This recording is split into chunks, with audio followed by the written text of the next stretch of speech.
What's going on, everyone? Welcome on into a watch party for Week 4, Falcons versus the Aints. If you hate New Orleans, let's start things off by spamming ATL in the chat. We're going to have a fun pregame show with you all for the next 60 minutes leading into this NFC South showdown. But who you got? I only want to see one city in the chat right now, Atlanta or New Orleans. Spam ATL for the Falcons, NO for the Saints. No way the Saints are going to win. Give me the Dirty Birds all day long. Let's go, ATL from Bossy Bird, Tie Man, the Buckeye, the Bright Wolf, Matthew PD fan, Robert, Ronald. I love it. Let's get the ATLs flowing. Let's get the good vibes going here as we get closer and closer to kickoff. An opportunity for not only Atlanta to get to 500, get to 2-2 on the season, but also to drop the Saints to 2-2 and take over potentially the number one spot in the NFC South going into October. I got a good feeling about this game. I'm all over the Falcons. I'm all over the Dirty Birds. They've been clicking. They've been rolling the last few weeks. I mean, I know a Week 3 loss doesn't look that way, but they went toe-to-toe with the Chiefs. Ultimately, game of inches just came down to unable to pick up a first at the end of the game, but I still like this squad. I still like what this team is doing and where they are headed. So give me the Falcons all day long. Let me know who you got in the comment section below. And if you've already gotten your ATL in the chat 1, 2, or 10 times, let me know where you're tuning in from. It's always so fun to see where everyone is watching from. So shout out your city for me in the chat right now. We got 13 likes so far, so quick plug to hit that thumbs up button as well. But shout out your city for me in the chat. I'll give shout outs like Marietta, Georgia is in the house here.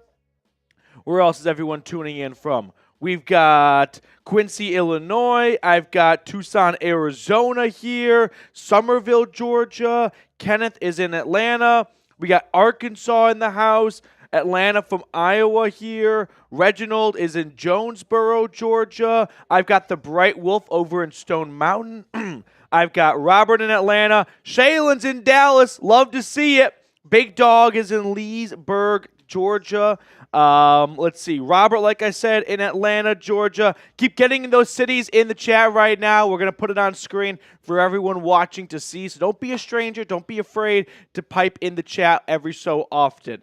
We're going to have a fun pregame show, like I mentioned. We have a fun super chat menu for you guys today. We're going to run through some things Atlanta needs to correct before this game kicks off. So a lot of ground to cover on today's episode. Don't think that's the right one. But Tie Man the Buckeye watching from Ohio. Kisha's in Atlanta. The Doggies is in Atlanta. Right? Nope. Look over Jack's message again. Jordan's in California. Max is in California as well. You guys can go hang out. Watch this watch party together.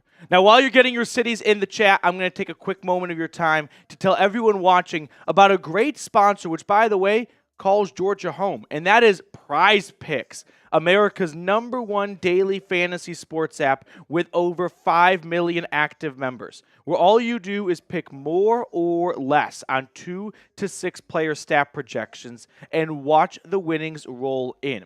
You can now win up to 100 times your money on PrizePicks with as little as 4 correct picks. I'm talking turning $10 into $1,000. Now, for the month of September, which is about to end, so it's not too late to get on this, they are giving you Caleb Williams passing yards at 0.5. They're just giving it to you.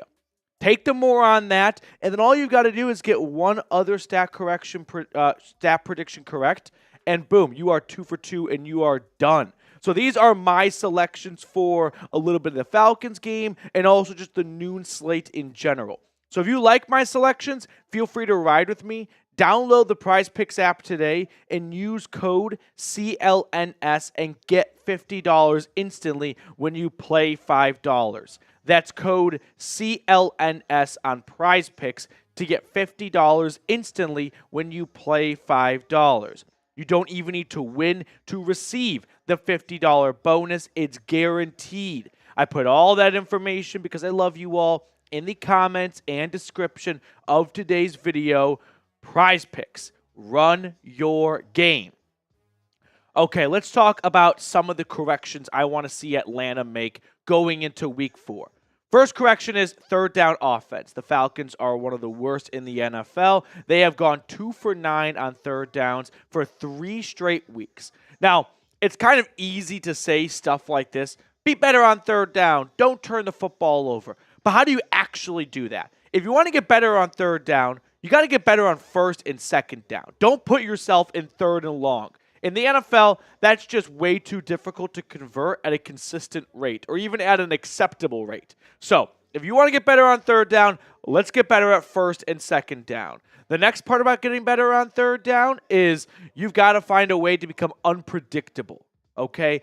Every single time in week 1 the Falcons lined up in pistol or shotgun, the Steelers knew if it was a run or a pass. So, for the Falcons, they have to become unpredictable on third down so that the opponent doesn't watch a whole bunch of tape over the entire week leading into this game and go, well, every time we see that formation, we know it's going to be either this or that, so we'll just neutralize both of those options. And then the third thing that it comes down to, execution. I feel like far too often the easy way out is just blaming the coaching staff or blaming the play calling. There are just moments where blocks have to get made, right? Guys got to get beat. You just got to win your assignment, do your job. And I think those 3 things are holding back Atlanta for more success on third down, which keeps drives longer a little bit, and then you get more points. All right, let's run through 2 and 3 now. Number 2, finding a pass rush. What do you know? There is no pass rush for the Falcons, essentially. You got 1.5 sacks from Matthew Judon. You got 1.5 sacks from Grady Jarrett. And that's it. You are 31st in sacks and pressures. It's just got to start waking up right now. And I think you're getting good production, or at least, let's go with good production from guys like Judon and Jarrett. But we need guys like Lorenzo Carter, Arnold Ebiketie, James Smith-Williams, Zach Harrison. We need some other guys to make some plays for this team. It can't just be 15 and Jarrett. That's just not going to cut it. One, those guys are good. They're great. They're not superstars. You know what I mean? I don't think they are at the caliber of a Myles Garrett, TJ Watt, Max Crosby, where they can put it all on their back for 4 quarters, like we saw Watt do for the Steelers in week 1. They're going to need some help elsewhere. They're good. They're great. But come on, let's not act like they are front runners for NFL Defensive Player of the Year. So I need other guys to contribute in this pass rush. What does that look like? I mean, if you're not going to get home with your predetermined 4-man rush, we got to start blitzing. We got to start throwing different looks at this offensive line, force them to pick up the correct players, make sure they've got their right holes, their right assignments, and then we'll go from there. But let's start sending some extra bodies, because if the front 4 can't get it done, you got to send 5 or 6. And I got faith in Terrell, Bates, and Simmons to win one-on-one matchups if it's a man or zone blitz. Third correction. I just want to see more of Kyle Pitts. I do not believe Kyle Pitts is a bad football player, right? We see guys get drafted early that are just not good at the next level. I don't think that's the case for Kyle Pitts. Is he ever going to live up to the 4th overall expectations? Probably not. Is he a starting tight end in this league for a decade plus? I think he is. Let's get Kyle Pitts the football more. And that starts with, let's get him some more targets. I got Ray McLeod, no offense Ray, getting more targets than Kyle Pitts. So, this to me just seems like a mismatch opportunity with a Saints defense that just got toasted by Dallas Goedert and the Philadelphia Eagles last week in their house. Let's get number 8 going. Those are the corrections I want to see Atlanta make going into NFL Week 4. What is your confidence level, though, for today's game? We got Reed on the 1s and 2s. Bright Wolf hates Trey so much. Yeah, we're going to talk about the Saints channel here in just a little bit. But for now, confidence level, for me, I'm at a 7. I don't think a 1 and 2 start can warrant an 8, 9, or 10. But I'm maxing out what I think is an appropriate amount of confidence for a 1 and 2 ball club against a 2 and 1 team. Like the Saints have gotten off to a strong start, at least the first 2 weeks. Week 3, not so much. But as our sample size gets bigger and bigger, and we have a better idea as to who's who and what they're good at and what they're not good at, the Saints clearly have a pretty good offense. I mean, at least better than they were last year. So I'm going to go with a 7 out of 10. Let me know. I got 10 out of 10 coming from Mr. Music. The dog is at 8. Bright Wolf is at 10. Matthew Petey fan is at 6 or 7. Slade is ready for this game. Go Dogs. Should we talk about last night's game, or do we just want to pretend like that never happened? I don't know if Georgia fans should be somewhat encouraged based on the way Carson Beck at least responded to a really poor start and snapped back into form a little bit and for a moment captured the lead, or if that's just, we can never get past the way we opened up that game, and that's going to be a real telltale sign for what this team is looking like this year, which is a very good football team, but I don't know if they're good enough to hang with whoever the top 4 teams are at the end of the season. So we'll let that be that. Reginald's at a 5. Jason Greenway, tuning in all the way from sunny San Diego, is at an 8. Ryan Cook is at a 6. Alex, how badly will Saints injuries affect this game? I mean, Alvin Kamara is active today. I don't think we'll see his usual allotment of snaps and touches. He's dealing with a hip and a rib injury, but I'm sure there's going to have a good next man up mentality in that locker room, and I don't think they're going to drastically miss a beat. Let's see. My biggest concern is D. Alford lining up in the slot against Rashid Shaheed. You got Simmons and Bates over the middle. It's going to be tough for even the need for speed Shaheed to blow past 2 DBs for Atlanta.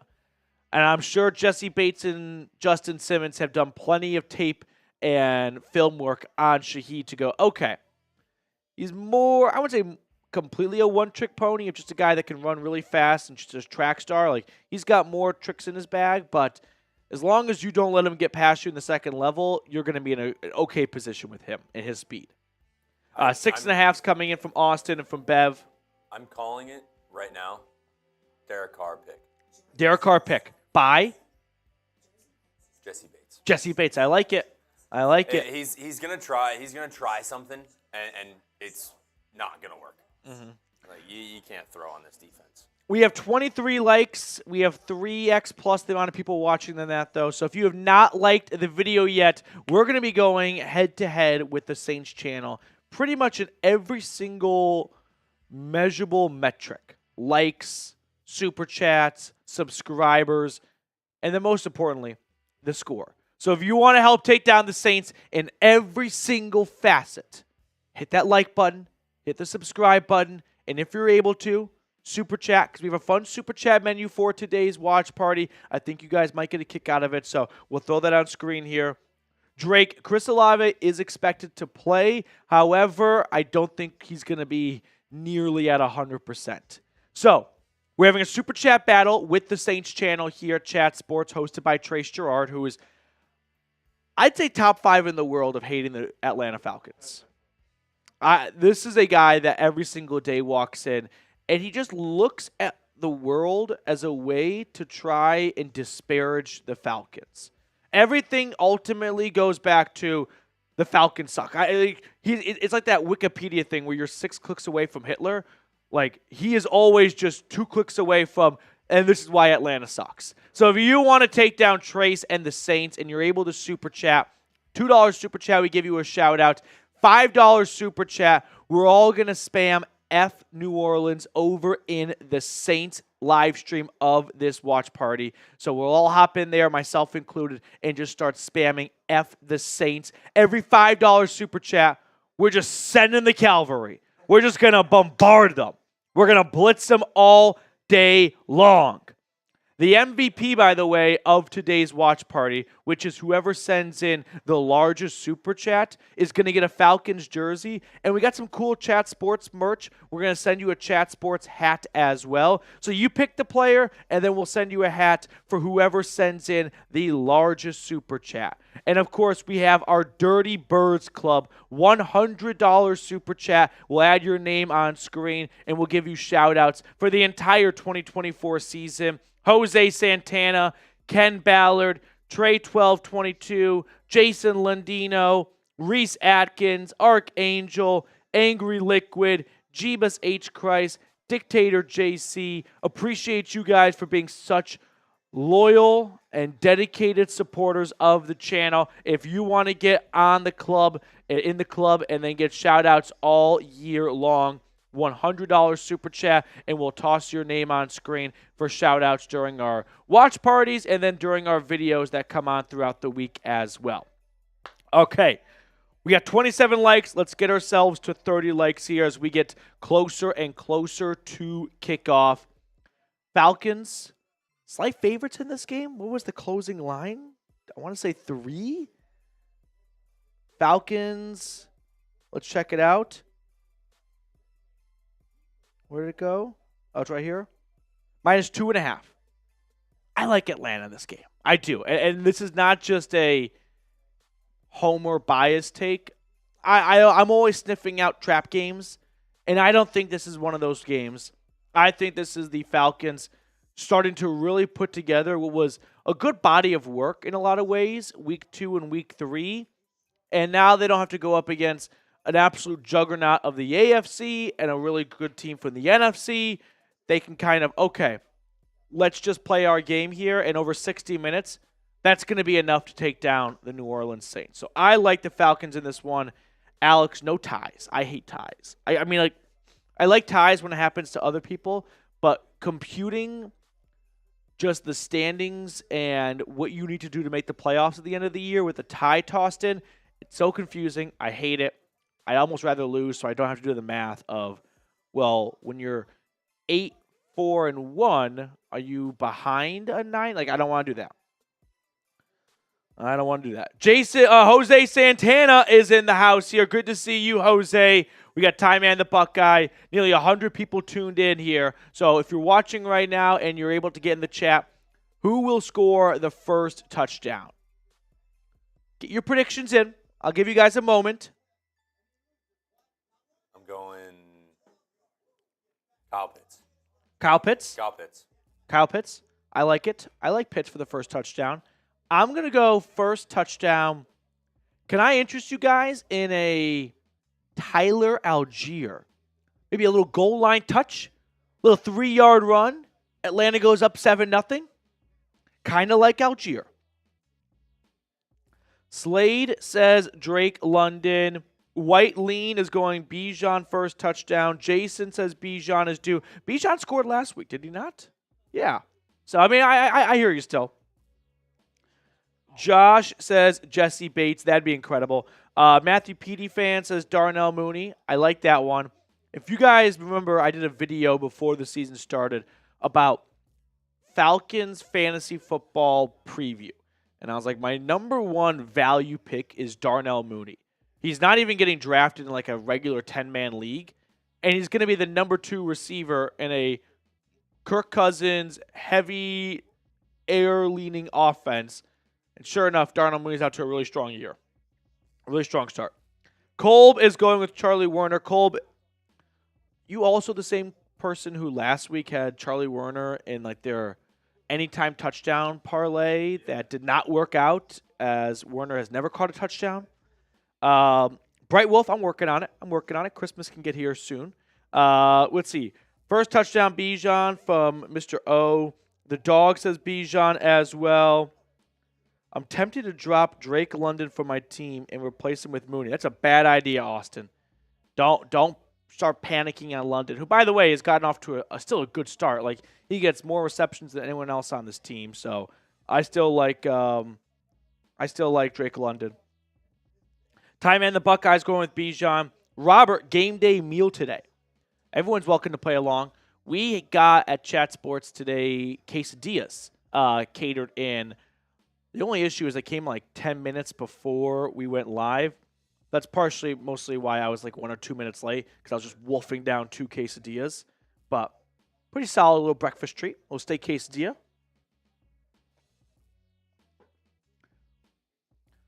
Okay. Give some shout-outs here. The dog is here, like I said. We got Mr. MJ Smith, Werner. Ty Man the Buckeyes going with Bijan for first touchdown. Can we deploy the new graphic? Kind of do a quick whip around here, see what else is going on as we get ready for Falcons Saints. But we've got some cool new graphics.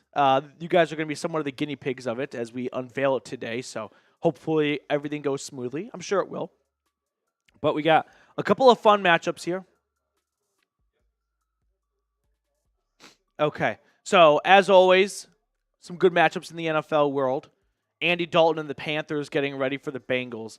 I think Dalton by now has played against Cincinnati. So we got the late games here. Commanders, Cardinals, Patriots, Niners. I think let's go one by one. Just kind of rapid fire. Commanders, Cardinals kind of feels like a toss-up as Washington builds off of that really impressive win in Cincinnati. I still think the Cardinals are a good football team. Hot take. Like, I think Kyler Murray, Trey McBride's got a concussion right now, but Marvin Harrison, that defense is not underrated, but it's not as bad as people make it out to be.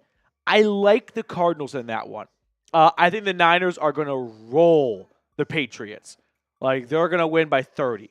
Browns, Raiders, I like the Browns in that one, especially with the Raiders being down Devontae Adams and likely no Max Crosby, although Crosby might just play just so he can continue his Iron Man streak, but still not actually be much of a contributor on the field. Chiefs, Chargers. Chargers are really banked up. So, I mean, to me, it's KC in this one. Chargers would have dropped at that point, I think, 3 in a row. They started off 2-0. No, 2 in a row, not 3 in a row. Week 4 here. So I'll go with the Chiefs in that one. Can we peek at the earlier games?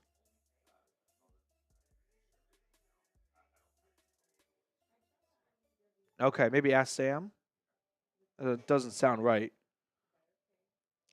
So we got some of those later games right there. Deontay Johnson or Darnell Mooney? Fantasy.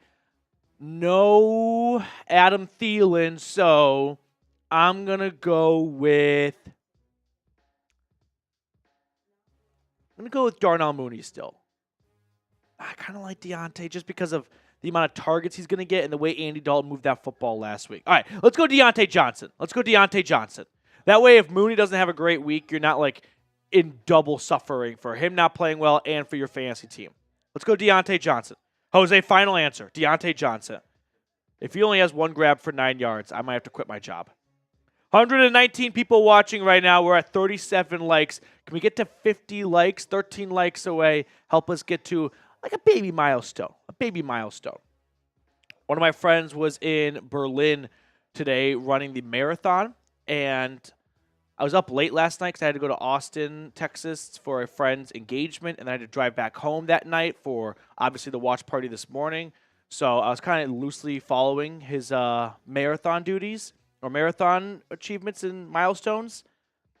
There's just a 0% chance I ever run a marathon in my entire life. Like, the idea of putting 26 miles on these legs is just not happening. It's one of the truly, like, most mind-blowing things to ever really sit down and think, like, 26 miles. Think about how far that is just in your car. Okay. Ooh, are the Vikings pretenders or contenders? By the way, I saw Alex just say this. I had to run a 5K for getting last in my fantasy football league a few years ago. Don't draft Kyle Pitts in round 2, folks. And that was treacherous. Couldn't do a marathon. Okay. Are the Vikings contenders or pretenders? I'm going to say the Minnesota Vikings are contenders. I don't think they have gotten by at this point because of lucky breaks or bad opponents. You know what I mean? They knocked off, sure, a little bit of a banged-up 49ers team, but they still took care of business. Like, to me, a pretender is more along the lines of, I'm not all that impressed by the Steelers so far or the Seahawks. Like, the Seahawks, give them credit with the new coach. They're off to, obviously, a good 3-0 start, but the Steelers, like, week 1, they just played a Falcons team that just had no idea what they were doing. And I'll partially never get over the fact that Zach Robinson appeared to have just zero game plan for week 1. But the Steelers knocked them off in week 1. Then they go to Denver week 2. They beat Bo Nix, a rookie quarterback, by a touchdown. And then week 3, who did the Steelers beat last week? Someone help me out in the comment section. It was another not very good quarterback as well. Who did the Steelers beat last week? It was at home. Chargers. Oh, yeah. No Justin Herbert in the second half. No Joe Alt. No everyone, essentially. So just don't feel like the Steelers are a team that's going to, and by pretenders and contenders, I mean, are they going to make some noise in the playoffs? Are they going to keep it close in the fourth quarter? Are they going to win a playoff game? I do not think the Steelers are in a position to do either one of those things. We got a $5 super chat. Let's go. First super chat of the day from Adamus Shadicus. Adamus Shadicus. Let's go. Adamus, what's up, Petey? Rise up, ATL. Rise up, Adamus. Appreciate your super chat. Thank you so much for supporting the channel, dude. I think the deal I made, I forgot, was every single time the MVP gets reset, we're going to go over and spam F the Saints in the Saints chat. Every single $5 super chat might be a little bit taxing. But for now, every $5 super chat, it just immediately met with F the Saints in the chat. $5 super chat, F the Saints in our chat. Every time the MVP is reset, we'll go over to the Saints channel and spam F the Saints in their chat. That's what I want to do. So, Adamus, what's up, dude? Nothing much. Just getting ready. Appreciate you tuning in. Rise up, dude. Let's get a win. Alex, Chat Sports is in Dallas, Texas, indeed. Adamus, let's get a win today. Let's get a win. Okay, so we got some things figured out on the technical side here. Rams, Bears. Rams also banged up, but man, Sean McVay's a great coach. He just took down the 49ers. Matt Eberflus is a big dum-dum. I'm going to go with the Bears because I feel like Caleb Williams, I don't know why there is just this like growing narrative that like, oh, he's not very good so far. The guy just dropped 300-plus yards and 2 touchdowns against the Colts last week. I'm going to go with the Bears over the Rams. Another $5 super chat from Rydell88. Saw the Falcons Saints record is dead even. Need to crush the Aints for the Nell debacle. It is like 48-48 on the dot because I was also looking at just the head-to-head history matchup earlier this week, and I was like, wow. It's either 48, I think it's 50-50, 48-48, 49-49, something like that. But you're right, Rydell. It is dead even. So let's crush the Aints. F the Saints in the chat every single time someone sends a $5 super chat in. Everyone responds in the chat with F the Saints. We are going to be a well-oiled machine. $5 super chat. F the Aints. Let's go. 30 minutes away from kickoff, Atlanta and New Orleans. Packers, Vikings. I like the Vikings in this one. I like Minnesota to keep the unexpected start going and knock off the Packers. Steelers, Colts. The Colts are not a very good team. I also don't think the Steelers are a very good team. So I think this might be that week where it kind of runs out for Pittsburgh and Indy gets this false sense of confidence that they are a legit squad. So I'm going to go across this 4 slate here. Do we have the other games as well?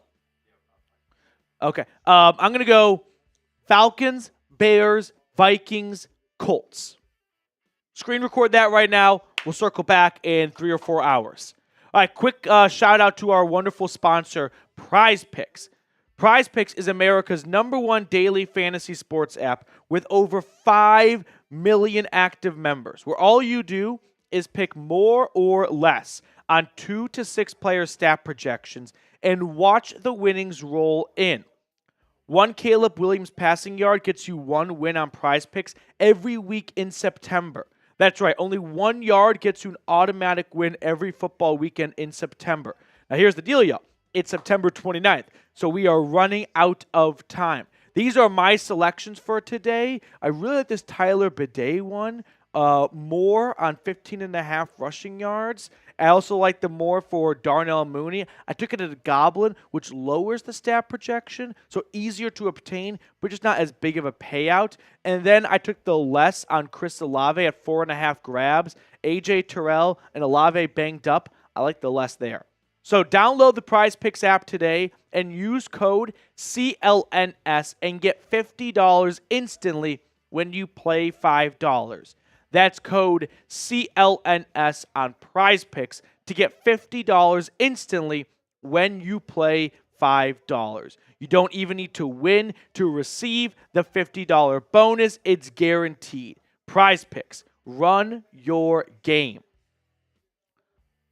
Bright Wolf, got Kirk Cousins jersey on. I love it.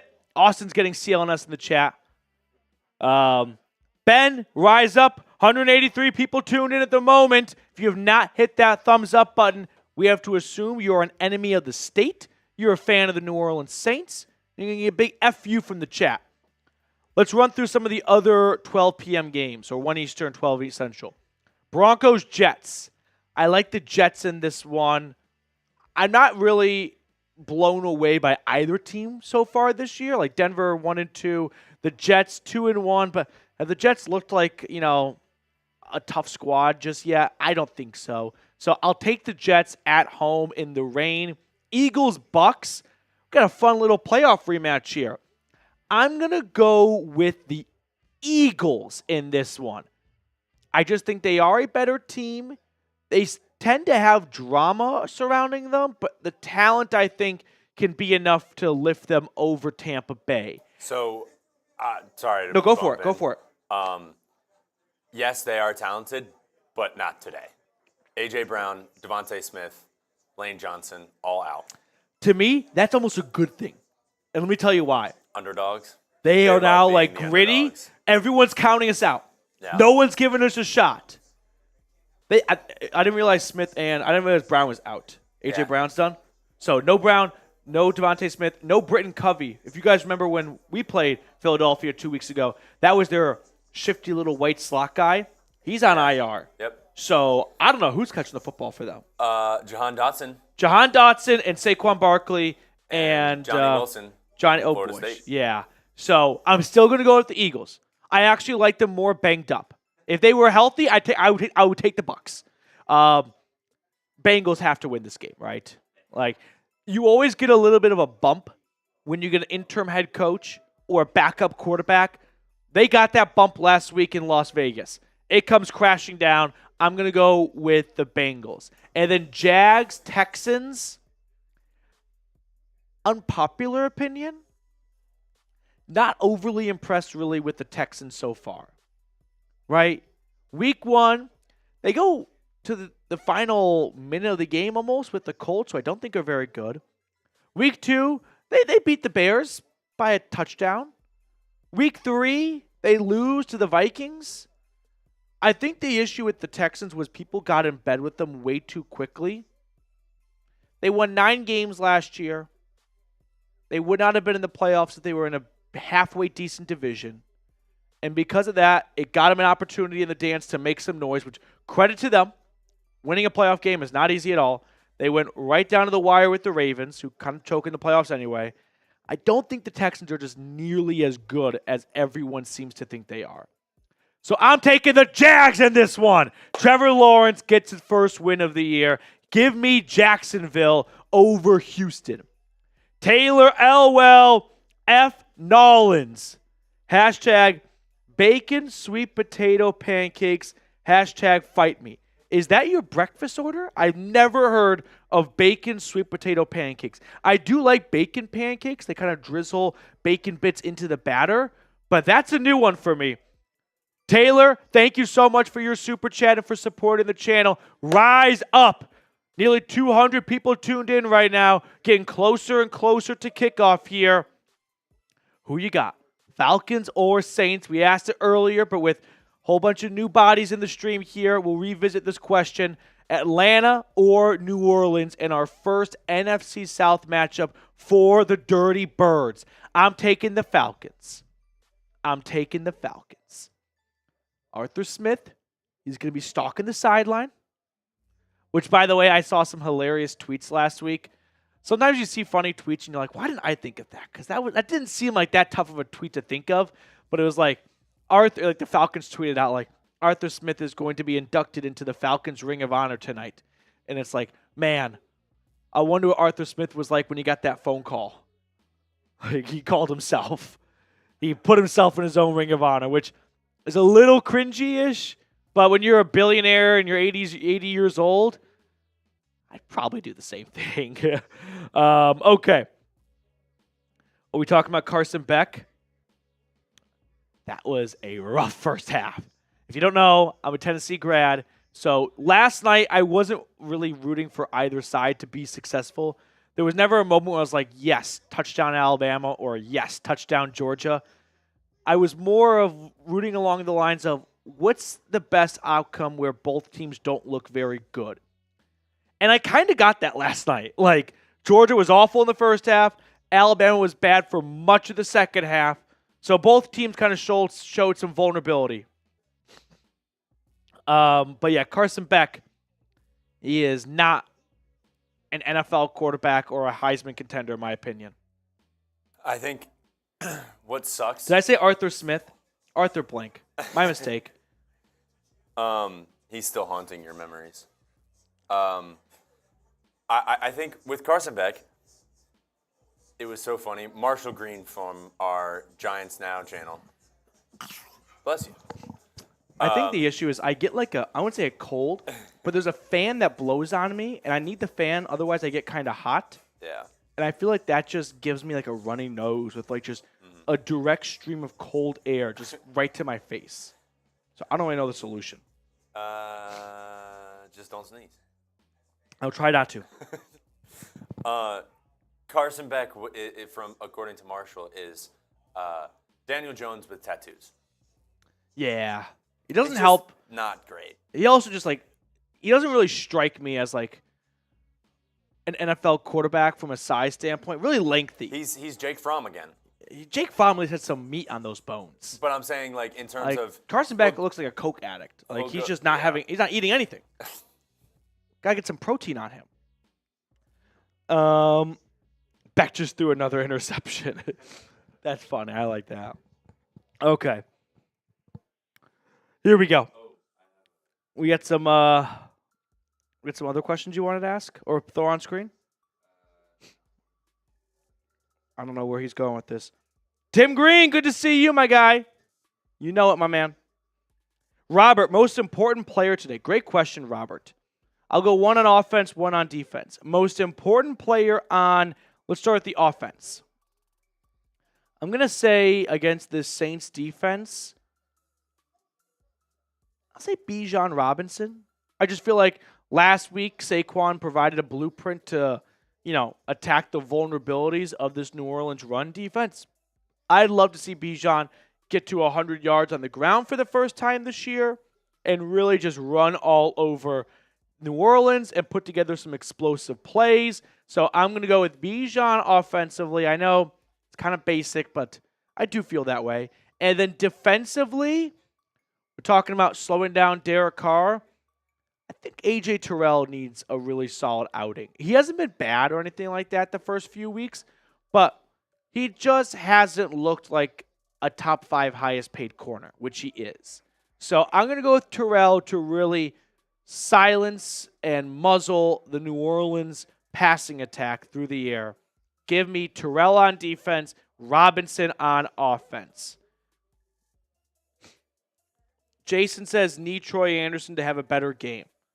Yeah, they're missing Nate Landman right now. Remember, he got placed on IR before that Eagles game, so he's out for a minimum of 4 weeks. So this is the halfway mark of it, essentially.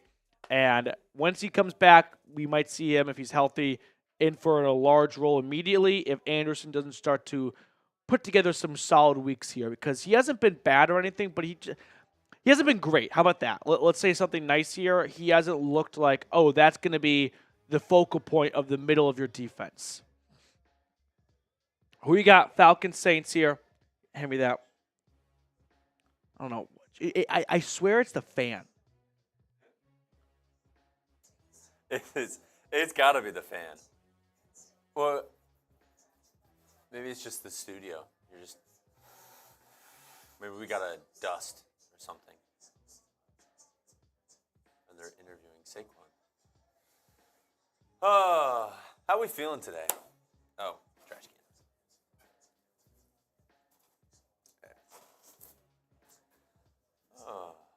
All right. I'm back. 231 people tuned in right now, 64 likes. With all the new bodies filing in here, quick reminder of our Super Chat menu today. We've got some fun items on the Super Chat menu. If you're unable to Super Chat, though, never forget, there's no pressure to whatsoever. This is just a way for people that are able to and want to support the channel going the extra mile, or so to speak. $2 Super Chat, we'll give you a shout-out. $5 Super Chat, we spam F the Saints in the chat. MVP of today's watch party, which is the largest Super Chat, which right now is a two-way tie between Adamus and then we have Rydell at $5. Gets a Falcons jersey of their choice and a Chat Sports hat. So $10 Super Chat, and you are in the driver's seat for that MVP of a Falcons jersey along with a Chat Sports hat sent to you. And then a $100 Super Chat will add you to the Dirty Birds Club, give you shout-outs for the entire 2024 season, just to show you our love and appreciation for your support of the channel. So that is our Super Chat menu of today's show. Once again, thank you everyone for filing on in and enjoying what's going to be hopefully a fun Sunday for us here. Dirty Birds Club on screen right now, so big shout out to all of them for being such loyal supporters of the channel. But yeah, every single time someone resets the MVP race, we're going to go over to the Saints chat here at Chat Sports. It's called Saints Now, hosted by Trace Gerard, and we're going to spam ATL. So right now we got to reset the MVP marker by beating $5. When that happens, we're all going to flood the Saints chat and just start spamming ATL. I've got Yapple saying this will pretty much decide the season. I don't think we can go that extreme. I wouldn't say this will decide the Falcons or Saints season in Week 4. Atlanta falls to 1-3. Don't get me wrong. That's a tough hole to climb out of, but you're 2 games out from being 500. You've got the Panthers coming up. You've got the Bucks coming up. You might be playing a Cowboys team that isn't so tough. Will Hensley with a $10 Super Chat and the new MVP of today's show here. Will FTS and go Braves. We were actually going to save this for later, but I wanted to know, because I understand we have a big postseason big regular season matchup for postseason implications between the Braves and the Royals in about 2 hours and change here. But who would you guys rather see win today? The Braves or the Falcons? And if you're a fan of both, like if you're just a Falcons fan, this is a pretty easy answer. But if you happen to be a fan of both teams, I'm not going to shame one answer or the other. Like, postseason baseball is magical. Especially if you're a true baseball fan, the amount of time, and it really does feel like you put in time like a job from April, March to today to see it come down to just the last game or two. You don't want to see it end with game 162 being a loss and the season being over. So, who would you rather see win? Feels somewhat split here, and I kind of expected that as well. But Reed is going to get the Saints stream, the link for that in the chat, and then we're all going to go over and spam ATL. Every single time the MVP is reset, we're all going to spam ATL in the Saints chat. So right now the number to beat is 10 from Will Hensley. Will, appreciate your super chat. Rise up, dude. Falcons any day over the Aints. Don't care if that was the World Series. That seems a little extreme. Not going to lie. Might have a tough time getting the chat to agree with you on that one. Justin, that Georgia game, man, was insane. When my fiance, who's not a football fan, is freaking out at the last few minutes of the game, like that's how good of a game you know it was. All right. Link to the Saints chat is in our chat right now. So go on over right now, start spamming ATL. Also, vote Drake London for the better wide receiver in their live poll. ATL, ATL, ATL. Trace is going to blow a gasket when he sees that. Justin, rise up, dude. We're getting closer and closer to kickoff here. If you are ready for a Falcons win, show it to me. Type A in the chat here as we kind of run through last and final thoughts going into this matchup for Atlanta. We went through our corrections earlier, but we can kind of remind everyone of them. Step number 1, correcting your third down inefficiency. You're 2 for 9 for 3 straight weeks, which is just crazy to think about, the exact same number every single week. You got to do better on first and second down if you want to be better on third down. That's always step number 1 for improving a third down offense. Step number 2, because I don't think the Falcons have been bad on first or second down either. But step number 2, got to be less predictable, right? I mean, these teams watch so much film. Every single formation is relatively old hat to them, and they've seen it before, and they are ready. Oh, here comes Saints chat right now. But you can't do what you did in week 1, for example, where every single run comes out of the same formation, every single pass comes out of the same formation. So less predictable offense on third down, and then execution. Blocks just got to be made. Like, that's one of those things where it's not so much about putting all the blame or anything like that on the player or on the coaching staff. Just blocks have to be made, balls have to be caught, execution. Ben Black with a $25 super chat. Let's go. We spamming ATL over there? Let's go. Jair Alexander, by the way, out with a quad injury. Kamara and Olave, though, are both playing for New Orleans today. Ben, going for that jersey and hat. Let's go Falcons. Rise up. Love the show. Ben, thank you so much for the super chat and your support. Thank you for the kind words as well. Appreciate you hanging out with us. We love you. Rise up. And right now, you're in the driver's seat for a Falcons jersey of your choice and a Chat Sports hat. $25 super chat. That's the number to beat for the MVP. And also, let's go spam ATL in the Saints chat right now. Reed, toss it in there. ATL, every single... Oh, Trace is so soft. He put me in a timeout. That is pussy shit. Unbelievable. Wow. Okay. He wants to take away our First Amendment right. It's war.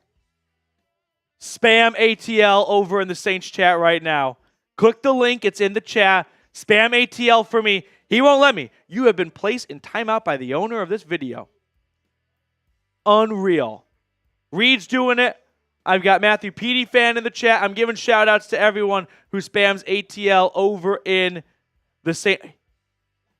That is so soft. Will Hensley's on it. I can't believe that. He's just blocking us. They're afraid. That's a communist country right there. They do not want freedom of speech. They are silencing those who speak out against them. Hermit Kingdom. What's the difference between the Saints and North Korea? I'm looking. Has anyone ever seen Kim Jong-un and Dennis Allen in the same room?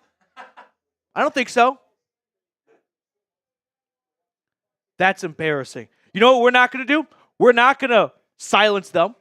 This is America. We love the Constitution. Unbelievable. That is so soft. Ben, appreciate your super chat. Rise up. 7 minutes away from kickoff here. God, there's nothing better than the lead up to NFL Sunday.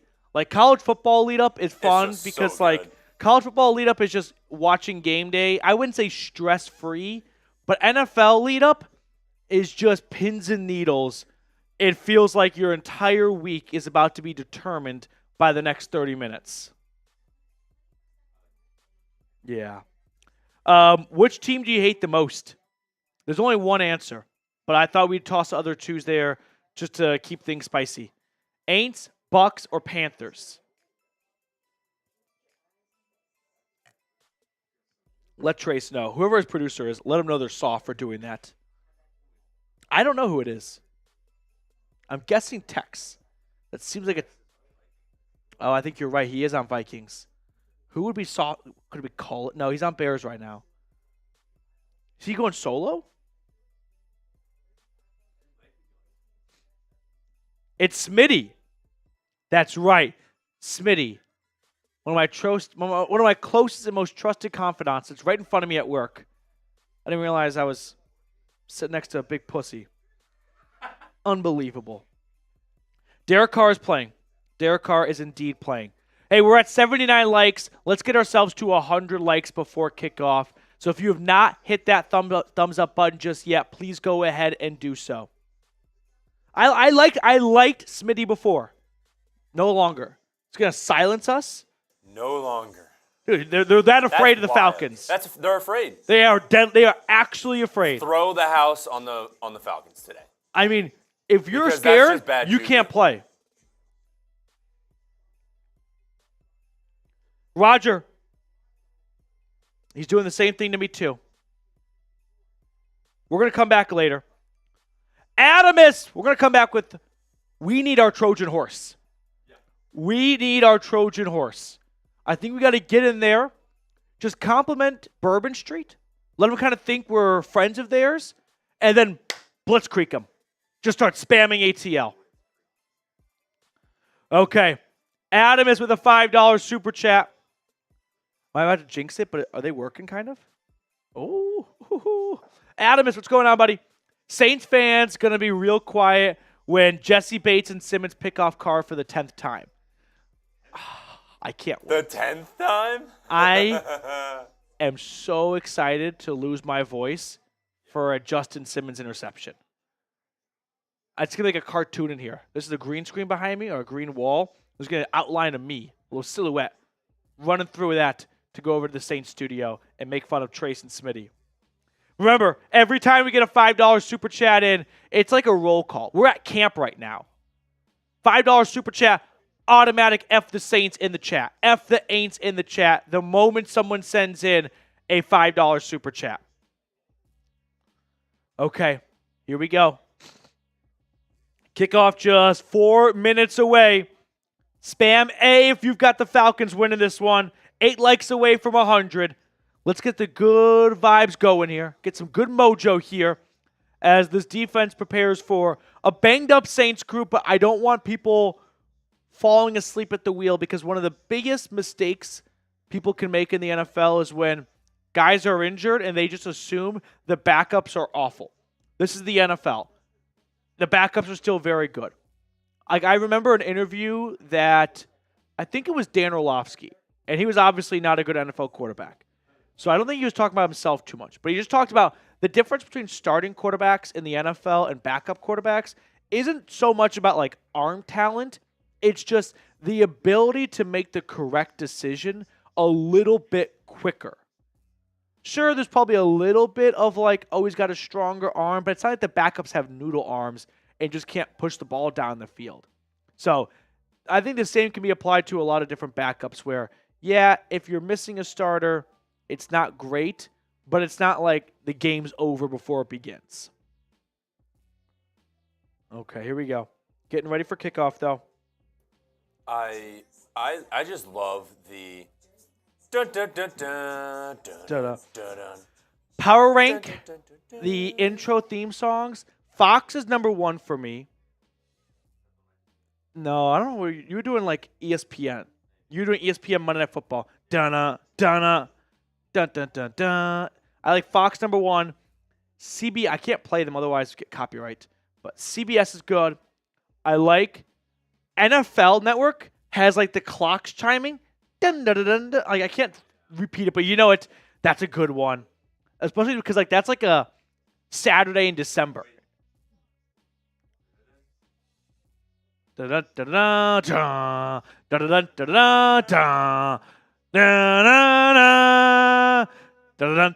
dun dun dun. Fox number 1 for me. I will say Fox, they need to ditch the robot guy. They've had him for 15 years. I love the robot guy. We need a new mascot for Fox. I'm not quite sure if the Fox lead producer 15 years ago just loved Transformers and we're going to implement that into our broadcast, but it's time for a different mascot. All right, one last time here before the game kicks off. Quick shout out to our sponsor, PrizePicks. PrizePicks has an awesome deal for the Dirty Birds. Plus, they call Georgia home, so go support your neighbors right now. With over 5 million active members at PrizePicks, all you do is pick more or less on 2 to 6 player stat projections and watch the winnings roll in. PrizePicks invented the flex play, which means you can still cash out if your lineup isn't perfect. You can double your money even if one of your picks doesn't hit. Download the PrizePicks app today and use code CLNS and get $50 instantly when you play $5. That's code CLNS on PrizePicks to get $50 instantly when you play $5. You don't even need to win to receive the $50 bonus. It's guaranteed. PrizePicks. Run your game. We put all that information in the comments and description of today's video.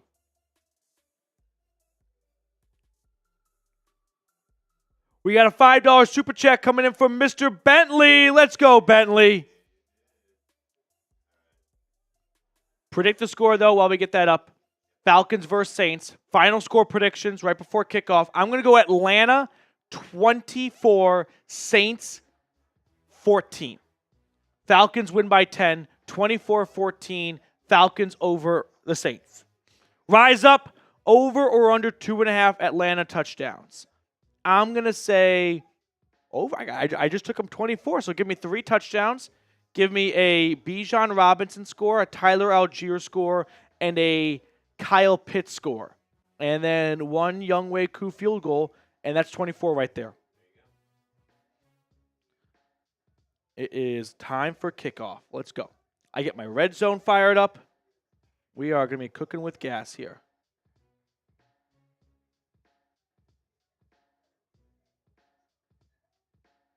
And as always, every $5 super chat, everyone spam F the Aints in the chat too.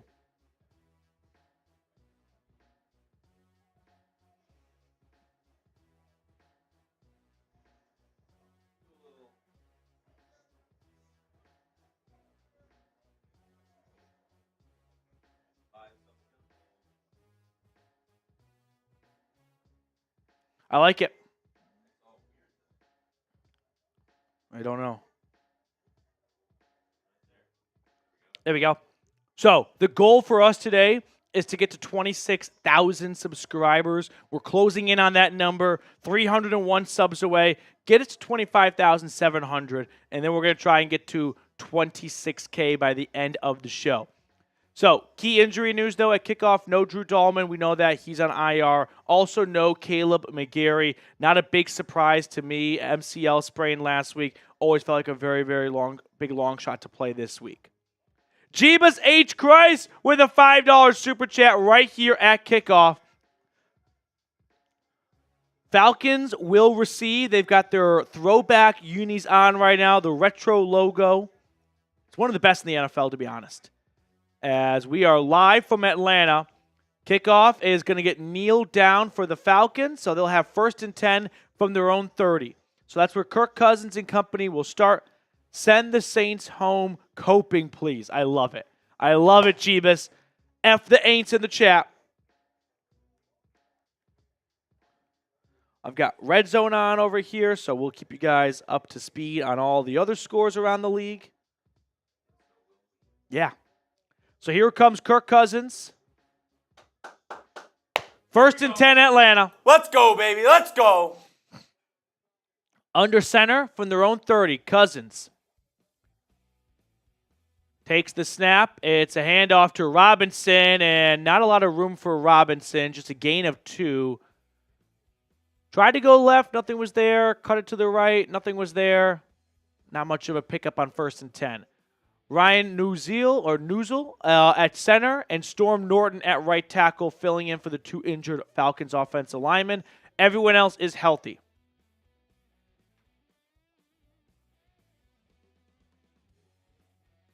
Second down and 8 in the pistol. Cousins takes the snap, looking to pass, swings it over to Robinson in the flat, catches it. Bijan makes one man miss. He gets the first, but there is a flag. Looks like this is going to come back. I don't understand, whoever this is a flag on, why they committed a penalty. They weren't even really involved in the play. It sounds like offensive pass interference. That's what the broadcast pointed to first. Was there blocking before? You can't start blocking a guy before he catches it. Are they going to pick it up maybe? No foul. If the contact is initiated within 2 yards of the line of scrimmage, it's not offensive pass interference. So that might be the case, or if after it's Bijan catches the football. Let's watch Pitts here. How is that OPI anyway? Thank God that was picked up. He didn't initiate, he didn't put his hands on the defender. He just stopped running. 1st and 10.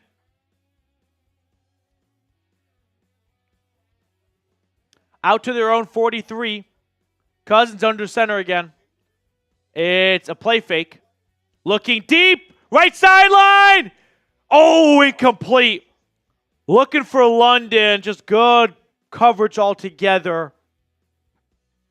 Slightly underthrown, so I'd say. London tries to catch this over the defender's head. I like the decision. Just a hair under. Not even really. Just a really tough catch. Incomplete. 2nd and 10. He's got his hands on his head. London, I think, he got 2 hands on it, but it would have been really tough. Cousins, incomplete, looking for Pitts on the slant, who was rocked. Yeah, that was a bit of an ambulance pass to Kyle Pitts.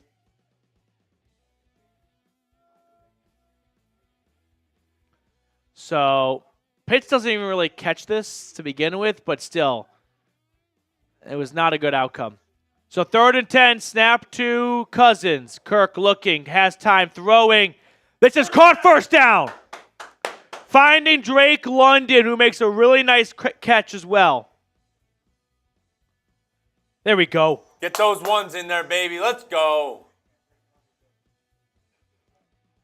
Spam 1.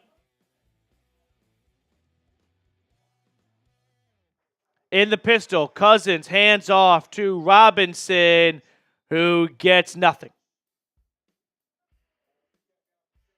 Still scoreless around much of the league here.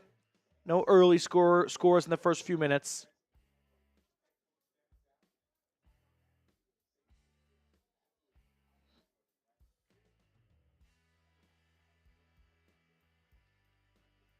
Second down and 10 coming up.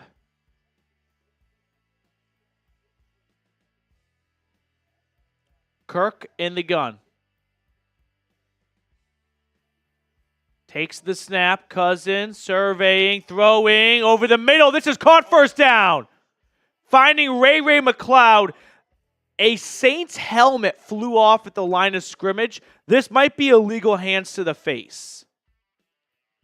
And by flew off, I mean it went flying down the field. The camera guy got distracted because it flew off. Let's watch the call here. Personal foul. Face mask. It's on Lindstrom? No, it's on Bergeron, sorry. Yeah, when you saw a helmet go flying off, he's working on Chase Young, former NFL Defensive Rookie of the Year. He just throws his helmet.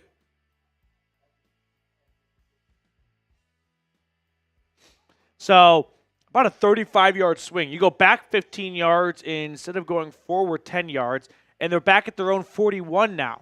2nd and a mile. Snap to Kirk. It's a screen that's caught, and Ray McLeod's only going to get about 5 yards.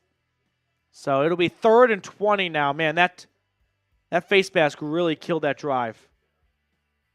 Colts have an early lead over the Steelers, 7-0 Indy. Bo Nix going deep. Incomplete. 3rd and 20. Snap to Kirk. Cousins surveying. Dumps it off to Robinson in the flat. He has to make a lot of guys miss. And Bijan's going to get about 9 or 10 on 3rd and 20. So it'll be 4th and 10. You're kind of in no man's land. You can't kick a field goal. 4th and 11. I think you just got to punt here. Just pin New Orleans deep. That Bergeron face mask call just killed the drive. It's hard to come back from 2nd and 25. especially when you only get 5 yards on the next play. Yeah. You know, if it's 3rd and 15 versus 3rd and 20, if it's 3rd and 15, you'd be at 4th and 5 right now. You're probably going for it. So Bradley Pinion's going to punt from his own, from the Saints 46. Try and give Derek Carr and company bad field position.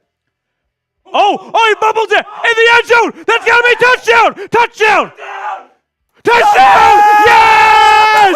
Touchdown Atlanta. Oh, my God. Saints return man bobbled it on the reception. Rolled into the end zone. Touchdown Falcons. Unreal. Let's go. It's Rashid Shaheed! Which, by the way, it was criminal for him to call a fair catch at his own 3. At his own 3. You never go back from your own 5. It's just not worth the reward. Let it bounce into the end zone. God. But it goes off his chest protector into the end zone, and it's recovered for a touchdown. Bradley Pinion should get the touchdown there. Yeah. He pins him at the 3. You see Zach Robinson in the booth, just go, fuck yeah. Bergeron gets bailed out. 7-0 Atlanta. Let's go. F the Aints. Rashid Shaheed. No speed today. What a colossal mistake. Oh. Can we get the Saints chat back in the get the link for the Saints chat in there. That's awesome. I don't know if in my entire football viewing life I've ever seen that happen. A muffed punt that rolls into the end zone. Because you can't advance a muffed punt. Like, you can't pick it up and run with it. You just get the ball wherever you recovered it. I've never seen a muffed punt roll into the end zone for a touchdown. As soon as he started going like this at his own 3-yard line, I was line, thinking, that's a bad idea. I thought he was going to run away. Yeah. And, like pretend to catch it. Right. And then run away so that you can't down it there. But he went to catch it. What is he catching it for? We're going over to the Saints chat. By the way, it was Kadero Hodge who recovered in the end zone for a touchdown. What happened? Gosh.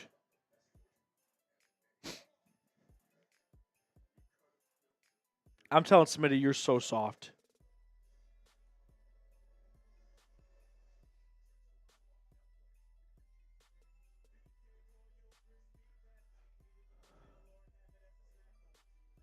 Oh, Trace. What happened? What happened? Trace, what happened? Oh.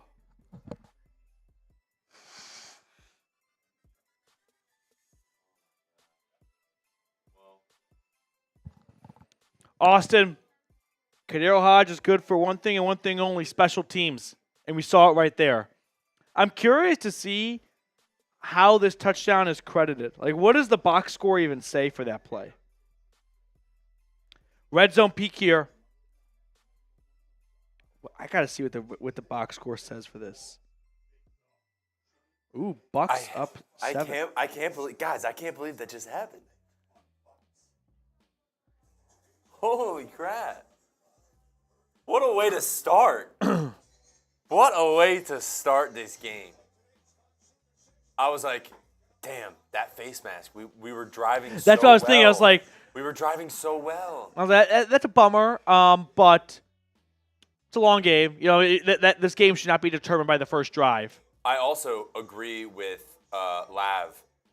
Cousins looks like he's finally planting and getting behind throws. I totally agree. Rashid Shaheed catches this kickoff in the end zone for a touchback. So here comes Derek Carr and the Saints offense. Man, it just feels like you just stole one. And in a league where games are so close and the margins are so thin, just spotting 7 points to Atlanta on the road, huge for the program. Justin Farmer said he's confident in this team. This is a good 1-2 Falcons team. Carr First and 10 at his own 30. Empty set. Shotgun snap. 3-man rush, throwing over the middle. And this is caught. And Olave gets a good run after the catch. He ends up picking about 15 or so yards. 18. Not looking good for my less on receptions for Olave after the first play. Kamara lines up in the backfield. Carr under center, and they're going to hand it off to Alvin, and he gets about half of the yardage needed on first and 10. Ooh, it's 7-1, Falcons over the Saints. They had, if they don't correct the scoreboard, if you're watching on Fox, it'll say 7-1. It did for a second there. Quick throw to the left side. This is caught Olave. And 3rd and 1 coming up. 3rd down. Spam those threes. Let's get off the field. 500 people tuned in right now. Spam 3.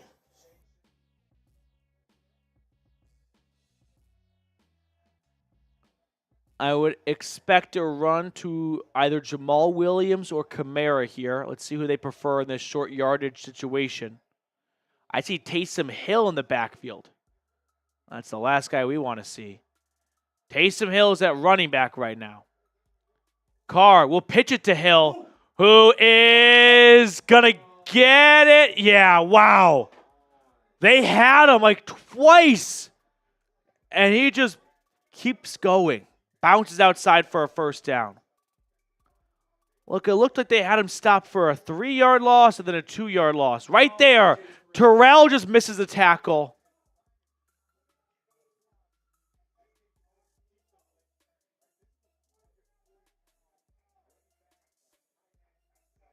Damn, I thought that was 4th down. Oh my God. 1st and 10, quick throw to the left. Kamara is going to get about 4 yards. And give credit to New Orleans' offense. They have put together an impressive start to this drive after giving up a touchdown on special teams.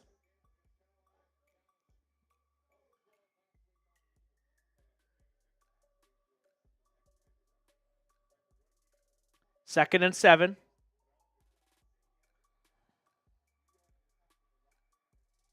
Carr under center. I formation, pitch right to Kamara. Get him. First down, Alvin Kamara. Damn it. Flag.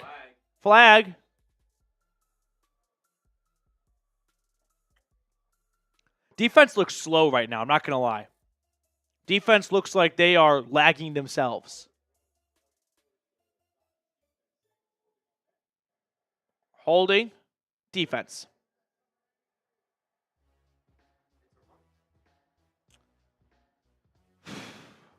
Holding on Contavious Street. Former Saint. 3 former Saints on this defense. I forgot about Street. You got Caden Ellis and David Onyemata. So 1st and 10, New Orleans.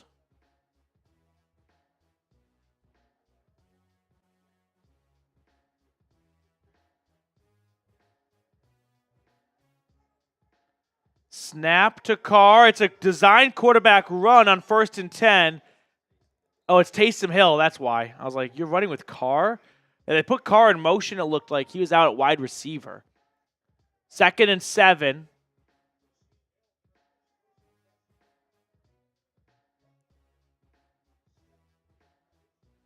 Hill does kind of look like Carr.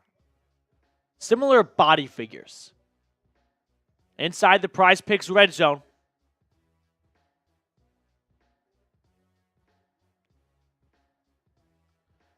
Carr under center. From the 15. Quick throw to the right side. It is caught, 1st and goal at the 3.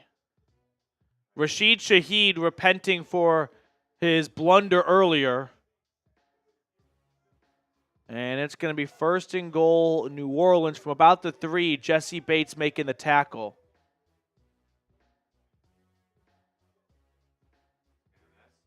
Yeah, we need to stop right now. Let's spam S. Spam S. Matt, I agree. Defense just does not look ready. They have been blown back off the line of scrimmage every single snap. The Saints have picked up a minimum of 5 yards, it feels like, every single series, every single play. And Dennis Allen is going to burn his first timeout. Play clock was winding down. Let's get a stop here. S for stop. Come on.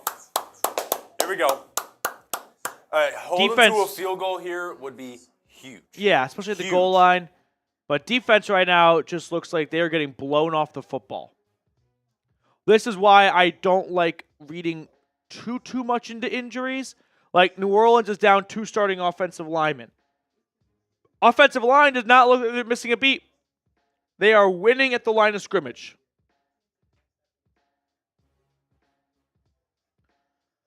So first and goal awaits New Orleans after their timeout. And Derek Carr is on the sideline. Taysom Hill is quarterback in this play. So Hill is in shotgun, like he's your standard quarterback. First and goal, New Orleans. Snap to Taysom, design quarterback run. He's in for a touchdown. It looked like a false start to me, I'm not going to lie. Touchdown, New Orleans. Taysom Hill rushes it in.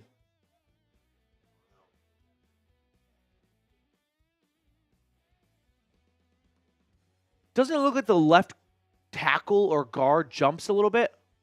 Yeah. The left tackle goes early. That's a false start. That's a false start. He goes early. That's stupid. I don't like that. So the Saints respond with a touchdown of their own. And we've got ourselves an NFC South shootout in the making here. 7-7, about halfway through the first quarter.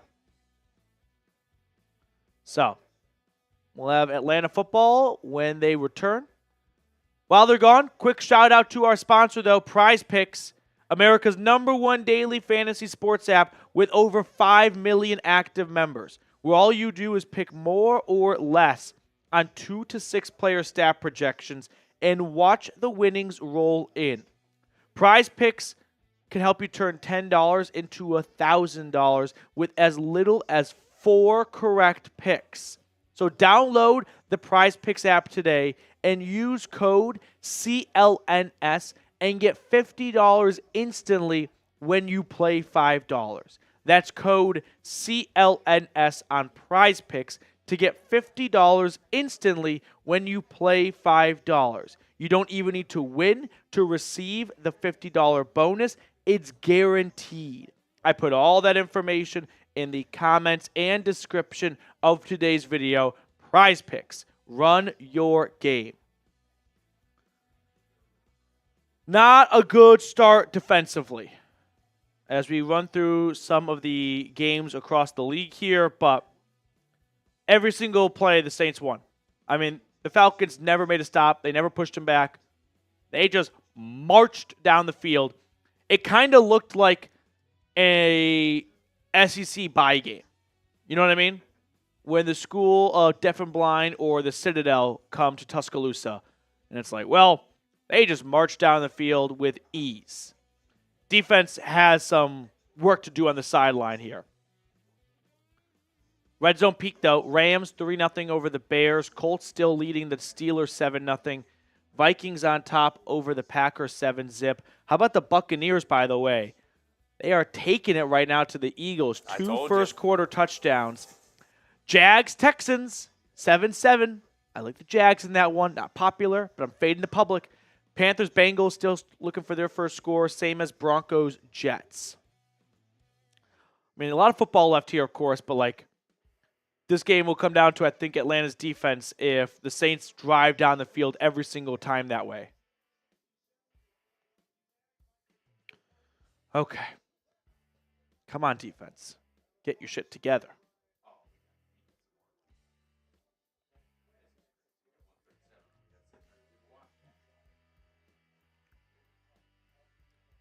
Yeah, 569 people tuned in at the moment versus 137 likes.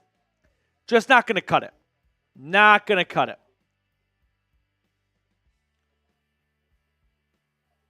This is important. The ball was just kneeled in the end zone for a touchback. However, it bounced in the landing zone. If the ball bounces in the landing zone and then goes into the end zone, it's 1st and 10 at the 20. That's kind of the best outcome for kickers. Can you get it to land at like the 1 yard line and then get kneeled down? That's what the Saints just did. So I believe it's going to be 1st and 10 Falcons from their own 20.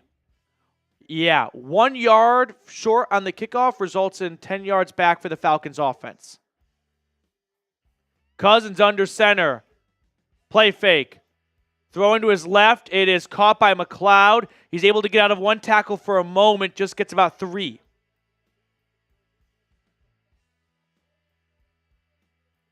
Baker and the Bucks finding Mike Evans and Trey Palmer.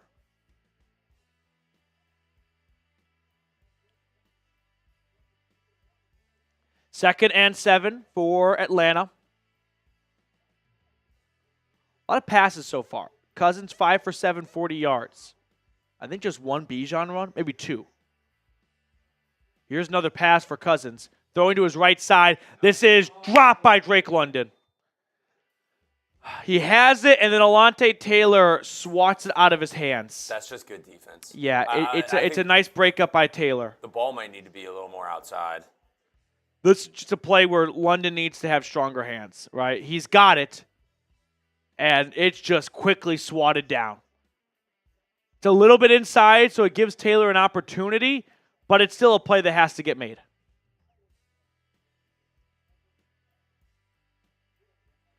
Third and 7 from the 23. Cousins in the gun. Takes the snap, blitz on the way. Cousins throwing to the right. Caught first down, Ray McLeod. Flag down. OPI by who? That might be OPI by Ray McLeod. I was afraid you'd say that. He had a little bit of too push, much space at the end. And Ray McLeod looks like he's guilty. Yeah. He looks like he got his hand caught in the cookie jar. This might be OPI. Uh-oh. Defense! Shh. Don't say shit. Maybe it looked like it because Let's he watch was the getting replay. held. So it's a Debo on McLeod. This is, I think it's just a no call. No, I don't really see an infraction from either side there. He there. held a little bit on the top. Handoff goes to Algier on 1st and 10. Solid run for Tyler. Gets about 5 to 6 yards. Second and medium awaiting Atlanta.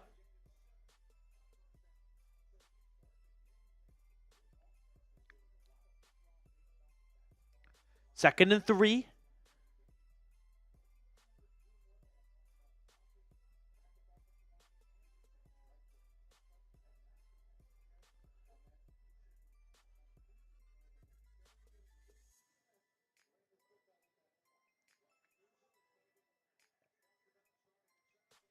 Cousins lines up at the pistol from his own 44. Takes the snap, surveying, over the middle, intercepted. It is picked off. His receiver hit the ground. Adebo comes up with the pick. Is there going to be a penalty?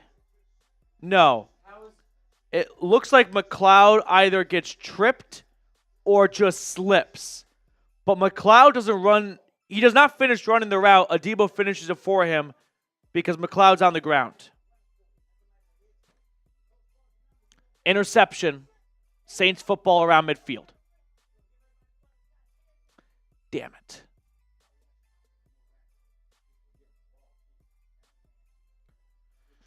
I want to see another replay of that. Was does he just fall down? Right, or does he get tripped? Because if he's getting tripped, there must be some call for that.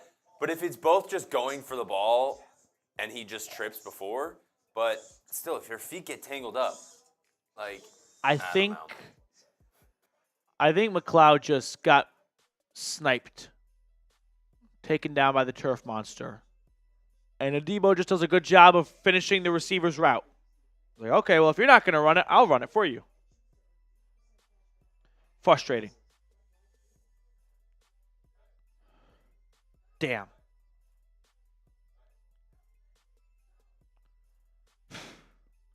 Just peeking over some of the red zone scores here. Not too much change other than Anthony Richardson appears to be a bit gimpish after this last run. We might be getting Joe Flacco in Indy.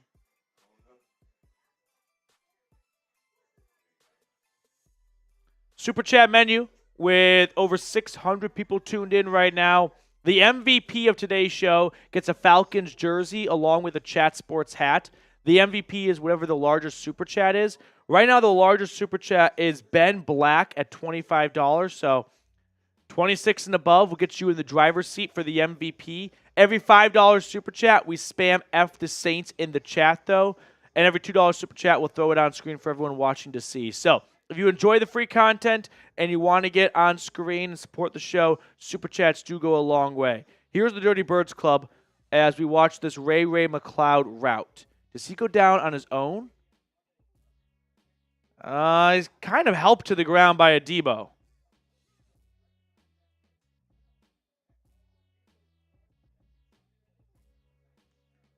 Damn. That's not a no call that I'm going to have a hissy fit over.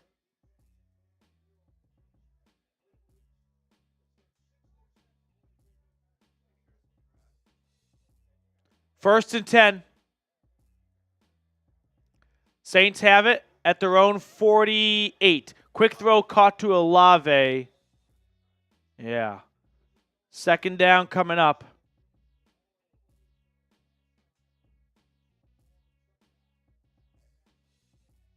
Second and 1. At the Falcons 44. Run to Kamara on second and short. He has the first down and more. Goes to Atlanta's 35.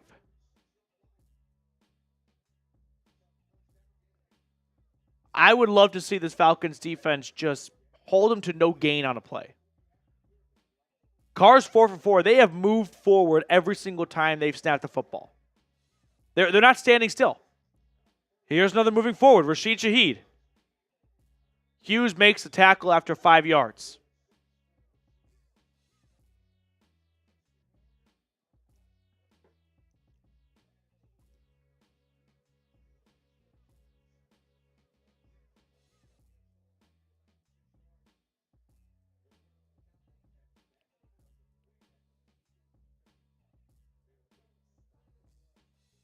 Second and 4.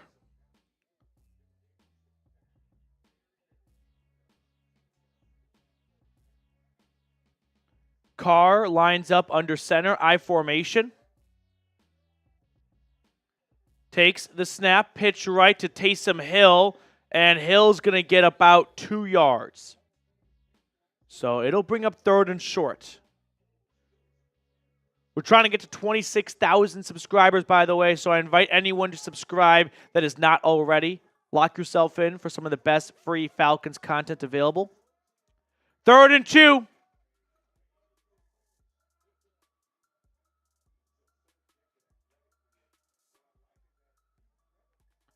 Third and 2. Let's get a stop. Let's try and limit the damage off of this turnover.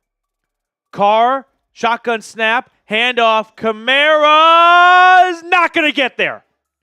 He gets a yard, but he needed 2. It'll be 4th and 1 from the Falcons' 27-yard line.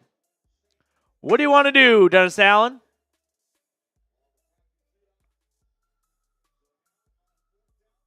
What does New Orleans want to do? They have picked up a yard minimum every single play, and they're going to go for it. All right, defense. You want to make up for the blunder that was the opening drive? Let's get a stop here, and let's bail out the offense. 4th and 1 from the 27. Under center. Carr, snap, handoff, fullback, Taysom Hill, first down. Hill gets about 7 yards on 4th and 1.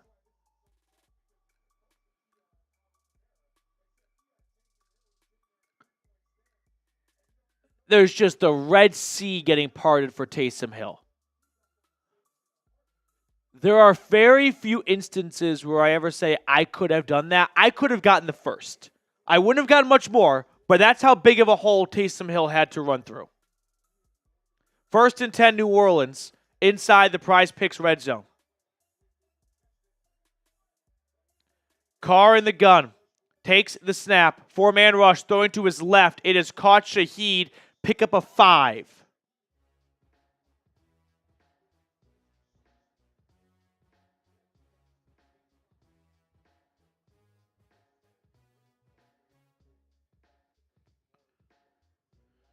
Second and 5.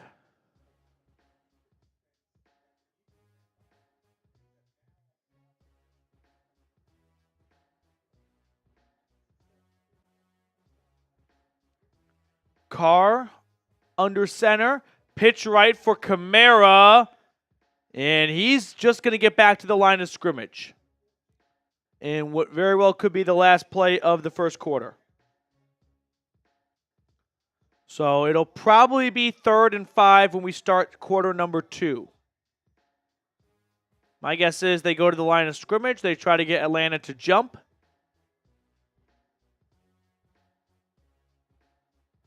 Nobody jump. Nobody jump. And that's the quarter. Okay. So 15 minutes in, we are still at the same spot when we started the game. Tied. 7-7. New Orleans definitely outplaying the Falcons. If not for a muffed punt at the 3-yard line, this game would be 7-0 at least. And maybe even worse, because the Saints would have gotten the ball then, not trailing by 7. So, yeah. A lot of football left, but a lot of football left.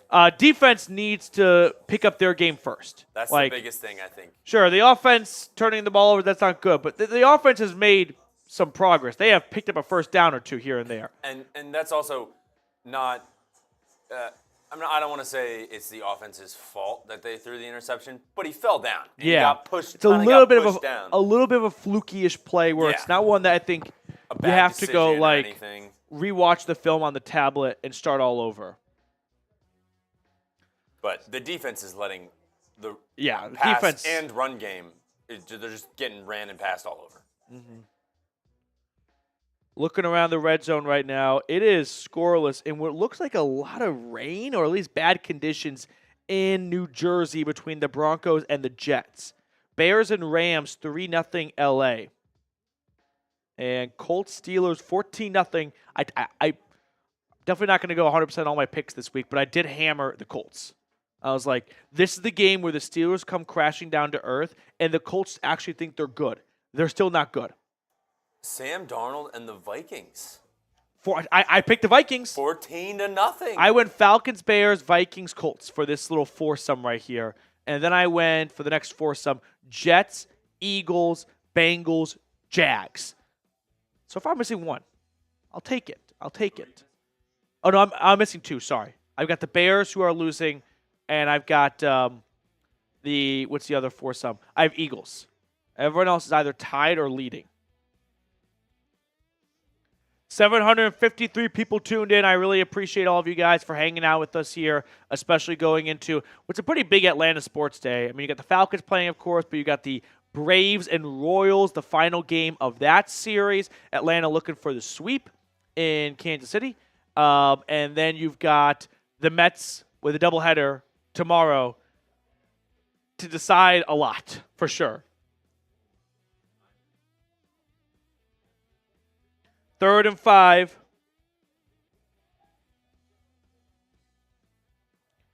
Third and 5. Here we go. Carr from the Falcons 15. Empty set. Atlanta showing blitz. They bring a lot of pressure. Carr gets it out. It is caught right by the first down marker. I don't think he has it.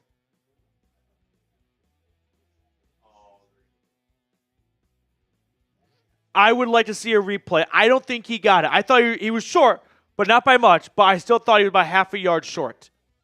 I don't even know if it's worth challenging that, though. If you get it wrong, you lose a timeout. You could burn a challenge, and then it would be 4th and inches. And what happened last time they had 4th and inches? Taysom Hill got 7 yards. 1st and goal, New Orleans. They spot it at the 10-yard line. Carr under center. Takes the snap, hands it off, and it's Jamal Williams picking up about half of the yardage.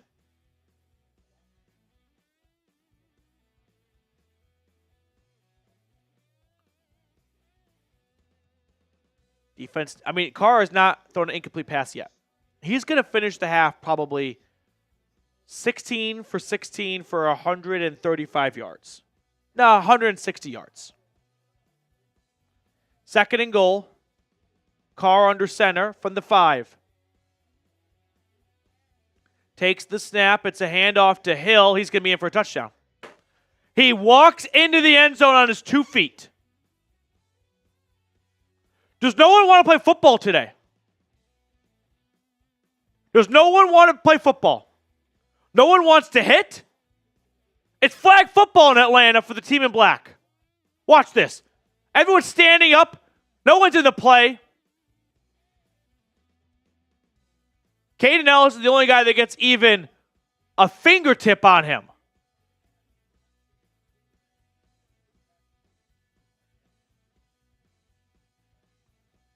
Embarrassing, pathetic showing by the defense so far.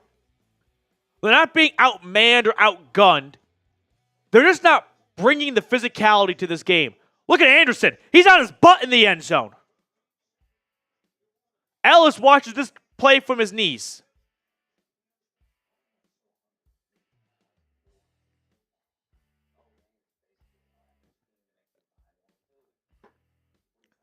It's just a disgrace. It's just embarrassing to see the defense not even play with a level of contact. Frustrating. Offense needs a drive here. They need to score of their own. You got a special teams touchdown, and you got 2 punts and a punt and an interception to show for offensively. Come on. Let's start the turnaround. Need an offensive score. Need a response. Need to keep the defense, or more importantly, need to keep the Saints offense on the sideline.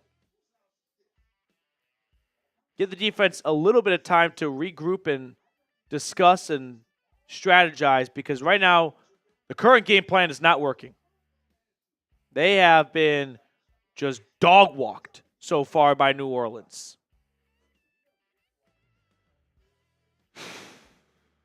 It's hard for the offense to keep going out on the field when there's a high chance that the defense isn't going to be able to stop the Saints. This game's you can only do so much. The thing that's just concerning me right now is like the defense.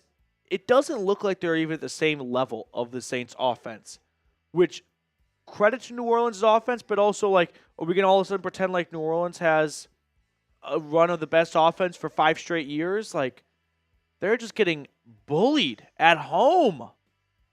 Jay, what's going on, buddy?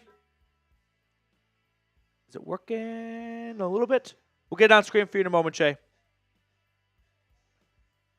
Rams lead the Bears 6-0. There was a Matthew Stafford interception, but a penalty wiped that away.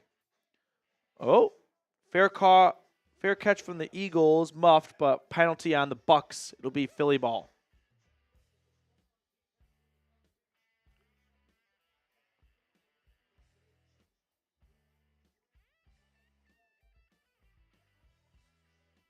Aw, Kenny Albert's getting his feels.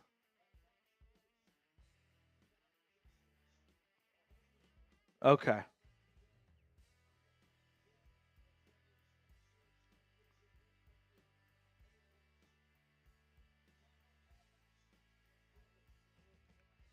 Beautiful tribute to Tim Green in the Battle of ALS.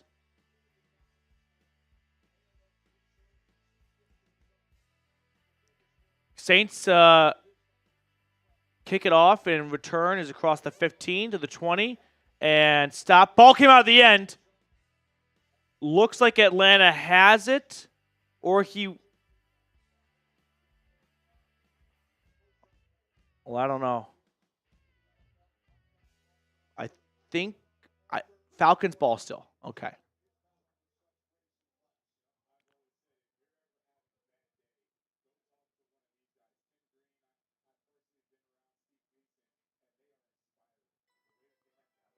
All right, here we go. Super chat from Jay. Sorry about that, Jay. We've had some technical issues for a little while here. 1st and 10 from Cousins. Handoff to Robinson, and Bijan gets about 8. Where is the optimism you had after last week's loss? This team is cooked. Thanks. Hashtag rah rah Raheem. I mean, we're going to pretend like the Falcons didn't just play a good game. I mean, good's a subjective word, but we can pretend like they were just like steamrolled last week. Like, yeah, the game's not over. Game came down to the last minute against the defending Super Bowl champions. Like, I'm not going to be down in the dumps after that style of play or that performance. This is a whole different defense from what we're seeing today compared to last week. Cousins on 2nd and 2 hands it off to Robinson. Nice run from 7, 1st down. I mean, Jay, unless you felt like this team looked like trash last week and it's the same team we're seeing right now, credit to you, I did not think they looked like trash last week in the loss.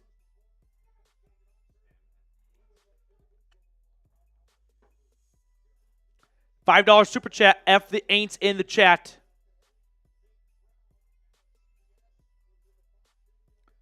First and 10.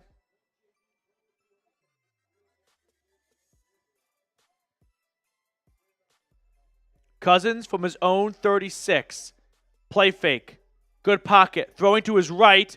This is caught. Darnell Mooney. Go. Mooney picks up about 25 yards. 1st down.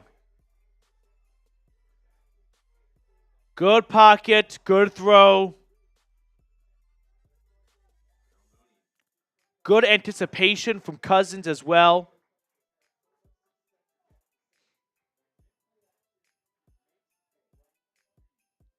Big 1st down pickup for this offense. 1st and 10.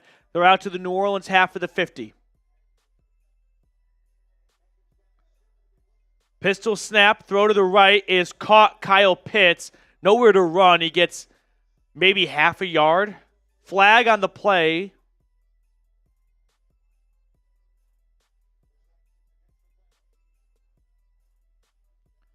And they are walking it back offensively. Pass interference offense. Drake London called for offensive pass interference. I wonder if it's 10-yard penalty. Same thing as in the 1st quarter. Yeah, they picked it up. Let's watch this here. I mean, it's clearly a play designed to get the ball out to Kyle Pitts. Yeah, I mean, he sets a block way past the line of scrimmage.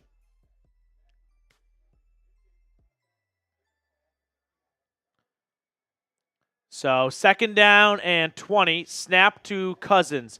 Throwing over the middle. Drake London makes a nice grab, and it's 3rd and 7. So he gets all the penalty yardage that he was responsible back, and then some.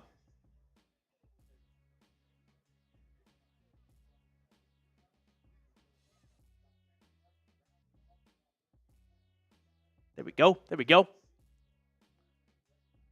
It'll be 3rd and 7, 3rd and 8-ish. Snap to Kirk. He throws down the right sideline. Too tall for London. Started to get hit as he released the ball, but overall just an inaccurate pass.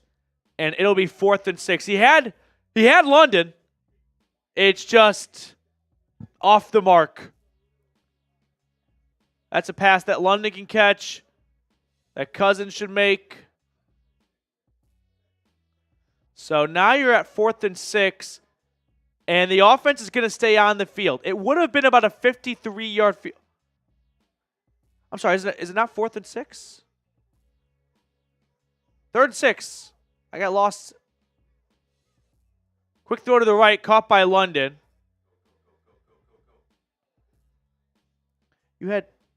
He did not get the 1st down. I guess I just got lost. I thought the penalty happened on 2nd down.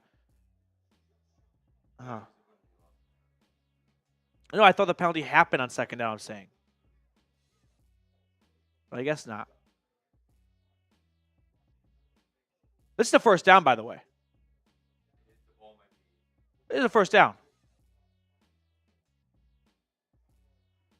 4th and 1. Atlanta lines up to go for it. Flag on the play. I didn't see anyone move. It can't be 12, too many men in the huddle. False start. Who jumped? They just got to the line of scrimmage. Oh, I think they're going to give the center, Ryan Newsel, a snap infraction type of false start. Can't move the ball. Does he kind of move this ball forward a little bit? Now 4th and 6. You're going to punt it? Oh, thank God. Field goal. I only saw Bradley Pinion on the field. I'm like, what? So 53-yarder now for Younghoe Koo from the right hash. Trying to make it a 4-point game.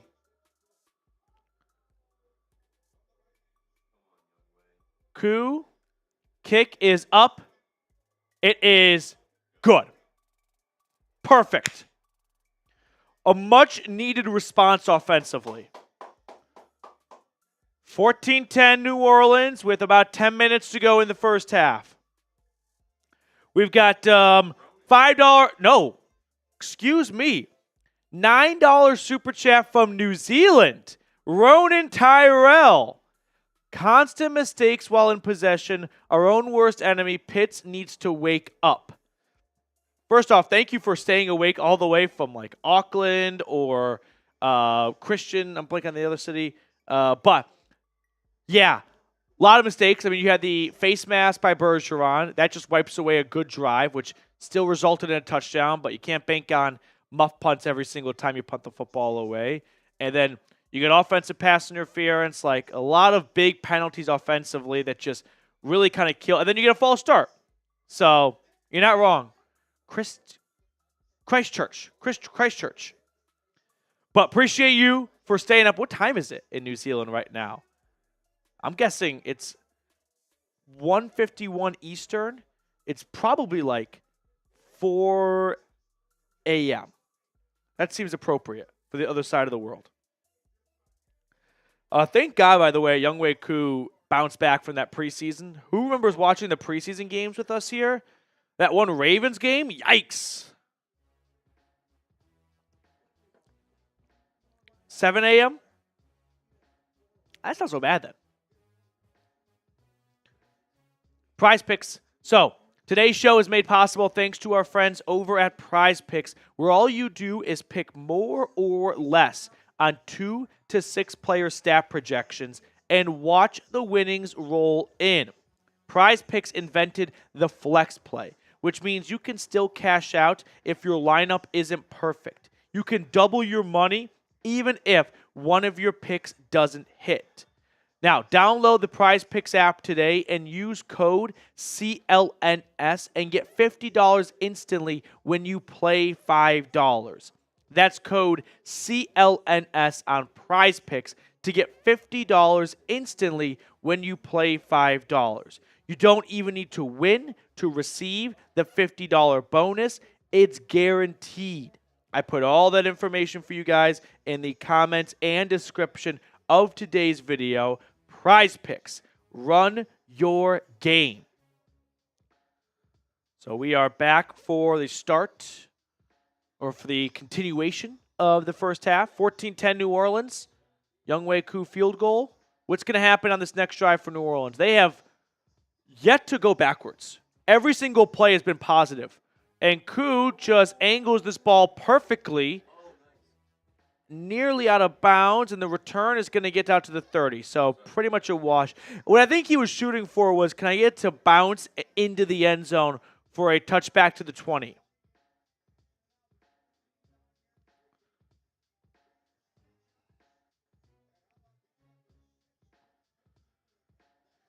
Let's get a stop. Let's get a stop here. What's going to happen on this drive? Touchdown, field goal, turnover, a punt. Nearly 800 people tuned in. Make some noise in the chat. 1st and 10. Carr, empty set. Takes the snap. Rolling to his right. He's going to tuck it and run, and he'll get about 4 yards. Just good coverage by Atlanta. Carr decides to just cut his... Or just take what the defense gives him. and gets 5 yards with his legs.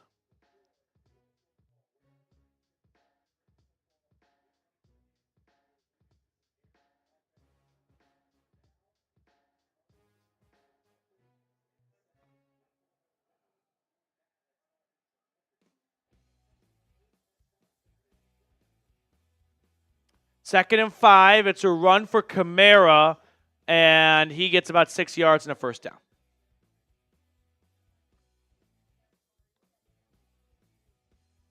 How bad was this week of practice for Atlanta? I mean, just not seeing any sort of fight defensively. It just seems like they've already mentally accepted defeat, and they're just letting the Saints push them around. Carr under center from his own 42. It's a play fake and then an end around to Rashid Shaheed, who is only going to get back to the line of scrimmage.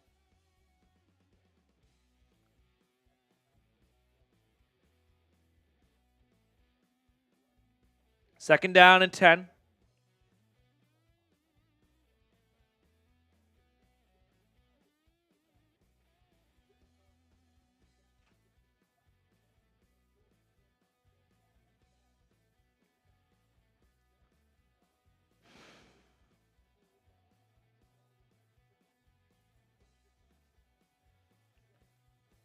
Carr, shotgun snap. Throw is tipped up. Intercepted. Yes. Here goes Troy Anderson inside the 10. Troy Anderson touchdown. Pick six, Atlanta. Matthew Judon tips the pass sky high. Anderson waits for it, and he does the rest. Judon is just going to punch this ball in the air. And that ball goes way up into the waiting hands of Anderson, who looks like a punt returner. And then he's running. He's off to the races. Let's go. Come on, Petey. Let's go. Troy Anderson. Play of the year so far for 44. That's what I'm talking about. And the Falcons' defense and special teams is carrying the workload when it comes to scoring. Extra point is perfect. 17-14, good guys. Wow. That's what I'm talking about. The defense desperately needed that. I mean, so far, 2 touchdowns off of 2 fluky plays, but we'll take it today.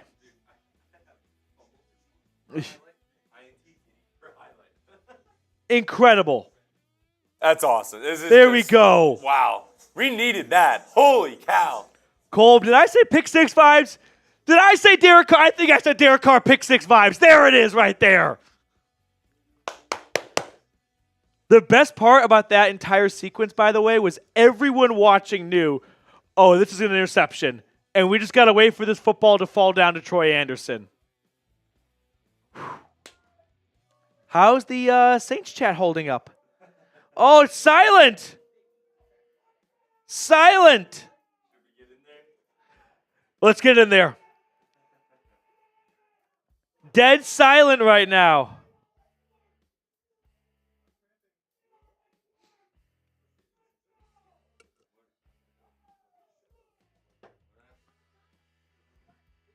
What happened? Whew. That's what I'm talking about. If you're enjoying what's now a nice lead for the Falcons, we'll throw our Super Chat menu on screen here. Everything we do is completely free, but if you do enjoy the free content and you want to get on screen, or you want to get a potential Falcons jersey, or you just want to start an F the Saints chat in the chat right now, whoever sends in the biggest Super Chat is going to get a Falcons jersey and a Chat Sports hat. Right now, the MVP belongs to Ben Black at $25. So anything over that, you'd become the new leader in the clubhouse for the MVP race, and you'll get the Falcons jersey of your choice and a Chat Sports hat as well, because we love you so much. So if you enjoy the free content we provide, this is our Super Chat menu. Greatly appreciate everyone who supports the channel. That felt good. That felt good. Let's do a quick red zone whip around here. Great play by Judon, by the way. I mean, this play obviously not possible without Judon just making a good instinctual play, right? Hey, looks like a little wide receiver screen is developing behind me. Let's get my hands up. This pass isn't going to go very far. Anderson's first career interception and touchdown. We have some blowouts developing right now. I mean, blowout's a strong word, but Bucks 21, Vikings 21-0. Texans have come back. Come on, Jags, wake up. Return for New Orleans by Shaheed is a pretty solid one. Gets out to the 36.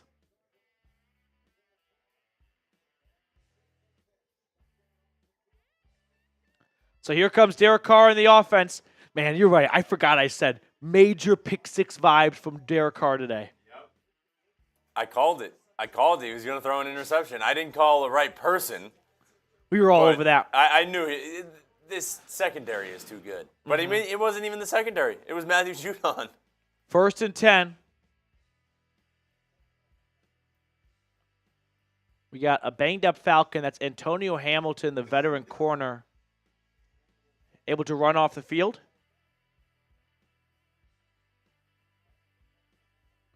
First and 10.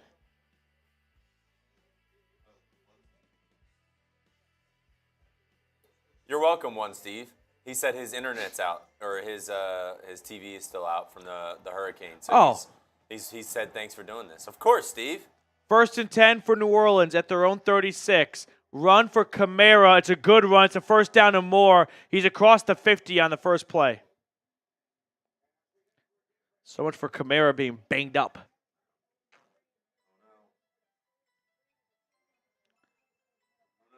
Jamar Chase, 63-yard touchdown for the Bengals. Cincinnati 14-7 over the Panthers. Joe Flacco in for the Colts, says Terminal. Okay. Joe Flacco making his appearance in the NFL again. 1st and 10, it's a run for Williams, and he's going to get about 2 or 3 yards. By the way, that pick six, first incompletion of the day for Derek Carr. That's one of the best. Every single Derek Carr pass has been caught. Gotta love those. That's funny. 3 career interceptions returned for a touchdown against Atlanta.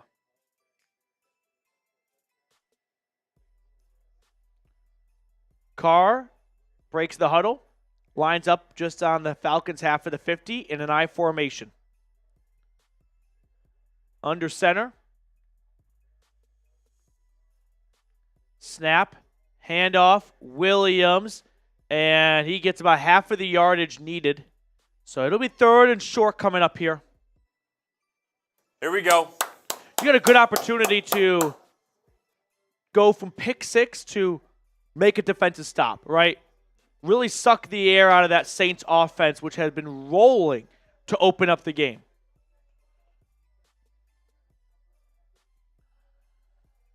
Third and 3.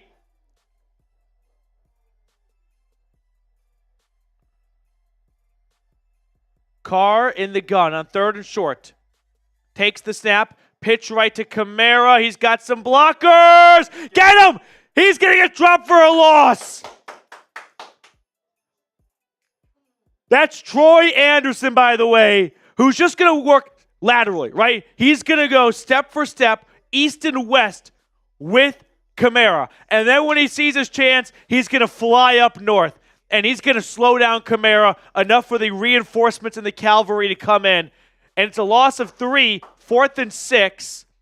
And now I think New Orleans is forced to punt. It'd be a long 4th down attempt, an even longer field goal. And now we're going to see the Saints punt for the first time today. Big play by 44 on back-to-back defensive series. Great job by Anderson. Punt is away. And it is fair caught at the 12-yard line. So it'll be tough starting field position for Atlanta, but they have the ball. with the lead in the last 5 minutes or change of the first half. There we go. It's looking better. It's looking better. For sure is. That's a huge stop for the defense. That's a momentum. It's the first stop all day. Right there. Yeah. And now you feel like, okay, hey, first quarter and a half was garbage. But we have a lead, and we're lucky to have a lead. So let's put that behind us, and let's go out and play well the rest of the game here. And we'll just tighten up next week. But for now, we'll get by with a bad first quarter. We got a little bit of a pass with a muff punt recovered for a touchdown and a pick six off a tip pass. But we'll take the points any way we can get them right now. Jay, you can't be mad after a good stop. Listen, I love a good troll, but you got to know when to pick and choose your spots. By the way, our goal for today's live stream is to reach 26,000 subscribers. We've picked up nearly 100 since this game began, so I really appreciate everyone who joined so far. But if you have not joined yet, hit the subscribe button down below. I can't tell you how often people subscribe and then comment, oh my gosh, I thought I was subscribed this whole time. So if you think you're subscribed, at least just scroll on down and just click that button. If it's black, it'll turn kind of silvery. Hit subscribe. And it doesn't cost anything either. It's completely free. That's something that some people are like, well, I don't want to pay for anything. You don't have to. Yeah. It's basically just subscribe is like following. Right. It's like, oh, I'm following this channel now. Agreed. Red Zone Peak here. It is an interesting Sunday. I've got the Colts beating the Steelers 17-zip, and I got the Jets beating the Broncos 3-0. So a wide variety of scoring coming in here. All right, we're not going to put that on screen. Be careful there. That's not very nice. Come on. Jay's a little annoying sometimes, but no, none of that. None of that. Bears, by the way, scored a touchdown to take the lead over the Rams 7-6. Roschon Johnson, former Texas running back, punched it in. V, when will Rook make an appearance? When an injury happens, probably.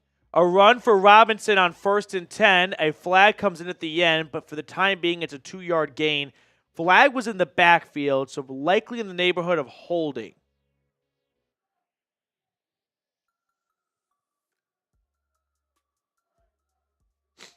First and 10, let's see what the run or what the flag is.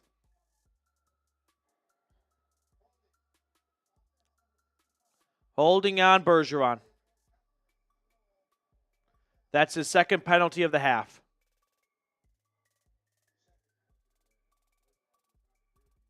Let's watch it. Is this a hold? Yep, there's always holding, but that one looks like a hold to me. So half the distance of the goal, it's a run for Robinson on 1st and very long. He only gets about 1.5 yards, maybe. So 2nd and very long awaits Atlanta's offense here.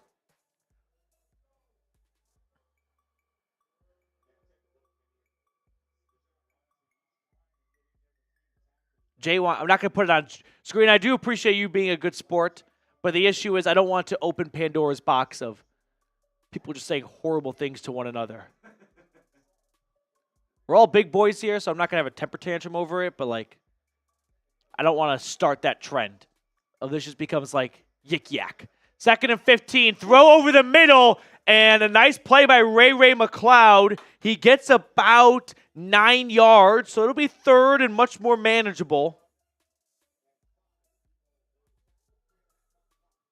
Lab saying Ray carrying the. Nice spotting. 3rd and 5. I didn't think. Okay, we'll take it. We'll take it. Cousins, 3rd down and 5. Looking, throwing to his left. Robinson, one man to beat. He beats him. Bijan's loose. Bijan out to the 50. Robinson, big play through the air. Man, he had one man to beat. This is simple, just elementary football, basketball. It's one-on-one. Can you get past your man? And he does. And there's no one past him. That Tyrann Mathieu, he's a little old, Hard to run. Hard to keep up with these young cats, Tyrann.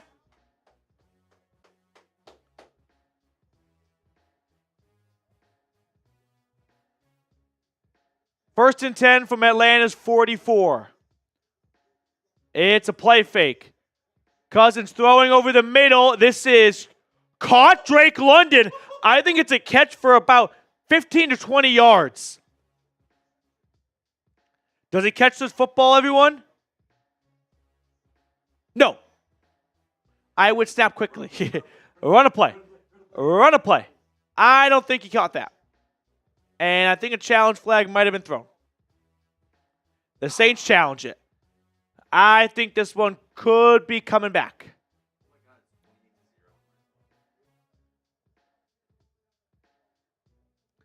Just based on that first camera angle, it looks like he kind of just traps the ball between his side and the ground. All right, it goes through the hands. Unless that ball just never moves, the bonus is the call on the field is a first down, so maybe. It is a blowout in the frozen tundra. Vikings 28, Packers nothing. I picked Falcons, I picked Vikings. I took Bears, who I guess missed. No, it's 7-6 Chicago over the Rams. Sorry about that, everyone. Vikings. Wait a minute, this is all wrong. That's not Vikings.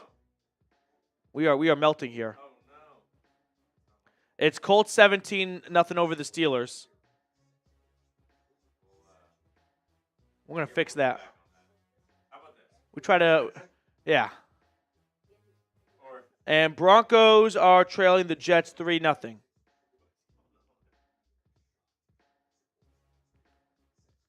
I will say, no matter what side of the political spectrum you land on, I think we can all agree, I just can't wait for the election ads to be over. It is like the worst period in television. Just every other one. Oh, it is a downpour in New Jersey. Neither offense can move the football. Bucks are over the Eagles 24-zip. That was a bad. Whoever said Eagles in that one's an idiot.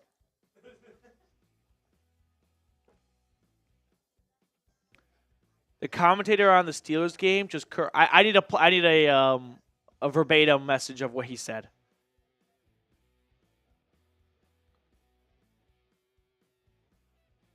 What's going to happen on this drive, though? Bucks are playing at home. Yeah, tie my shoe. Tim, how about the Steelers?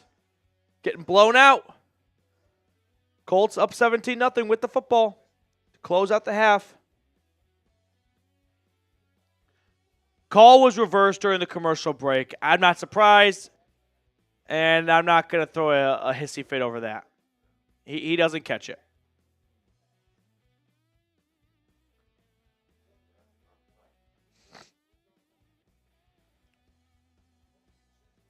Second and 10 at the 43. Cousins in shotgun. Takes the snap. Kirk, good pocket, throwing to his left. It is caught by London. He gets about 3 yards on second down. So it'll be third and medium coming up here.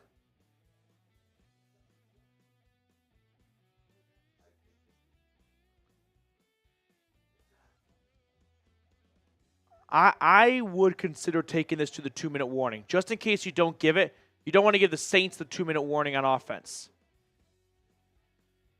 Yeah, Reed's right here. You don't want to give the Saints a 2-minute warning to use for their offense if you fail to convert here. You could snap it at like 1 second. So 2-minute warning. 2-minute warning. Falcons 17, Saints 14. We've got a muffed punt recovered for a touchdown for Atlanta and a pick six from Troy Anderson, putting up the 2 touchdowns for this Falcons squad. Saints, by the way, have they have 2 timeouts remaining. So even if you fail to convert here, the Saints are going to have enough time to do something with the football. I don't think you should be looking at it through the lens of we want to limit time.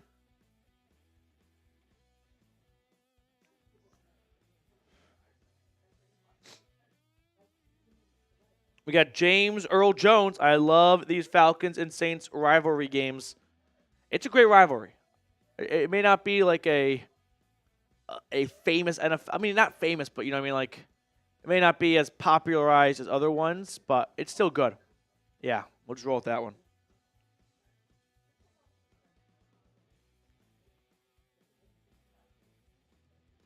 And that's Bears 7. So we're deploying a new set of graphics here, and we may have a couple of snafus. Math and Science wants to know if you like Gatorade or Powerade more. I go back and forth, but I love Really? a good blue Powerade. I can't touch Powerade. But the Gatorade with the little nipple on it, you can't go wrong. Yeah. Gatorade for me.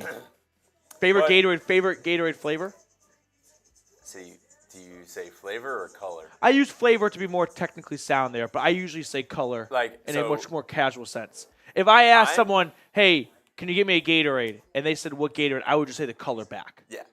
I'm a big yellow. I like yellow. I like red, but after 3 sips, your whole mouth is red. True. So that Orange is my favorite. Orange is my favorite. I like orange, but it's I would pick either blue or yellow. Yeah. So I guess is this good? Yeah, I mean the Bears. It's 7-6 Chicago over the Rams. I'm not quite sure what happened to the extra point. Panthers really putting up a fight with the Bengals. That's a hungry Bengals team. How funny would it be? 3rd and 6, snap to Kirk Cousins. We are back after the 2-minute warning. Good pocket. Throw is incomplete. Looking for London and just double coverage. Pass is broken up. You got Alvin Kamara rocking a Braves hat coming to the stadium. He's from Norcross, I believe. Right? I think he's from Norcross. 4th and 6. Falcons will have to punt. So the Saints will get the football with about 1:45 and 2 timeouts, probably around their own 15-yard line.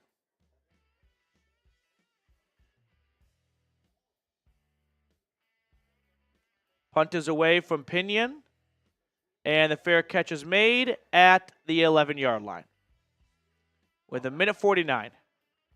So plenty of time for New Orleans here. Don't want to get ahead of ourselves and start looking at the clock too closely. Just focus on, like, this is not one of those situations you're like, hey, we'll give up 10 yards for some time. No.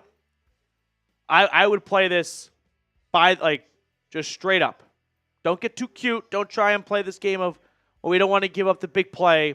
I don't want to give up a field goal here. I want to go into the half up 17-14.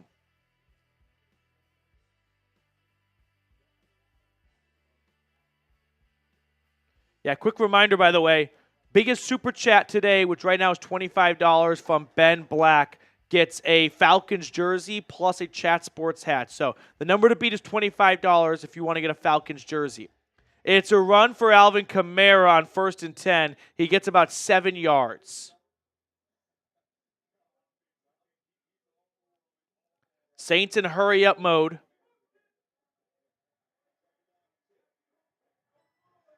Snap to Carr, flag down, throw over the middle is caught by Olave, but there is a flag.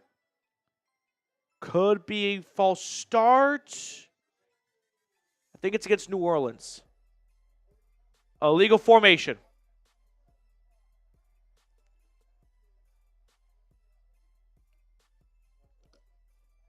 That's the rookie Fuaga. I'm guessing he just didn't line up on the line, or I'm guessing he did line up on the line of scrimmage.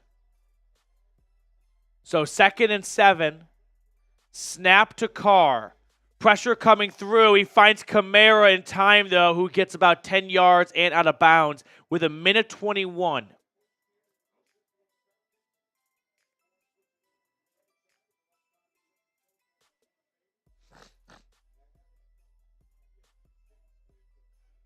Yes, Brendan. Flacco is still playing. Yeah, I'm watching Red Zone right now. Joe is slinging it right now for Indy. They have 3rd and 15 in that game. 1st and 10. Carr takes a snap from the 26. Throwing, and that's incomplete. Anderson was breathing down the neck of Kamara. I mean, it was an absolute fastball from Carr.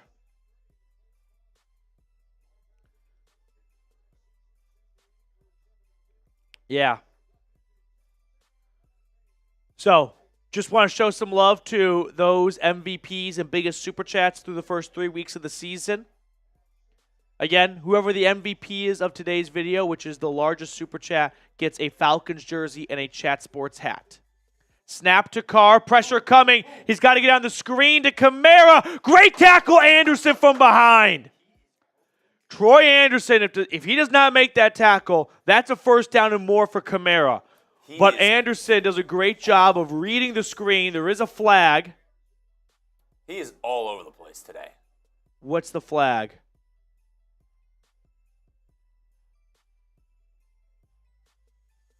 Don't be on the defense. Don't be on the defense.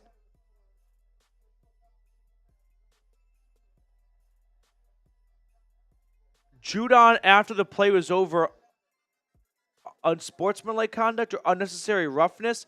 1st down, New Orleans. What does Judon do after this play?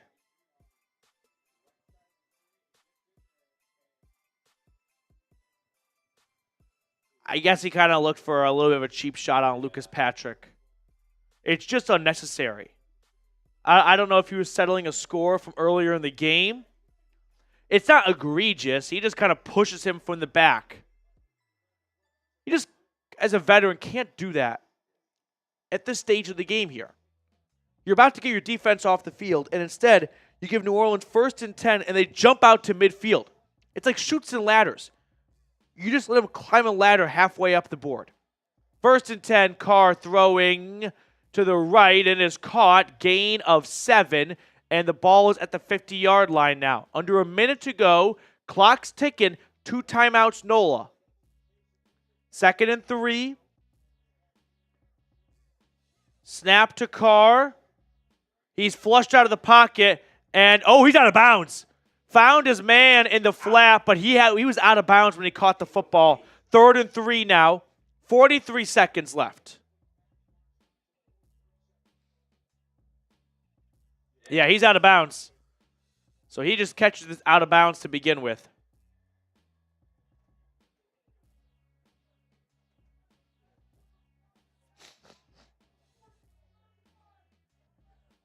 Third and 3. Let's go. Spam those threes. 1,000 people watching right now. Get those threes in the chat here. Let's get off the field defensively. Carr from the 50 with 2 timeouts. Takes the snap. Good pocket to throw. Deep over the middle. That's incomplete. Simmons, if he has 1 or 2 steps back, has an interception. 4th and 3, and the Saints are going to punt, I assume. Man, look at Bates. He's just staring into Carr's soul this whole time.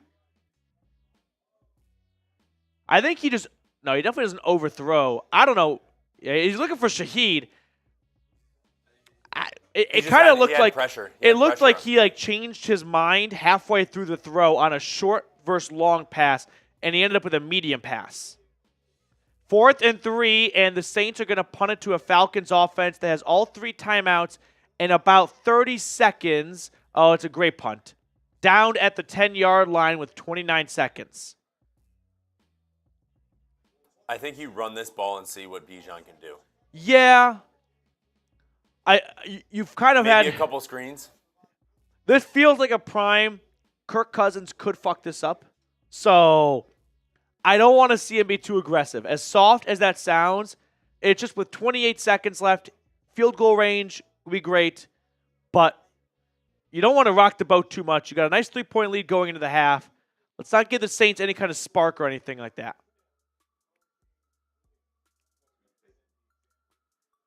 Toothpick. Ooh, I like Arthur Blank. He's got his headset in right now. He's listening to something. I would guess the radio, but maybe he's listening to us. Good chance. We're going to give it a non-zero chance that we are in Arthur Blank's ear. Snap to Cousins, handoff Robinson. Bijan gets about 9-ish yards on 1st and 10. I mean, might as well call a timeout there, right? You got a decent gain on 1st down. No, that's the half. So that is the half. Atlanta will let the clock run out. After 2 quarters, it is 17-14. Falcons leading the Aints. We'll take it. We'll take it. 3-point halftime lead. Give me an A in the chat right now for Atlanta. We'll take that. There we go. We're going to get the stats from the first half on screen. And then Reed always loves to have some halftime shenanigans with you guys here, where I just refill my water. But overall, first half thoughts. Offense was underwhelming. I mean, no touchdowns to show for, just a field goal from the offense. But you get, sure, what's probably going to be a one-of-a-season fluke-type play of a muff punt that rolls into the end zone. But happens to come against the Saints. I can't think of a better opponent for that to happen against for the Falcons. So we'll take it. And then you got Troy Anderson, who was just making play after play in the second quarter. So a pick 6 from Anderson. Great stuff out of him. Overall, you lead by 3 points at the half against a 2-1 ball club. You really can't be too upset with it, but the offense definitely has some work to do still because they have yet to put up a touchdown of their own. The defense, they just got to work on stopping a nosebleed. They have been pushed off the ball too much. They started to settle in that second quarter, though. They forced 2 punts. They forced an interception. Very different start compared to the start for New Orleans' offense. But 2 quarters to go. This game is far from over. I think right now we got to see the offense pick up the tempo a little bit. The defense settled in the second quarter. Like I said, forcing a turnover, forcing some punts. Now it's time for the offense to answer the call, push the ball down the field, and come away with more than 3 points offensively in the first 30 minutes. So, first half stats, though, Derek Carr, 10 for 14, just 70 yards, mostly because Kamara did a lot of damage on the ground, along with Taysom Hill. Meanwhile, I've got Kirk Cousins, 12 for 19, 137 yards, and that 1 interception to Paulson Adebo. So I'm going to go and refill my water real quick and use the bathroom. And then Reed is going to hang out with you guys for the next, I don't know what that was, for the next 5 or so minutes. Oh, yeah, NFL Week 4. Okay, there we go. So, Reed, they're all yours. What's going on, everybody? I think everybody knows, whoever was here last week and the weeks before, I think we know what time it is. That's right, Lav. It's half off halftime, baby. Half off halftime. All right, let me get you guys set up here. So these are the stats. PD, we just went over them. But I got this right here. Let me get, yeah, we'll throw these on. All right. Half off halftime, baby. I got this right here. Little beer bong. $50. Do a little beer bong. I got some Happy Dads right here. Any super chat, beer cheers. So I'm going to crack this open right here. Oh, yeah. Cheers. Honestly, great start to the game. Great first half. The defense picked it up a little bit at the end. So Troy Anderson going crazy. He was all over the field. But yeah, I mean, couldn't have asked for a better first half. I could have asked for a little bit more from the defense, but they're showing out a little bit. They're doing a lot better. But yeah, $2, we can spam F the Saints. And if we want to go hijack the halftime over on the Saints channel, I'll throw the link in there, and we'll do a little rating of the Saints Now channel. But yeah, what do you guys think? Let me know what you think about that first half. Grade the first half. A, B, C, D, or F. I would give it B-. I mean, we're up 17-14 on a pretty good Saints team. I mean, B-. Yeah, I've seen some B's fly in here. I think that's a fair assumption. The minus is for the defense, but it's not in the C's because they picked it up and they got a pick six. So it's hard to say no to the defense being better when they got a pick six for you. I mean, it's 14 of the points is from special teams and defense. And our offense has been driving down the field pretty well, and we got a field goal from Young Wei. But, I mean, I think the biggest thing that they need to focus on is offense and getting in the red zone and scoring. Because as much as defensive scores and special team scores are great, those aren't, normal ways to score. Yeah, Chris, need more out of the offense, for sure. Blitz one, you want Penix in the game? I don't know. I like Kirk. He's really, you can see that he's a veteran because he makes the right decision. And that interception, it's just a fluke. I mean, Ray McLeod fell down. It's nothing you can really do about that, so it's tough to pin that on Kirk.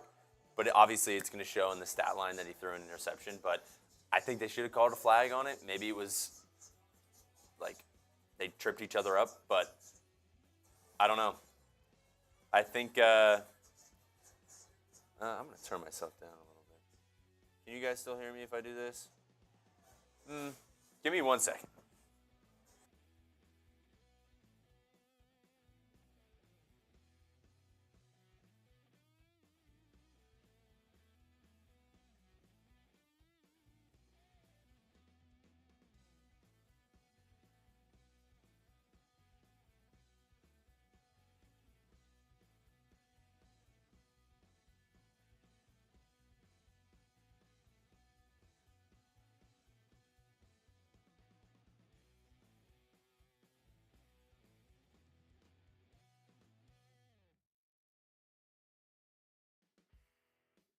Sorry about that.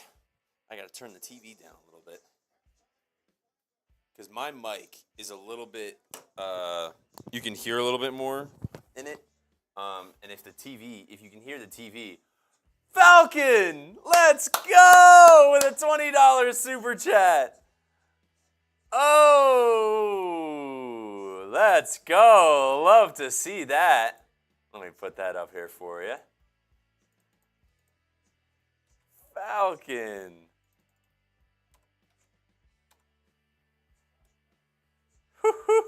He said, rise up, Dirty Birds. Atlanta fan for life from Nebraska. Let's go, Falcon. Thanks for tuning in. Love to see it coming from Nebraska. Let's see. I'll do a little beer bong for that.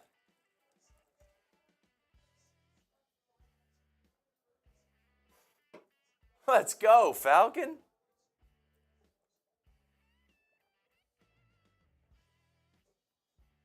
And Bentley Lancaster with a $2 super chat. F the Saints, rise up. Let's go, Bentley. Appreciate the super chat. I messed up my camera when I was moving. Let's go. Let me get that up for you. Oh, love to see that.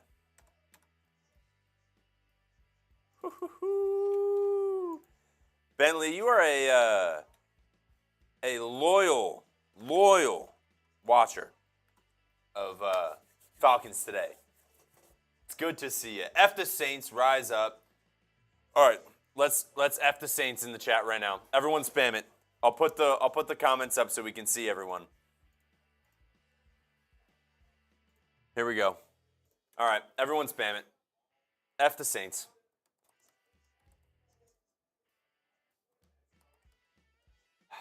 I'm not a fast typer. Oh, and I spelled stuff wrong. There we go.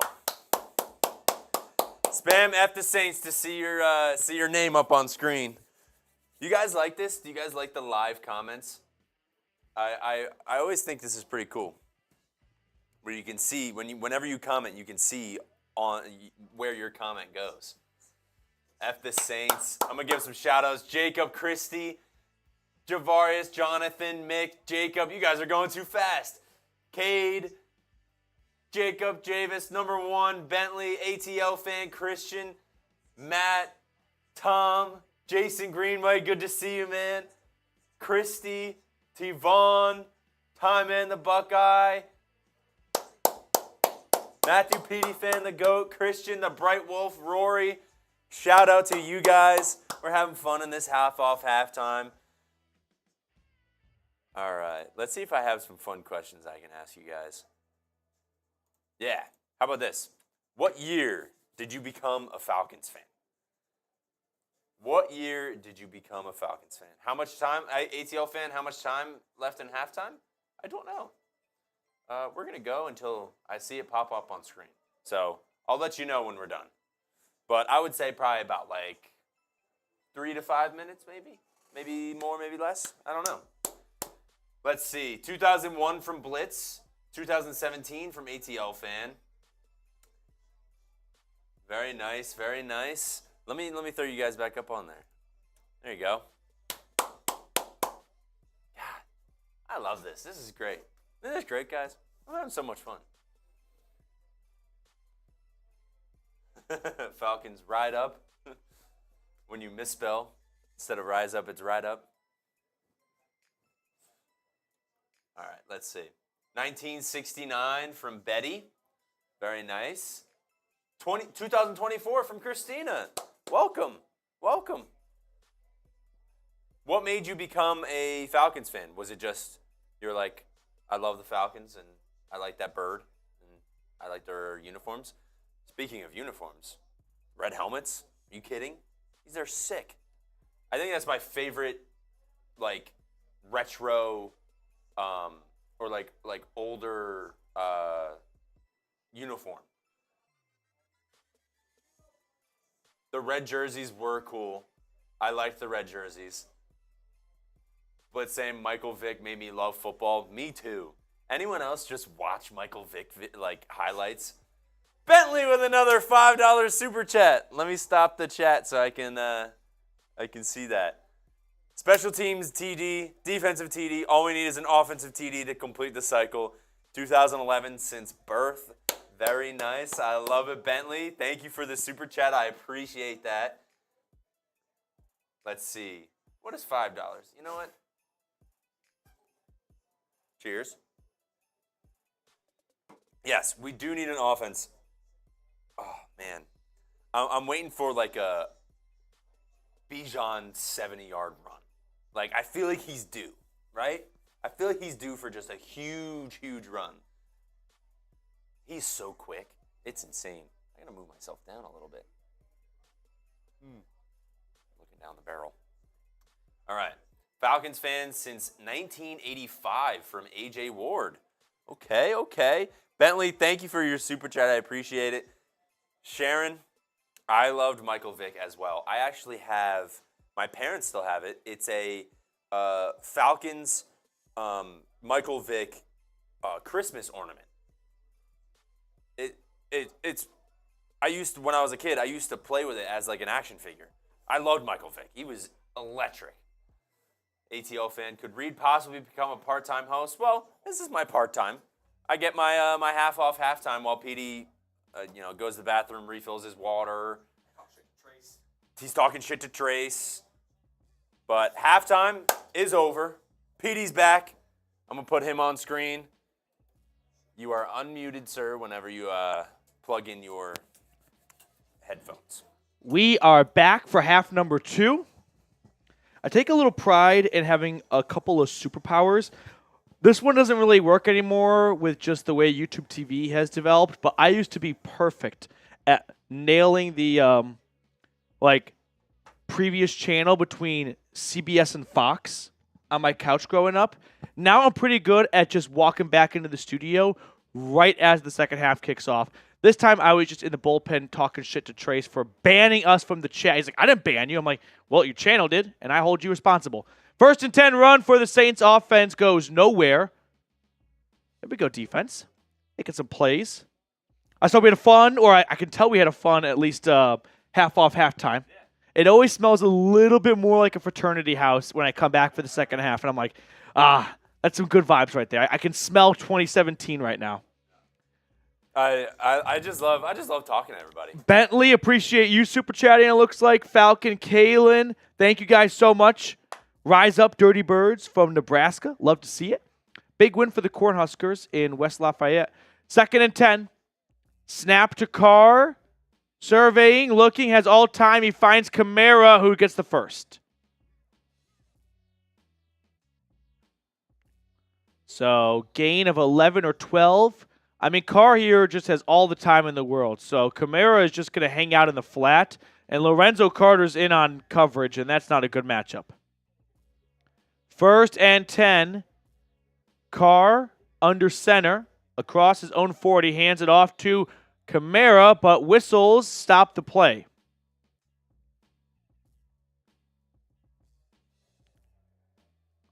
False start offense. Alex, I went to University of Tennessee. 4 great years. I'm proud. It was only 4-2. 1st and 15.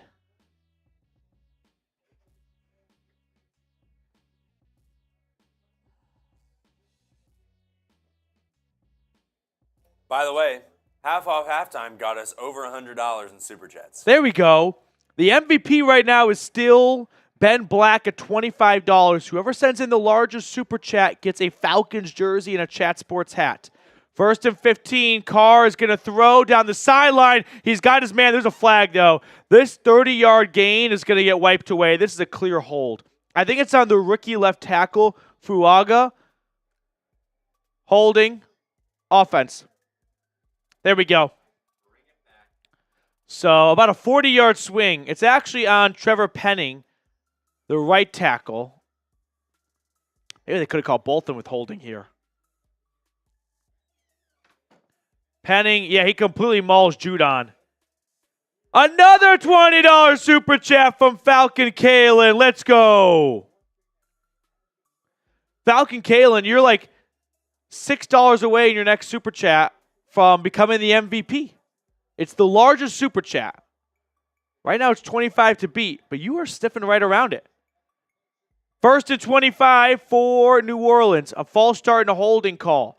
Throw over the middle is complete to Shaheed. It's a gain of 4. So 2nd and 21. Falcon Kalen, you actually said my last name right. So cheers and rise up, my Falcons brothers and sisters. I don't have the greatest track record with pronunciation, which is weird because when the lights aren't on and the mic's not on, I'm pretty good at it. But when you're just staring at a camera, sometimes no matter how many times you practice a name, it just goes out your head. But I got this one right, so we'll take it. 2nd and 20, Carr finding Kamara before taking a sack for a gain of about 7 or 8. So it'll be 3rd and long, 3rd and 12, 3rd and 11, something in that neighborhood. Chance for Atlanta's defense to force a stop. Injury updates here. Taysom Hill is questionable right now with an abdomen injury. Willie Gay, their starting linebacker, is out with a hand injury. 3rd and 14. Let's get off the field. Spam those threes. 3rd and 14.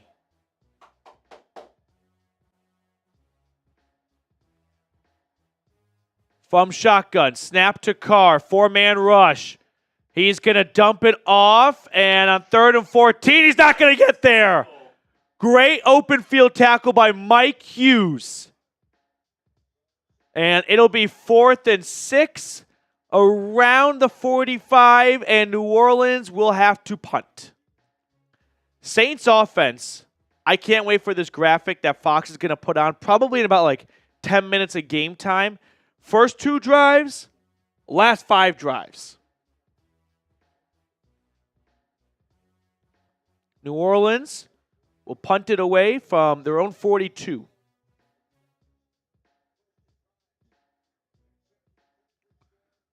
Punt is nearly blocked. Oh my gosh. Return is non-existent. Fair catch made at the 10. I don't know why he called a fair catch there. I don't envy the job of a punt returner. To have to watch the ball while also looking ahead is impossible, but it's the job. And that time he called a fair catch a little prematurely. He had some room to run. So 1st and 10, Atlanta from their own 10-yard line here in the third quarter. No, we'll say that for later. Quick red zone whip around here. Yeah, and then, quick red zone. Then don't do that one. Do the top one. Or do the top one, I'm saying. And then we'll also show them the last few weeks of Super Chat MVPs and things like that. So, we've got 14-17 with an Atlanta lead. And I just want to show you guys some love for being big supporters of Falcons Today over the last few weeks. Bears over the Rams 10-6. If you were with us pregame, I took Atlanta, Chicago, Minnesota, and Indy. Tape don't lie. We're 4 for 4 on this slate of the 1 p.m. games. And then on the other slate, I took Jets, Eagles, Bengals, Jags. So 2 for 2 right here. 6 for 8 so far, but the Jags are still alive. The Eagles look kind of dead. So we might be able to go 7 for 8 in this noon 1 p.m. Eastern window. But like I said, whoever sends in the biggest super chat will be the MVP of today's watch party. You'll get a Falcons jersey of your choice and a Chat Sports hat. The number to beat is 25 right now. 25 came in earlier from Ben Black. So if anyone wants to get a Falcons jersey of their choice, just be the MVP of today's show with the largest super chat. And we'll send that jersey to you along with a Chat Sports hat to wear out and about. Yeah, making our Eagles win. Frenchie with a $10 super chat. There we go, Frenchie. And by the way, every single time we get a new MVP leader in the clubhouse, we send the link in our chat to the Saints stream here at Chat Sports, and we spam ATL over there. Which, by the way, when I left for halftime, I bumped into Trace in the bullpen area, and I was like, that is Charmin Soft blocking me from your chat. We would never do that here. He's like, I didn't do that. I'm like, well, someone did because it won't let me tap. It won't let me type. 1st and 10 for Cousins. Plenty of time. Now he's running out of it, and he gets this is going to be intentional grounding. Yeah, but there's no receiver in the area. No receiver in the area. It's got to have a receiver in the area. Can't be in your pocket. Has to get to the line of scrimmage. If you violate one of those, you're in trouble.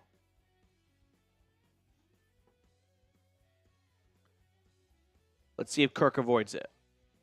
I didn't see anyone in the neighborhood. 2nd and 10. Right, what I'm saying is no one in the area. Cousins in the pistol. Takes the snap, drops back. Cousins throwing down the right sideline. Caught! Darnell Mooney! Flag 2. This is going to be defensive pass interference, but they'll decline the penalty. Mooney with an excellent grab. We'll show you Frenchie's super chat in a moment. This is defensive pass interference. Adebo starts to just pull on him a little bit. Great catch by number 1. If I am ahead of you, by the way, just pause me for like 10 seconds. That's the simple solution.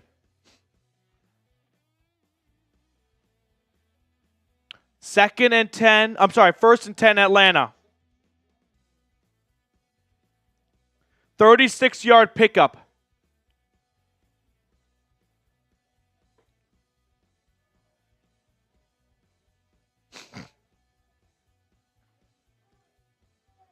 Under center. Cousins takes the snap, play action. And he is going to find Robinson for about a yard or two. Man, Cousins nearly got sacked. He's lucky to get that away.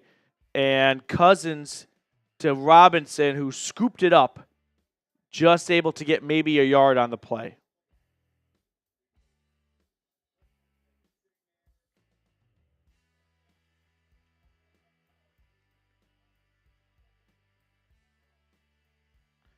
It'll be 2nd and 9, right around the 50.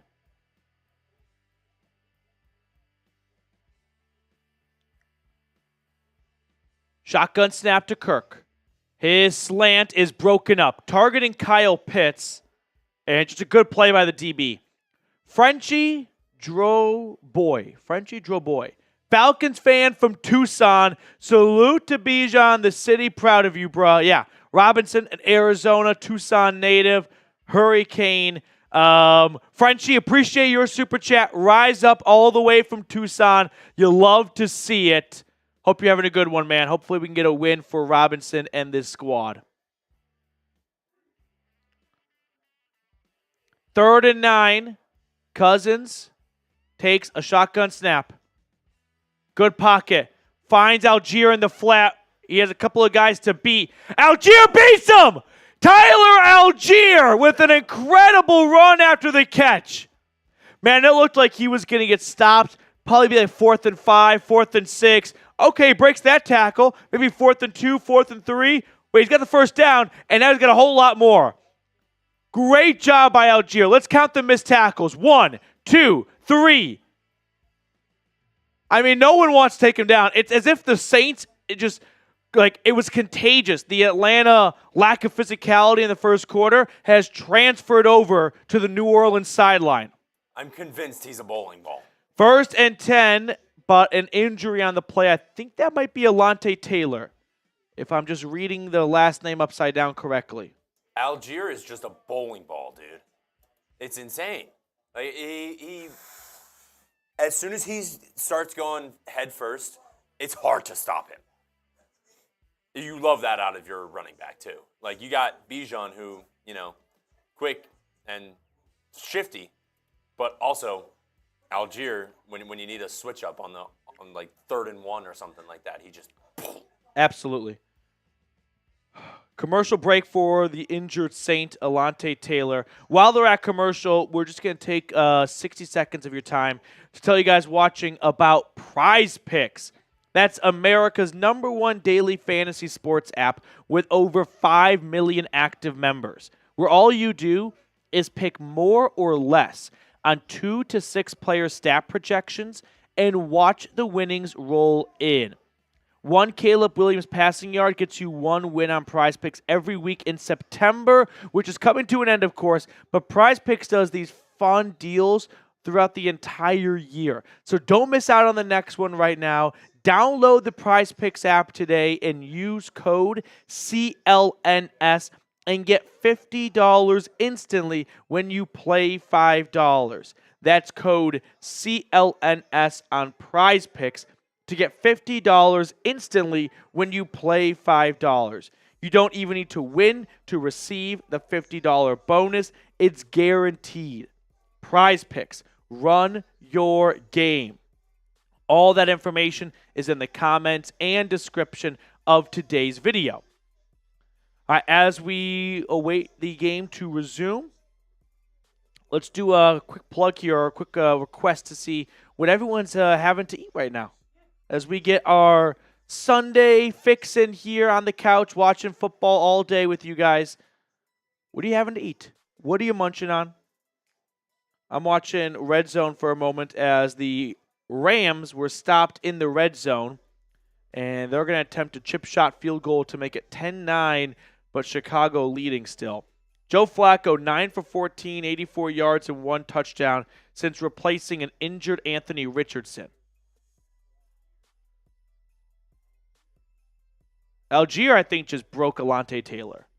Like, Alante Taylor, I think, injures maybe his shoulder, something upper body, because he's walking off the field no problem. And that was just hey, Algiers going to put his shoulder down and run through you. Kool-Aid McKinstry, the second-round pick out of Alabama, is in for the Saints as Algier takes a 1st and 10 handoff for 12 yards.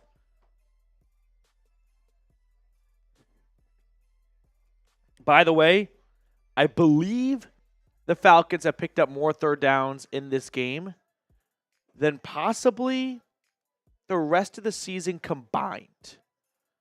They had 6 third down conversions coming into this week. What are they at now?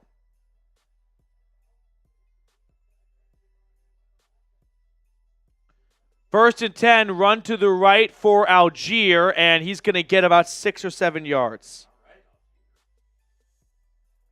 Let's go, Tyler. Feed him the ball. It's working.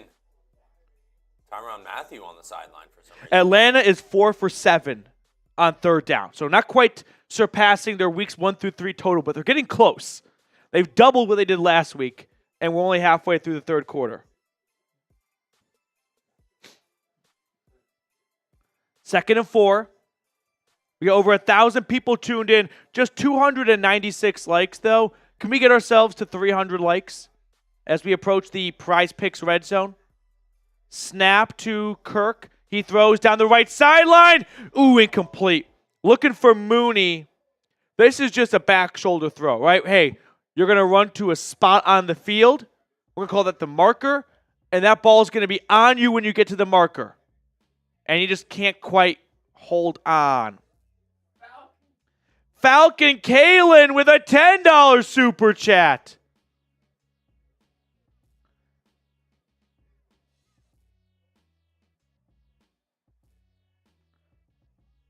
Second down coming up. Or 3rd and 4, I beg your pardon. 3rd and 4 from the 22. Snap to Cousins. Quick throw outside Mooney. He's dropped for a loss. Chase Young reads this play like a book. And 3rd and 4 turns into 4th and 7. Loss for Mooney on the play. So Atlanta will face 4th and 7. I suspect Younghoe Koo coming out for a field goal. So here comes Koo for a field goal. It'll be about 44 yards. He is 1 for 1 today. First make was a 53-yarder from the opposite hash. This one from the left. 44-yarder to make it a 6-point game is good. So, Atlanta stretches their lead 20-14. My pregame score prediction was 24-14 Atlanta. We can't get that done unless we get a couple of safeties. But we can hold the Saints to 14. So, Falcon Kalen, my wife's going to kill me for spending $50 on this channel today, but worth it. Rising up for the win and taking the beating from my wife later. LOL. Let's go ATL. What might soften the blow, Falcon Kalen, is like I said, whoever beats Ben Black, yeah. Wish I got the name correct. Yeah, Ben Black at $25. Whoever sends in a super chat larger than $25 will be in the driver's seat to be the MVP of today's watch party. And you'll get a Falcons jersey and a Chat Sports hat. So I'm sure if she gets a Chat Sports hat out of this, that would probably soften the blow. And right on cue, we get a $50 super chat. Let's go! From Betty Crocker. 1.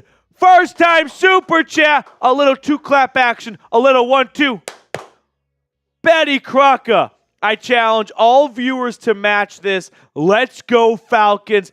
Beat the Aints from Mesa, Arizona. Betty Crocker. Way to bring the boom today. We're going to spam the link of the Saints stream in the chat right now. With a new leader for the MVP, we're going to go over to the Saints stream and spam ATL in their chat. So keep a lookout for Reed putting the link in the chat in just a second. But Betty, thank you so much for your super chat and for supporting the channel. Right now, you are the leader for the MVP, so Whoever sends in the largest super chat, which is currently Beta Kraka, 1 to beat at 50, gets to pick a Falcons jersey, and we'll send you a Chat Sports hat as well. So let's go over to the Saints channel, and we're spamming ATL. We are spamming ATL. They put me in timeout again. They have silenced me. We are not going to stand for this governmental control that Saints now has. I see Jarvis Walker, let's go Falcons, Ty Man the Buckeye, ATL. Spam ATL right now in the chat.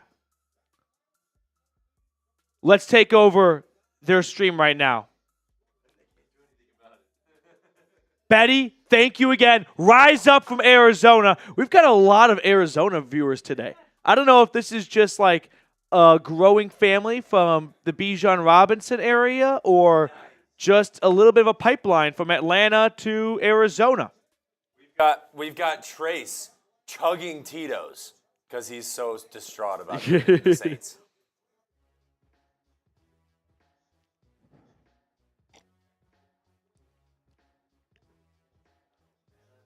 First and 10. They got it in sub mode. They're soft. It's fine. They are afraid of an uprising. It's a CCP. Carr throwing to the left. This has caught Olave, who had been really quiet for a while there. I think that's just catch number 4, Reed. I've got him less than 4.5 grabs. By the way, Taysom Hill has now been ruled out for the rest of the game with an abdomen injury. He missed week 3, and then came back for this game. 2nd and 3, Terrell, I need you to put the clamps on Olave now. Carr hands it off to Kamara. Nowhere to go. There we go. And we got a $2 super chat coming in. A train?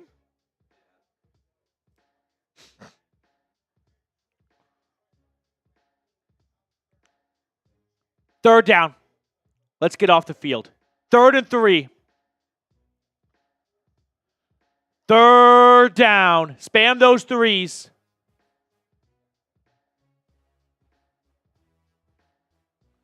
Carr in the gun.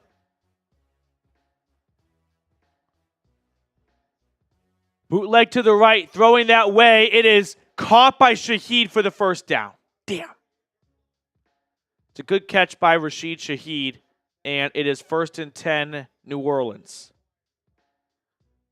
Was this caught? I think so. Yeah.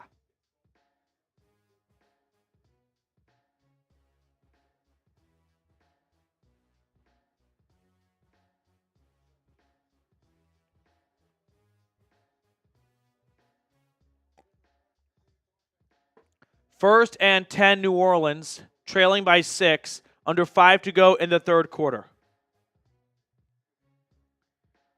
Under center, Carr, fake pitch, has time, throwing back that way. He's got Williams. Ooh, takes a big hit from A.J. Terrell. And now I think Terrell is down.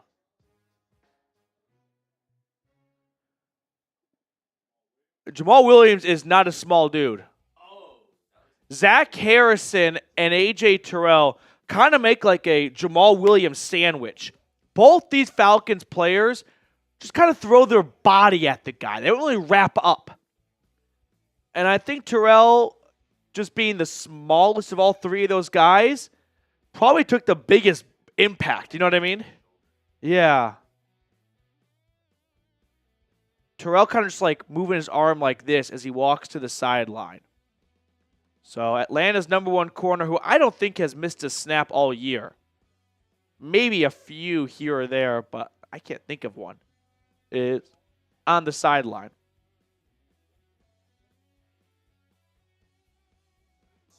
Deuce, that is the score. 14-20.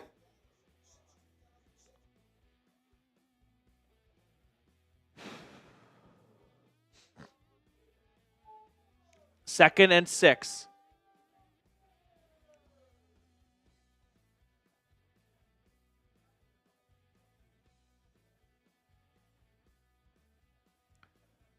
Carr throws to, damn it, Olave. There it goes. So much for the less on 4.5 grabs for Olave, especially because the moment Terrell comes out of the game. I was just about to say. That's exactly where the ball goes. First and 10.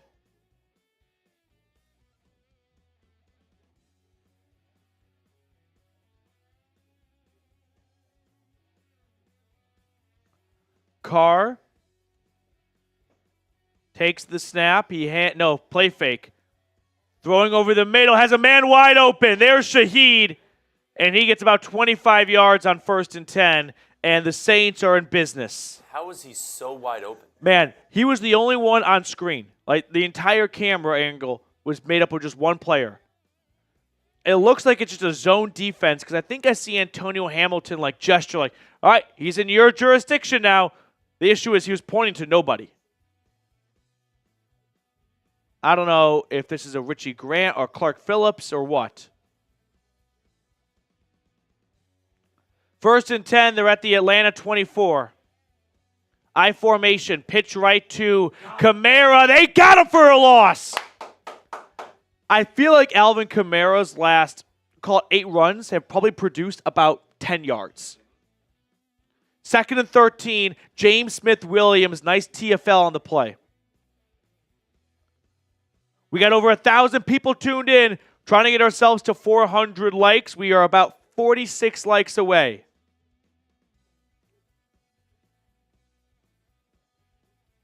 Second and 13.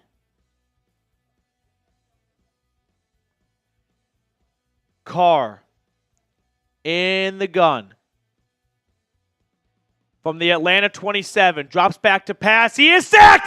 Down he goes! Is that D. Alford? A little nickel blitz? Yeah. Why not the smallest guy on the defense get sack number 4 of the year from Atlanta? D. Alford on the corner blitz. He gets Carr all to himself. It's a one-on-one, and he leaves Carr with the bill. There we go. 3rd and 17. First sack of the day, 4th sack of the year in game number 4. Get some S's in the chat. Let's get S for a stop, baby. Come on. Way to dial up some heat, Jimmy. Empty set. Snap to Carr. Throw to his left. Oh! Welcome to the big leagues, Kamara. Hello. Mike Hughes, big time hit. Entire bench just flooded off to celebrate around Hughes. I mean, look, there's pressure all over. 1, 2, 3. I see 5 red helmets barreling down towards Carr. And Mike Hughes just lays into Kamara. It'll be a 43-yard field goal attempt for Blake Grupe. 43-yarder to try and make it a 3-point game late in the 3rd. And for miss, every single miss just blows the ball off a little bit more. He made it. I don't see any M's. That's not on you. No, this I put it up. Is 110% your fault. I put it up too late.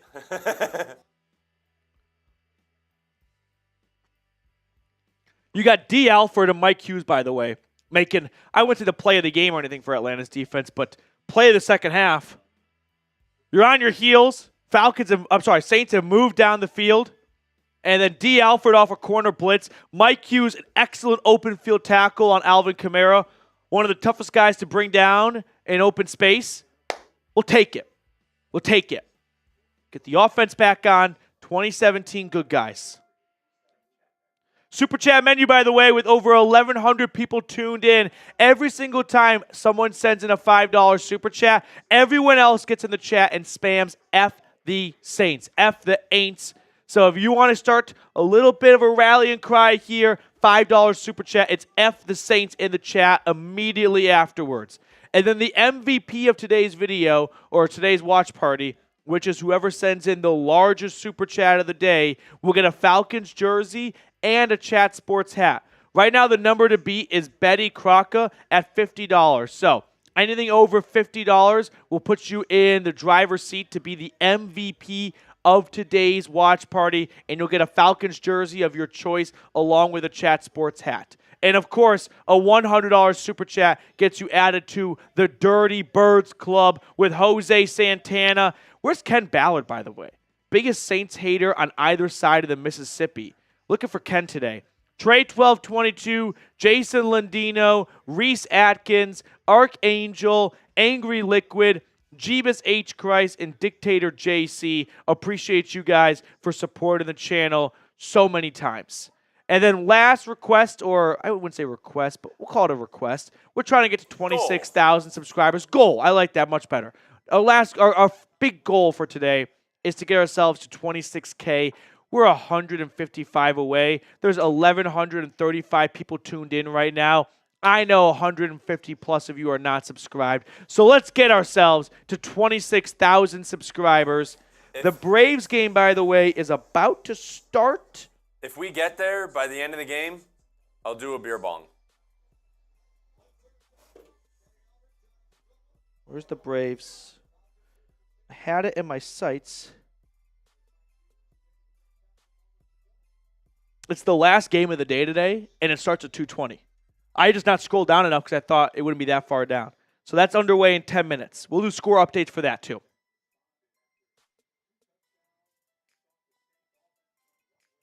So a minute to go in the third quarter.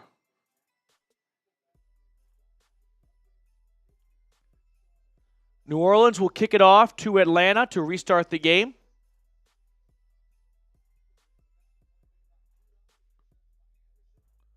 And another low bouncing kick, returned from the 2-yard line across the 15 and tackled shy of the 20. Good coverage by the Saints.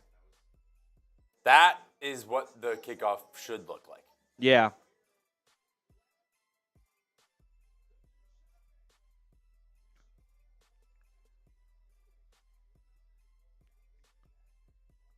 Okay. Come on, offense. UCLA, Penn State, something I will not be watching. You'll watch as a Penn State guy, but like from a general college football standpoint, that is not a fun matchup. UCLA is bad. Pitch right to Algier. Algier running through the defense gets 5 or 6 yards. I'll tell you what, this might be a Tyler Algier day. He's had some tough runs and catches. I just started a new poll. Can the Falcons hold on to this lead? That seems like something we're going to regret.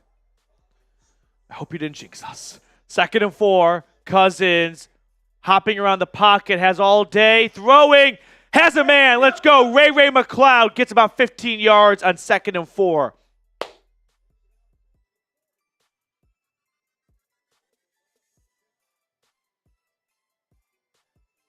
First and 10.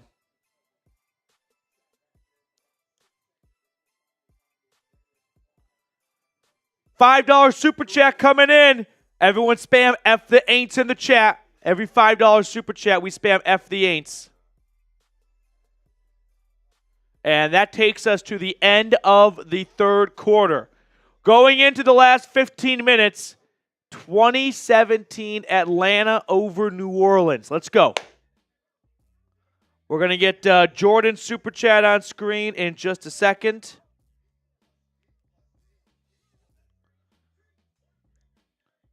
Peeking at red zone, the Steelers just scored their first touchdown of the game. It cuts the lead down. It's now going to be 17-10 Indy with Joe Flacco in the saddle, leading the Yinzers. Jordan, F the Saints, special teams touchdown, defensive touchdown. We need an offensive touchdown. That's the trifecta. What would you call, like there's like in hockey, it's the Gordie Howe when it's you get a goal, assist, and a fighting, you fight. What would be a NFL version of offense, defense, and special teams? Side note, what's the Chat Sports hat look like? I wish I had one on me right now. I left it at home. Do you have one? You think there's one just in the bullpen? Yeah, I didn't bring my. It just. I'm trying to think of. It's like a trucker hat. It's kind of a a black bill and black front, and it says Chat Sports in white with the Chat Sports logo. Yeah. Trace is wearing his right now. I'm not a big hat with the headset guy. So if you go over to the Saints channel, you can see Trace wearing it, and you'll get a good idea of what it looks like there. But it says Chat Sports kind of across with the Chat Sports logo at the end. Jags. But, Jordan, thank you so much for the super chat. F the Aints indeed, brother. So, Jags taking the lead. I picked the Jags. Everyone's out on the Jags. I'm just not very in on the Texans. Bengals have doubled the lead over Carolina. Bucks over the Eagles 30-14. I bet I can get. Can you?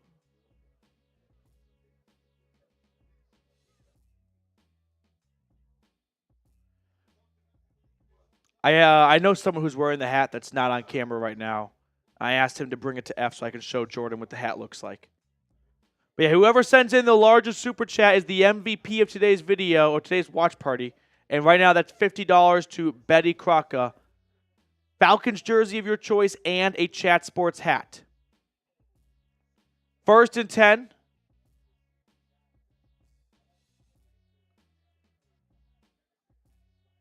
Cousins under center.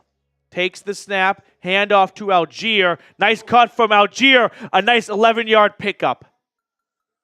Listen, I love Robinson. Algier's playing better today. I wouldn't be surprised if, I wouldn't call it a benching, but you just see a little bit of a distribution of snaps.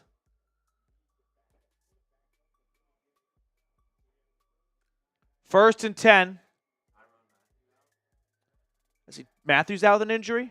So the Saints have gotten really banged up in this game. Willie Gay, their starting linebacker. Taysom Hill, their jack of all trades. And their starting safety, Tyrann Mathieu.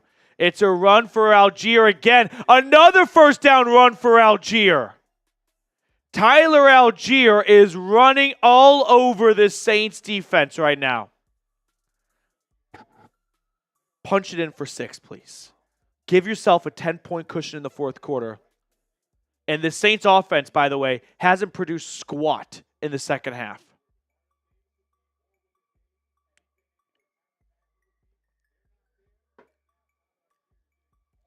First and 10 for the Falcons.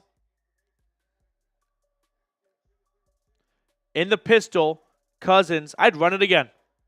I'd run it down their throats until they can stop it. Handoff, Algier. Okay, they might have stopped. Oh, he's still going. What could have been like a 2-yard loss is about a 3-yard pickup.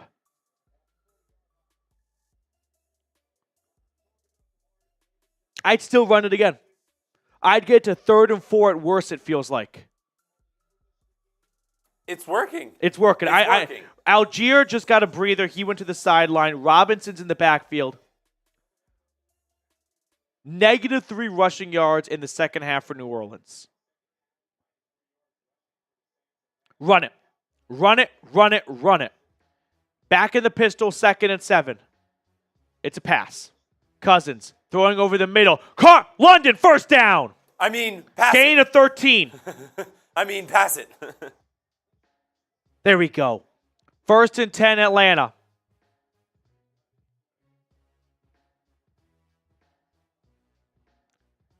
Plus, I got Drake London on my fantasy team, so I'll take that. I'll take that.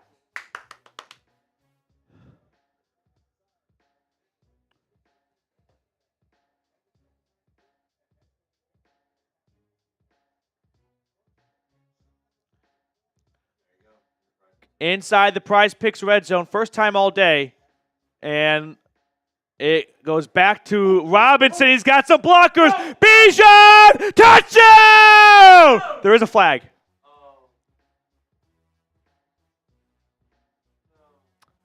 Celebration might be over.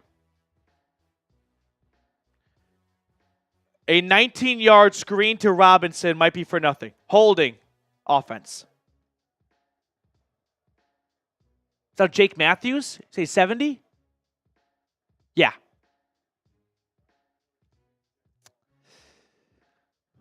Where's the hold? Show me. He's working on Chase Young. Is this a hold?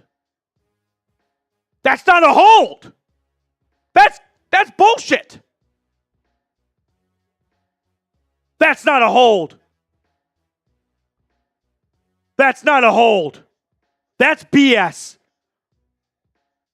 That is truthfully BS. 1st and 20, they're back to their own 20, to the Saints 29. Just stole a touchdown from Bijan. They hand it off to Robinson to the left side. He gets about 2 yards.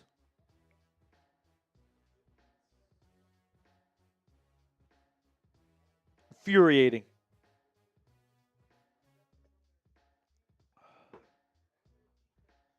Second and 18.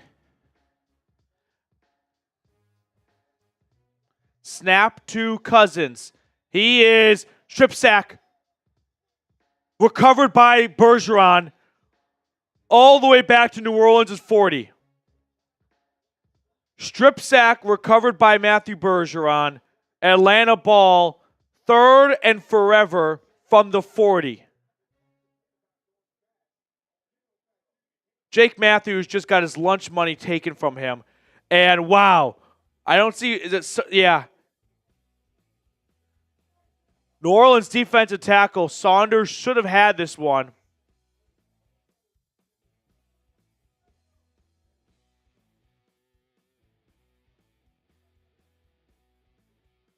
Third and 31, you just got to get 8 yards for Koo.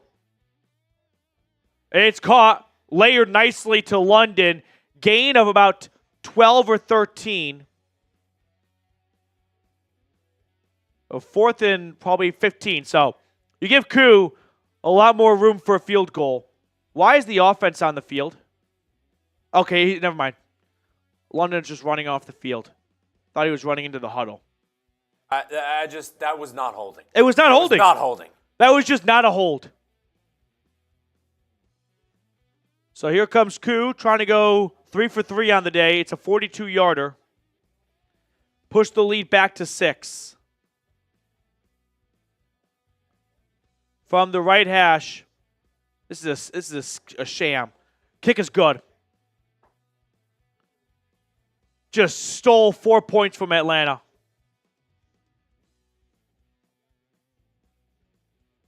So with 10 minutes remaining, it's 23-17, Falcons over the Saints. That's just a bad call. No other way to put it. Kyle, I agree. BS call. Well, we do have to tell everyone watching about PrizePicks, our wonderful sponsor, which is America's #1 daily fantasy sports app with over 5 million active members. All you do is pick more or less on 2 to 6 player stat projections and then watch the winnings roll in. PrizePicks invented the flex play, which means you can still cash out if your lineup isn't perfect. You can double your money even if one of your picks doesn't hit. So, if you want to have some extra, interest while watching like Sunday Night Football, Monday night, Thursday night, PrizePicks is a great way to do that. The way I love to do it, to play with it, is have my fiance make a couple of selections, and now we're both completely engulfed in the game. So download the PrizePicks app today and use code CLNS and get $50 instantly when you play $5. That's code CLNS on PrizePicks to get $50 instantly when you play $5. You don't even need to win to receive the $50 bonus. It's guaranteed. I put all that information in the comments and description of today's video. PrizePicks. Run your game. As we come back for the last 10 minutes here, we can toss on, I think, some of the red zone score updates, Reed. With some of the games coming down to the final quarter, like Atlanta. But I do appreciate those of you that go above and beyond to support this channel. If you want to get added to the biggest Super Chat club here for every single week, right now the number to beat is $50 from Betty Croca. MVP, which is the biggest Super Chat, by the way, will get a Falcons jersey of their choice and a Chat Sports hat. So taking a peek at some of the 1 p.m. Eastern games. Bears have extended their lead over the Rams, 24 to 15. Vikings all over Green Bay. Steelers are making it interesting in Indy. The snoozer has to be the Jets and Broncos game. That's 6-0 New York. Bucks over the Eagles by about 14. Panthers are falling behind the Bengals 31-14. And the Jags have a lead in Houston, 2017, searching for win number 1 of the year. And a win against Texans in Houston. That's a 2-1 Houston team. You sit at 1-3. They sit at 2-2. You still have one more game to play in Jacksonville. You could really make up some ground if you're the Jags with a win in Houston today. So 1st and 10 now for the Saints. They have not done anything except for a field goal this second half. Really going back to about the last, halfway through the second quarter is when that, really since the pick 6, that actually sunk the Saints offense. 1st and 10, I formation from the 30. Run, Kamara. And he gets about 8.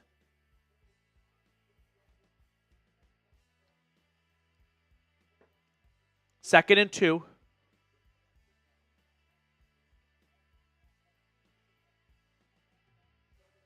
I like that. Spam pick 6.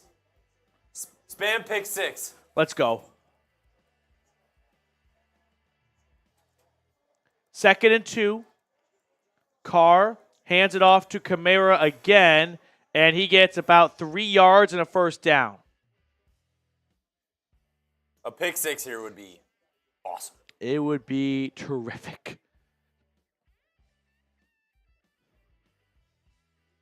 You don't want to fall asleep at the wheel with the Saints offense. There's just a lot of speed. Shaheed, Kamara, Olave. 1st and 10.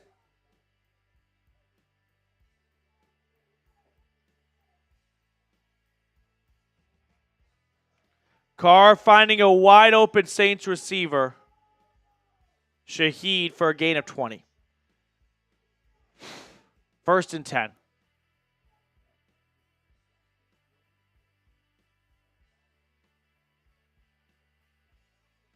Does he catch this?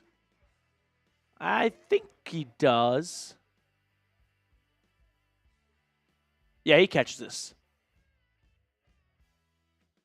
They're at the Atlanta 41. I formation. Carr. Hands it off. No, it's play fake. Carr throwing to his right. He's got Jamal Williams. Nice tackle by Troy Anderson. Gain of 3.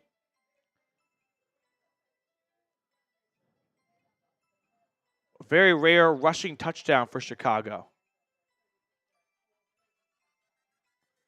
Okay. 2nd and 6. That was DeAndre Swift. He hasn't been doing well. No, he's been awful. That's a rare one for him. Send a blitz. Send a blitz.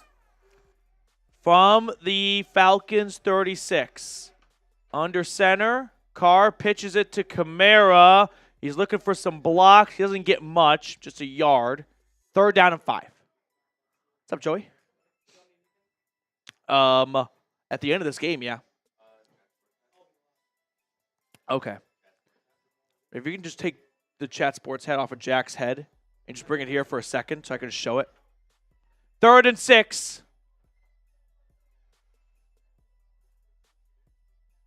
1,300 people watching right now. Sub for Dubs. Let's get some good mojo going.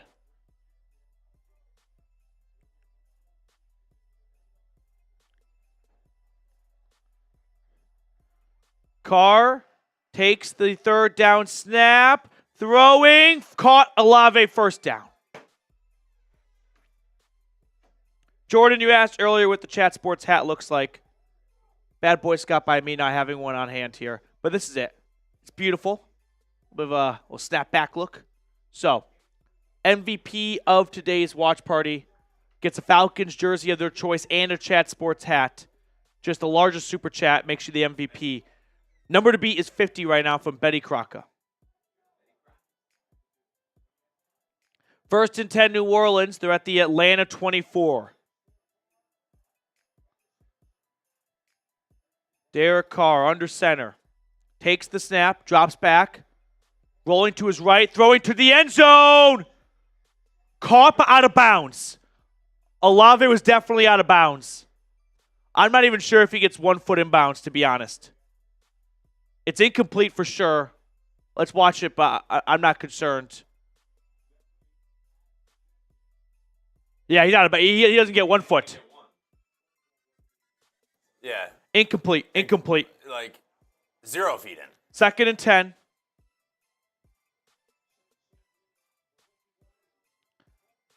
Olave needs a breather after that last play too, by the way. So, number 1 receiver for New Orleans not on the field. And as a result, they run it with Kamara, who can get you the first down. Alvin Kamara moves the ball inside the 10-yard line.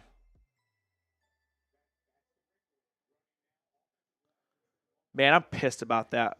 Bijan no call. Bijan touchdown wiped away.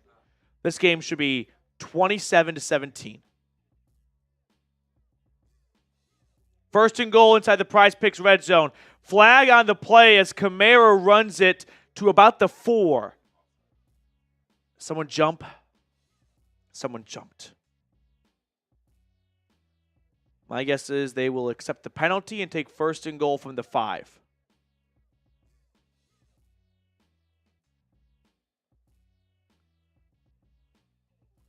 Need to stop. Need to stand at the goal line here.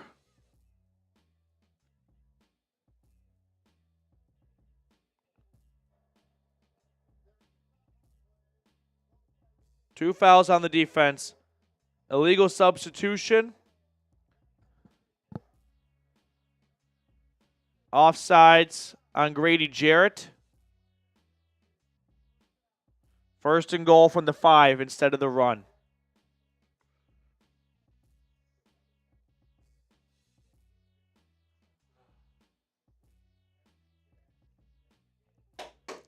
Here we go. Come on. We got it. Need to stop. Need to stop. Let's go. Hold him to a field goal. Come on. Exactly that.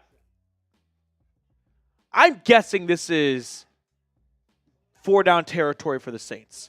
Unless they have like 4th and goal from far out. If they're inside the 5, they're going to go for it.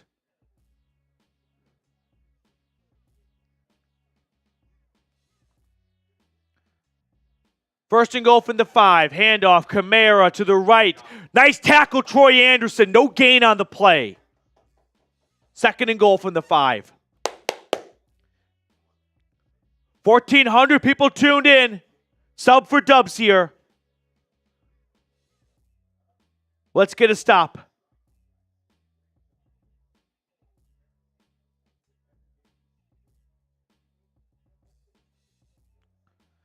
Second and goal.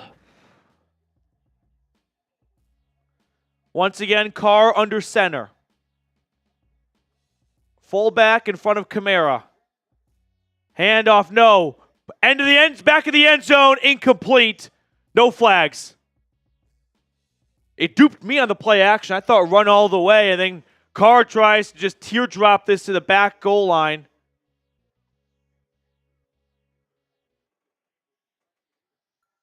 Third and goal. Come on. Good pressure from Caden Ellis. And Hughes with good coverage on Shaheed. Yeah, no flags. Okay. Third and goal. Here we go. Spam S for stop. S for stop. From the 5. Third and goal. Handoff. Kamara. Nowhere to go! I don't know what that play was from New Orleans. It looked like the offensive line didn't even realize the ball was snapped. Kamara got the ball and ran into his death. Watch this. Oh, I just heard someone scream the F-bomb. There's nowhere for Kamara to go.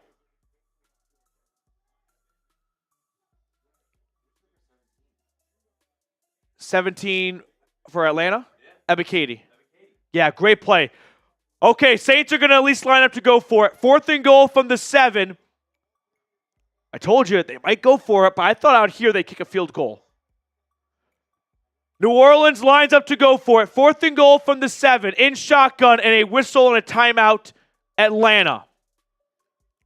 I like this timeout from the Falcons. Basically, it goes, hey, that's what you want to do, so we're going to burn that play from your playbook, and you got to go to your second best play now, right? We're going to see what you want to do, and we're going to line up in a way that pushes back on it with a timeout and a better play call. So you get a little bit of a chess match right now between the Falcons and the Saints. Falcons took that timeout. As for stop, let's go. 1,500 people watching right now. Let's get a stop. Really put the pressure on New Orleans. 4th and goal from the 7. As for stop, let's go. Let's go.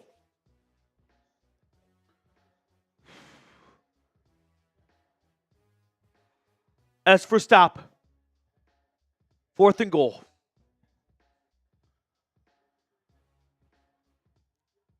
Carr lines up in shotgun. He's got Kamara to his right. Atlanta puts 1, 2, 3, 4, 5 guys on the line of scrimmage. They bring up 6. Now they got Bates lurking. 7-man blitz. Carr throwing end zone. Incomplete. Let's go. I think that was engage 8, Reed. I see Jesse Bates, Troy Anderson, Caden Ellis. Everyone's blitzing. And Carr just has to throw this up to Shaheed, and Alford's in coverage. And it's broken up by D. Alford. Shaheed's about to haul this in for a touchdown, and D swats that shit out of here. Not today. He had it. Let's go. Excellent play by D. Alford, and I love the call of the blitz. The pressure from Atlanta has not been there with 4 guys. On 4th and goal, get the ball out quickly. They had to have been watching our stream because everyone on here was saying blitz. Blitz. I want to see a replay. I think Atlanta they had 5 guys. Then Anderson came up at 6. Bates blitzed as well. I think they dropped 4 in coverage, and they sent 7 guys. I was like, go get him. There we go. Boom. Excellent stop. So, boom. Game obviously not over or anything like that. No. It's Falcons football deep in their own territory, which is one of the pros for the Saints to go for it there is if you don't get it, you're likely going to get the ball back around your own 40-yard line down 6. So, it's not the worst case scenario if you don't get it. But New Orleans has all 3 timeouts. For the Falcons, I got one name in mind. Anyone want to guess? Went to BYU, 5th-round draft pick, Tyler Algier. He has been a Saint killer.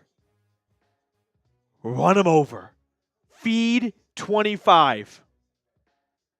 They haven't been able to stop it. Yep. And all we need right now is just 3 plays, first down. 3 plays, first down, and make them use their timeouts, hold the ball, get down, and either worst case scenario, field goal. It's not that I don't trust Cousins or anything like that. I'd absolutely minimum run it on 1st and 2nd down. Then, depending on what your yardage is for 3rd down, you can reevaluate. But you got to, okay, let's count the bodies. 1, 2, 3, 4, 5, 6, 7 guys. 8. And I kind of like this. I don't know if this was predetermined, but Anderson's responsibility on that play was just take out Kamara so he can't dump it off to Kamara because he's the only guy offensively unaccounted for. 1st and 10, handoff. Algier, indeed, he's going to get back to the line of scrimmage. I'd run it. Every single play is going to take off about 45 seconds. 40 seconds of play clock, 5 seconds of the play itself. Saints call their first timeout. So New Orleans is committing to this set of downs to make a stop. Which, after that first down play, is probably not the worst idea. You get Atlanta in 2nd and 10, 2nd and 11. That's kind of a good series to go, okay, this is where we want to use our timeouts to make a stop. But for your Atlanta now, this game can be over with 1 first down if the Saints burn their timeouts. Come on, bowling ball. 2nd and 10, I'd run it again. New Orleans wants to use their timeouts, let them. Run it. Cousins lines up in the shotgun. He's got Algier to his right. He puts Pitts in motion. It's a pass. Cousins throwing to his left. It's incomplete. Throw the flag. No flags. See, now you find yourself in a tough position. Do you want to run it and let's just say get 5 yards? It's probably the expected outcome. And force the Saints to burn a second timeout. Does he trip him or does...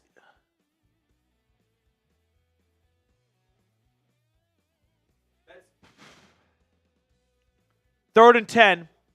I think now if you wanted to pass on second down, you should pass on third down. Now it's about getting the first down, not about stopping the clock. Snap to Kirk. It's a pass indeed.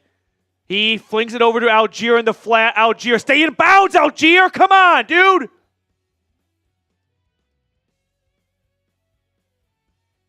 Got to stay in bounds.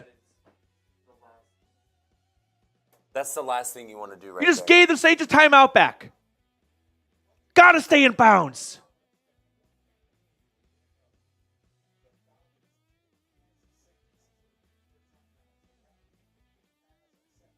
That's, oh my God.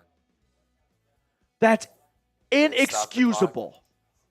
So that whole series cost about 50 seconds and one timeout for New Orleans. And it's not a very good punt. Return starts at the 41-yard line. He's already across the 50. And Rashid Shaheed gets out to the Saints of Falcons 43. If you stay in bounds, Algier, it's either Saints have one timeout, 3:38, or Saints have two timeouts, 2:50-ish.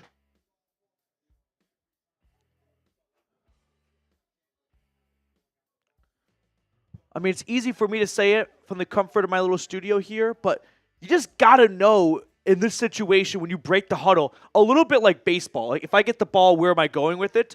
If I get the ball, priority number one is stay in bounds. Time is, I'd rather give up 40 seconds a clock than an extra yard or two. So it's 1st and 10 New Orleans, and they may be the ones who get the final say in this game.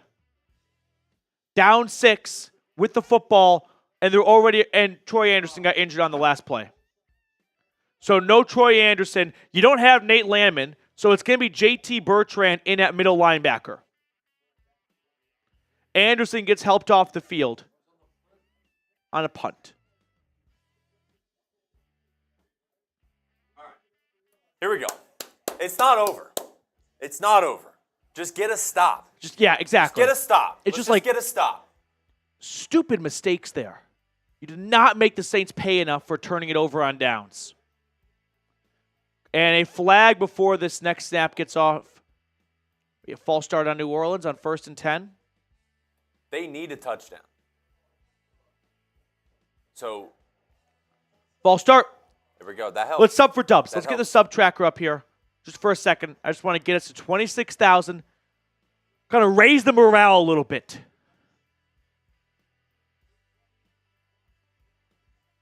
First and 15. That false start put the Saints back towards the 50. Field goal is useless at this point. They've already burned one timeout. I'd be shocked to see them come away with a field goal. Shotgun snap for Carr. There's a flag. I think this is offsides defense. Pass is completed to Olave. There is a flag. I think it's offsides on Jarrett or Onyemata. Illegal motion. Oh my gosh. It wipes away a 30-yard throw.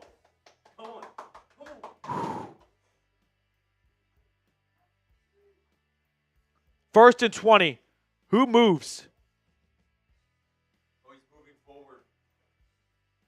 Yeah. He's creeping towards This is the line not of Canadian scrimmage. football, Rashid. You can't be running forward when you're in motion. Lateral. First and 20.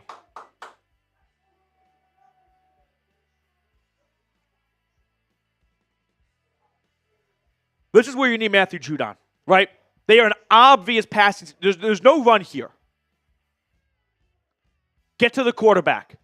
Dumps it off to Kamara. Lorenzo Carter, nice tackle. Carter and Ellis combined for about a 5-yard gain by, well, I'll make that transaction. 3 yards for about 30 seconds. Deal. Handshake. 2nd and 17. Sub for Dubs.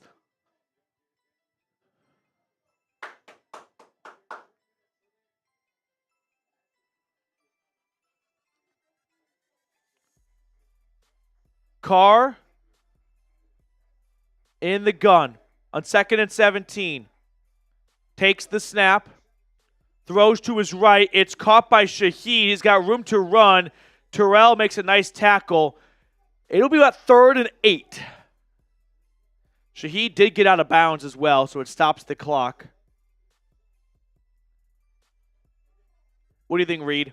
Send the blitz on 3rd and 6. It worked on 4th and goal. I don't know.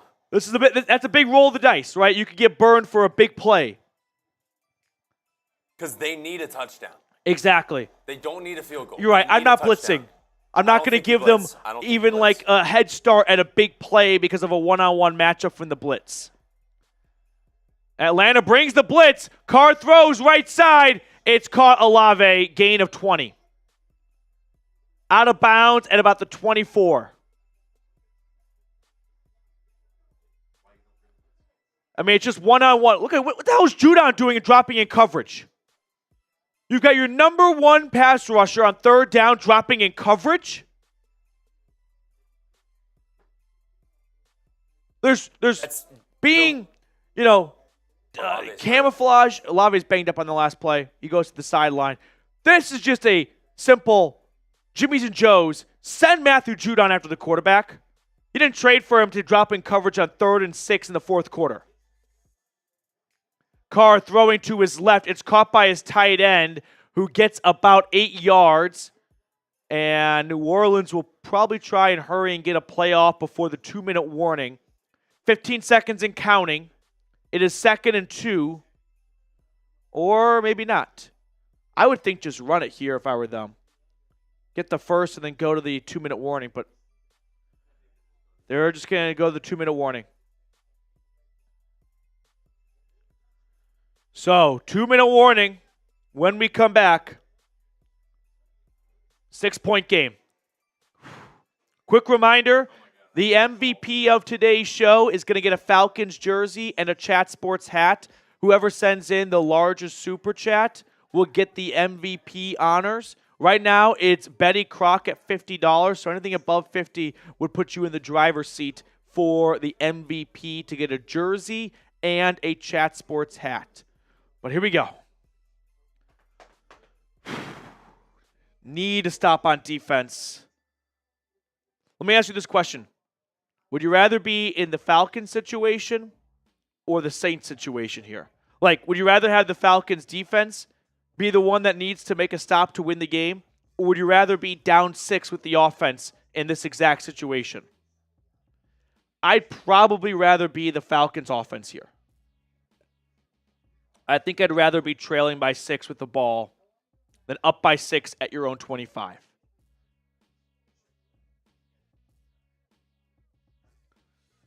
Okay.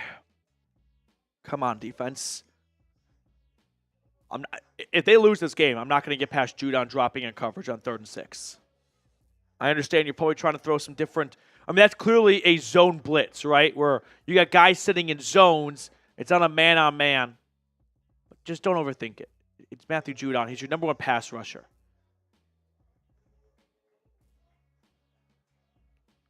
I just hope they don't run the ball too much. Yeah. Because we haven't been able to stop Kamara. Olave got banged up on the previous play, so we'll see what his availability is. Quick red zone peek to just lower our heart rates. Bears with the football and a 24-18 lead with about 2.5 to go. So the Rams are playing the timeout game. Colts just made their lead 10 points with 6 minutes remaining.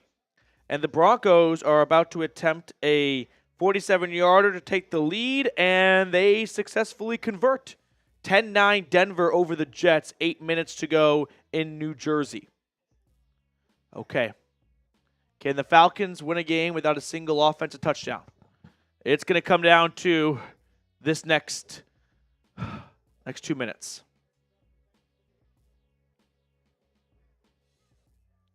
Second and 2 from the 17-yard line. Snap to Carr, float to, incomplete, looking for Kamara. I mean, that was going to be a first down for sure. This is just a quick snap, dish it out, but he just didn't get enough on the pass. Too low for Kamara. 3rd and 2. Third down. Let's go. 3 or S. We need 1. Chris Olave checks back into the game on 3rd and 2.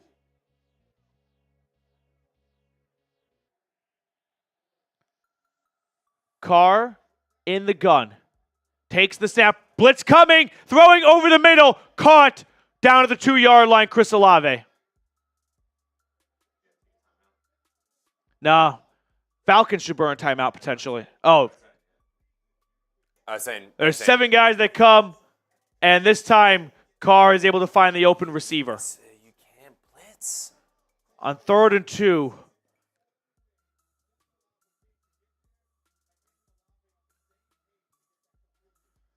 Now you're in a weird position here. If you're New Orleans, you don't want to score too quickly, but you don't want to assume that you're going to score. And Atlanta burns their second timeout. They have 1 remaining.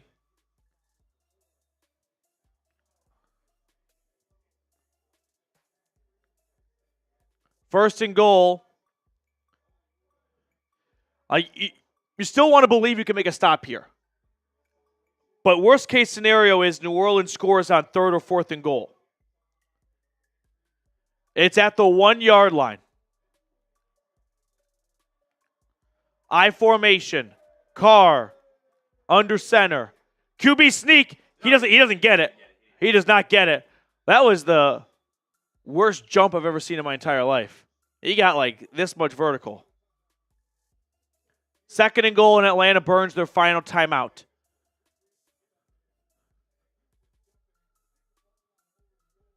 Yeah, he does not get it at all. I don't really know if he moved.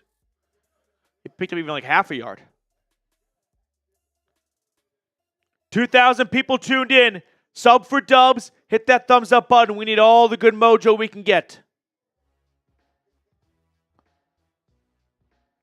2nd and goal.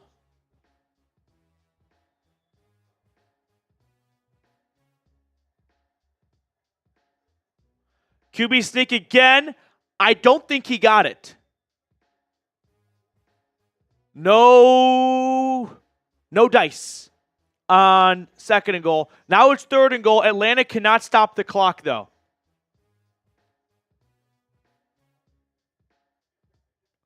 Yeah, he does not get this.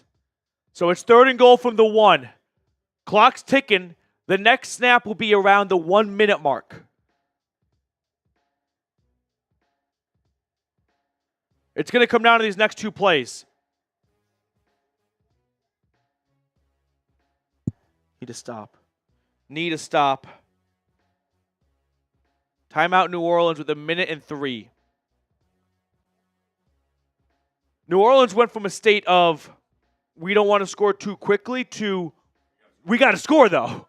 So, like, mission success on getting Atlanta to burn their 2 timeouts. But we also have to score here.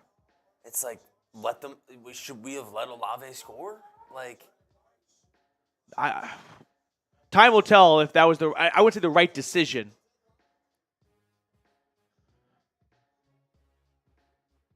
That's a really tough thing to coach. Hey, don't give up the first. Don't give up a touchdown unless they're at the 1. Then let them score.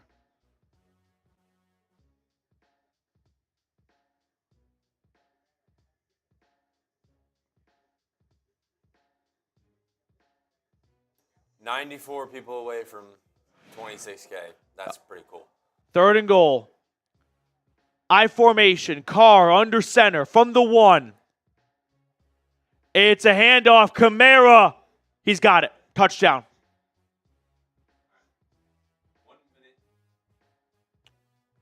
Touchdown Saints.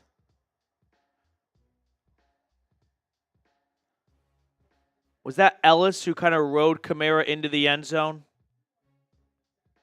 Because one of the linebackers gets a good look at 41. Ellis, you got to make the tackle. Got to make that tackle. You're right there.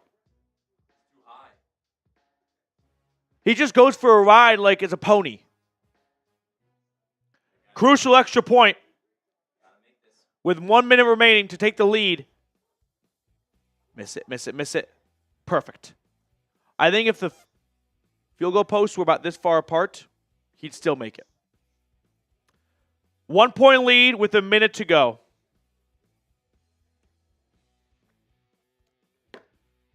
You just need a field goal. You have no timeouts. Oh, gosh. They did it against the Eagles. They've done it once before. Exactly right. And that was for a touchdown. You're going to get the ball, let's assume, at the 30-yard line, which, by the way, the Saints are going to make sure the Falcons return this. They've been kicking it short all night long. All day long. Come on, Kirk. Be a hero. Give this home crowd, by the way, which you've had your third home game in the month of September, their first home win.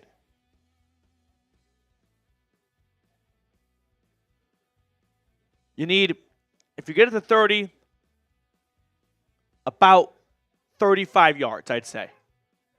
And Algiers not staying in bounds. Yeah.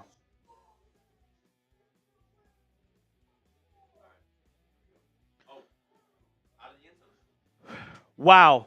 That was a choice by the Saints. I would have kicked it so that the Falcons had to return it, run about 5 seconds of clock off, and the last couple of returns for Atlanta did not get out to the 30.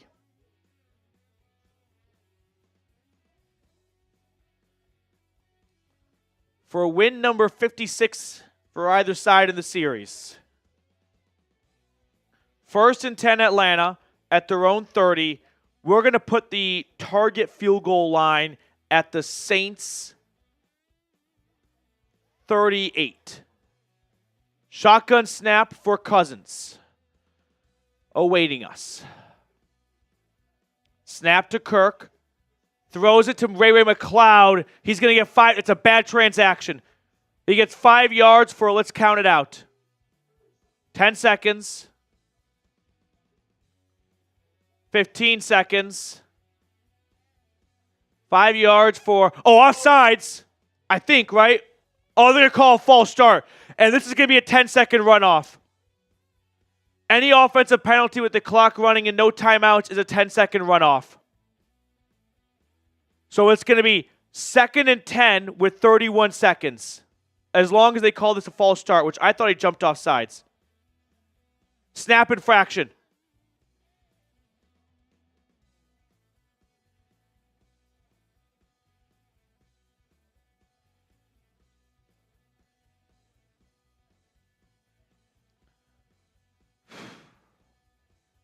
Does he move the ball?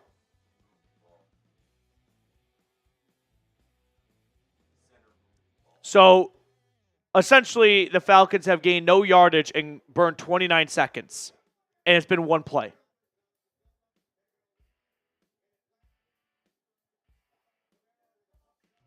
Get ready for our post-game show. I would move it over now.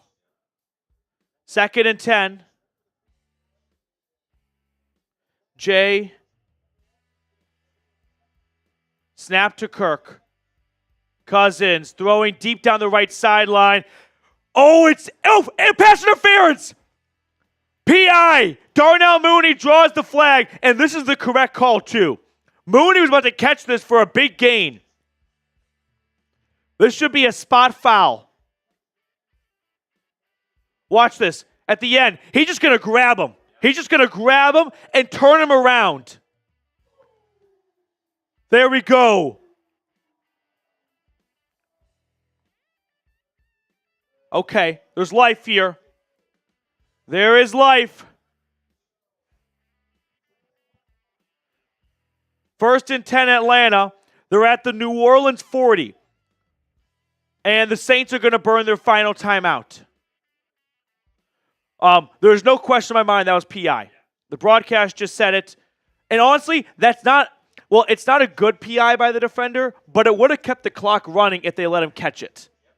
So, sure, you play the game of they may not call the PI, but if he does catch it, that clock's ticking.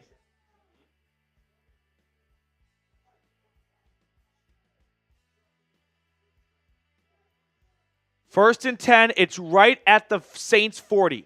So if they don't gain another yard, it's a 57, 58-yarder from here. I'd like to see, of course, maybe 5 or 6 more yards, and then you spike it. First and 10, Saints are drawing up pressure. Cousins in the shotgun, takes the snap, cannot take a sack here, throws to the right, incomplete, looking for London. That's okay. Second and 10, 18 seconds remaining. You still have time to pick up a first and spike it. I would attack the middle of the field right now. I try and get 6-7 yards, and then just put your faith in Younghoe Koo for a 50 to 53-yarder. Saints double-team Drake London. Kyle Pitts seems like a great option at this spot. Big body. Snap to Kirk. Throwing to the right. Darnell Mooney incomplete. Here's the issue. Now you can no longer spike it. If you don't get the first down, you can't spike it on fourth down. I don't agree with these two. Oh, yeah. Mooney was kind of open. 13 seconds left. If you don't get the first, you can't spike it. Are they just going to go for the field goal right now? Okay. I would at least throw it to the sideline and try and get 5 yards and out of bounds. They know they just need 1 point. 2 deep shots when you need 3 yards for Younghoe Koo range. Here's the snap to Kirk. Has time. Throwing right side. Incomplete. Broken up. No flag. And you don't pick up a yard, and it's going to be 4th and 10 with 7 seconds left. It's going to be about a 58-yarder for Younghoe Koo. That's a good play by the defender. You didn't need that much yardage, Kirk. No timeouts. This is going to be the game.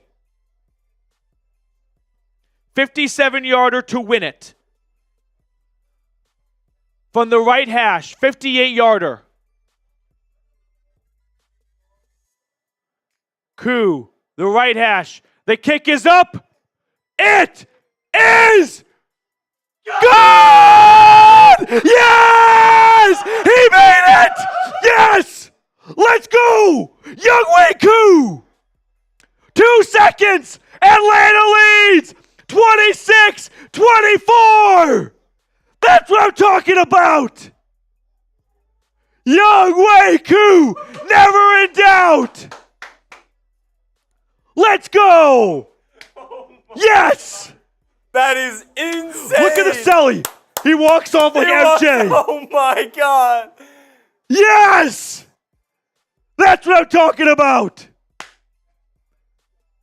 Super Chat's flowing in! Koo gets mauled! Thank you, Paulson Adebo, for the PI!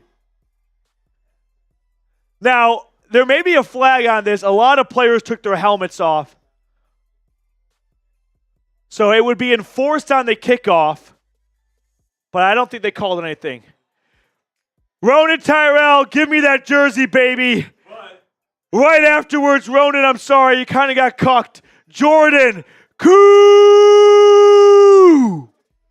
Younghoe Koo, 4 for 4, longest field goal in stadium history, and it's to beat the rival Saints, hopefully.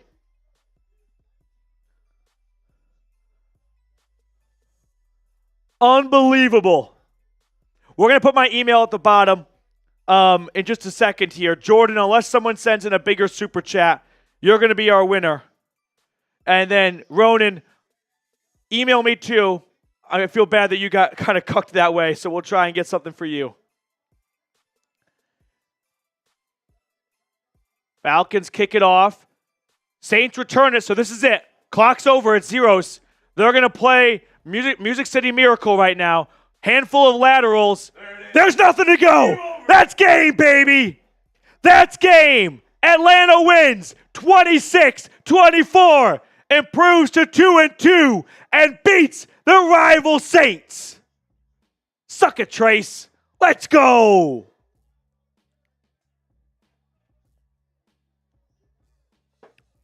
Younghoe Koo is the winner, the hero. 4 for 4. Unreal. That's what I'm talking about, baby. Sub for Dubs for the win. Get us to 26,000 subscribers. Adamus, my old hoe be tripping, but my young hoe Koo. I love it. Love it, Adamus. Jack with a $2 super chat. Bullseye, Jack. Man, it felt like that was the most Falcons lost too, just because they mishandled, I would say, the second to last offensive series with run, pass, pass. Then they don't get another yard after a PI to set them up for a 58-yarder. But kickers this year are lethal. The new norm is anything inside of 60, they are going to make. We're going to jump into a super quick postgame show to break down this win. 26-24, Falcons over the Saints. There we go. Betty appreciates you. My email, by the way, for Jordan, Matthew at Chat Sports. Derek, appreciate all these super chats. I'm not sure if we'll get them all on screen here. We got Reed working to get our postgame show underway. But Jordan and Ronan, please email me as you guys were. And why not Betty Crocker as well? Email me.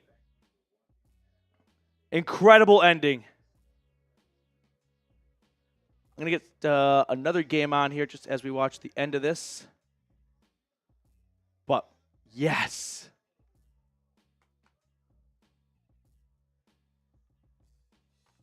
Okay, initial thoughts though.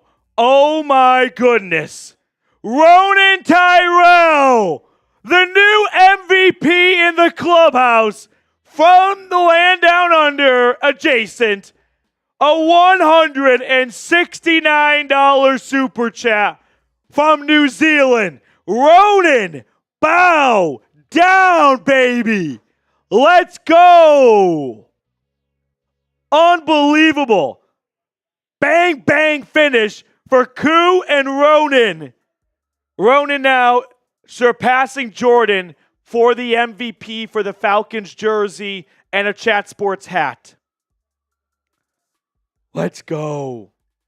I can't show any replays because of copyright laws, but 4th and 10 right now for the Jets. This is probably the game for them. I'm just going to play-by-play this bad boy. Aaron Rodgers sacked on 4th and 10. PJ Locke with the sack. Okay, so let's break down this win for the Falcons. Are we ready, Reed? But initial just kind of thoughts and impressions from this win here. Gutsy win against your rival.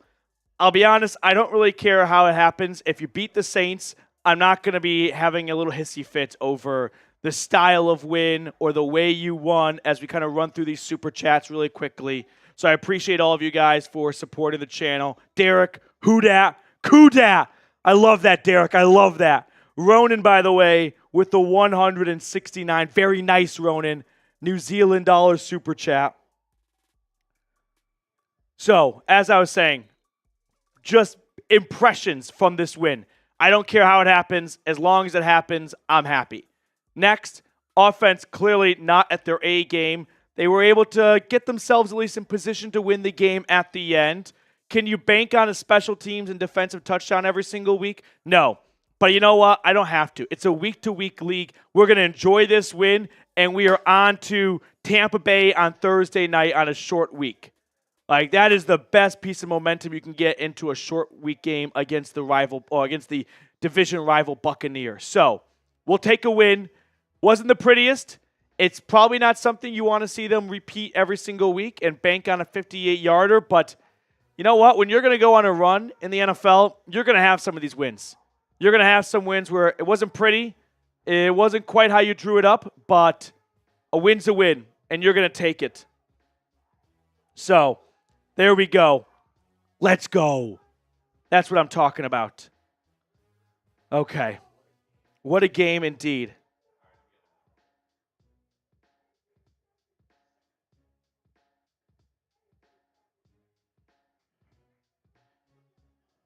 Okay, let's start the post-game show here.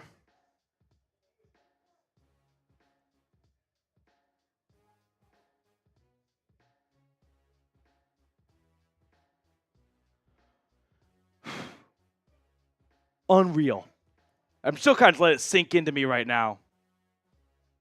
But what a comeback. I mean, I wouldn't call it a comeback. I'd call it stealing victory from the jaws of defeat.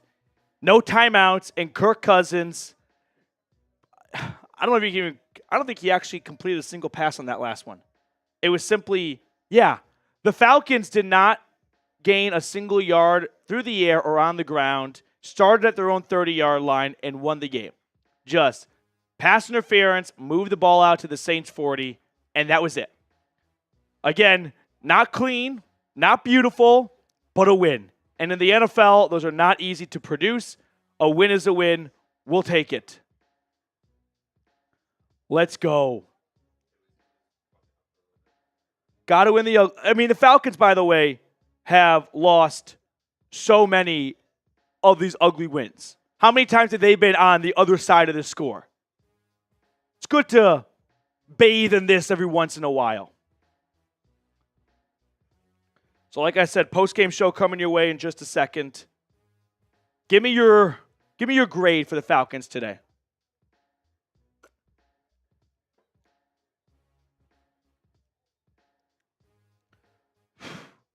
Looking over the chat here. Let's not focus on Kyle Pitts and his lack of, production today. Just enjoy the win. We can worry about that on Tuesday or Wednesday.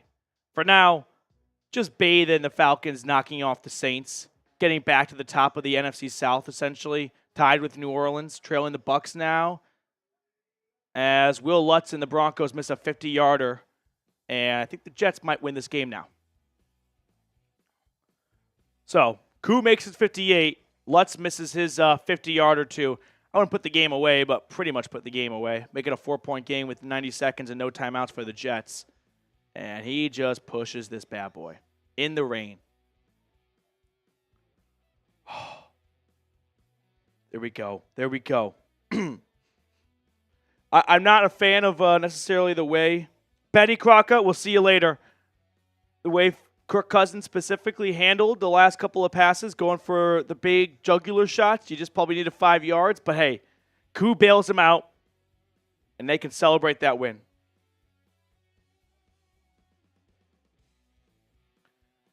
Awesome. Okay. Post-game show. I'm just telling them. Just a minute away.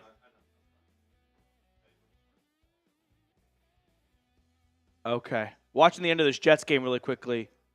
Peeking into this. It's Broncos 10, Jets 9. Jets are without any timeouts at the 50-yard line and about 20-ish yards away from field goal range. As Rodgers goes deep, and there's flags on Riley Moss. There's 3 flags on Riley Moss. Okay. So, I'm ready to jump into it as soon as you are. And that might be PI. Okay, let me know when I get to 10.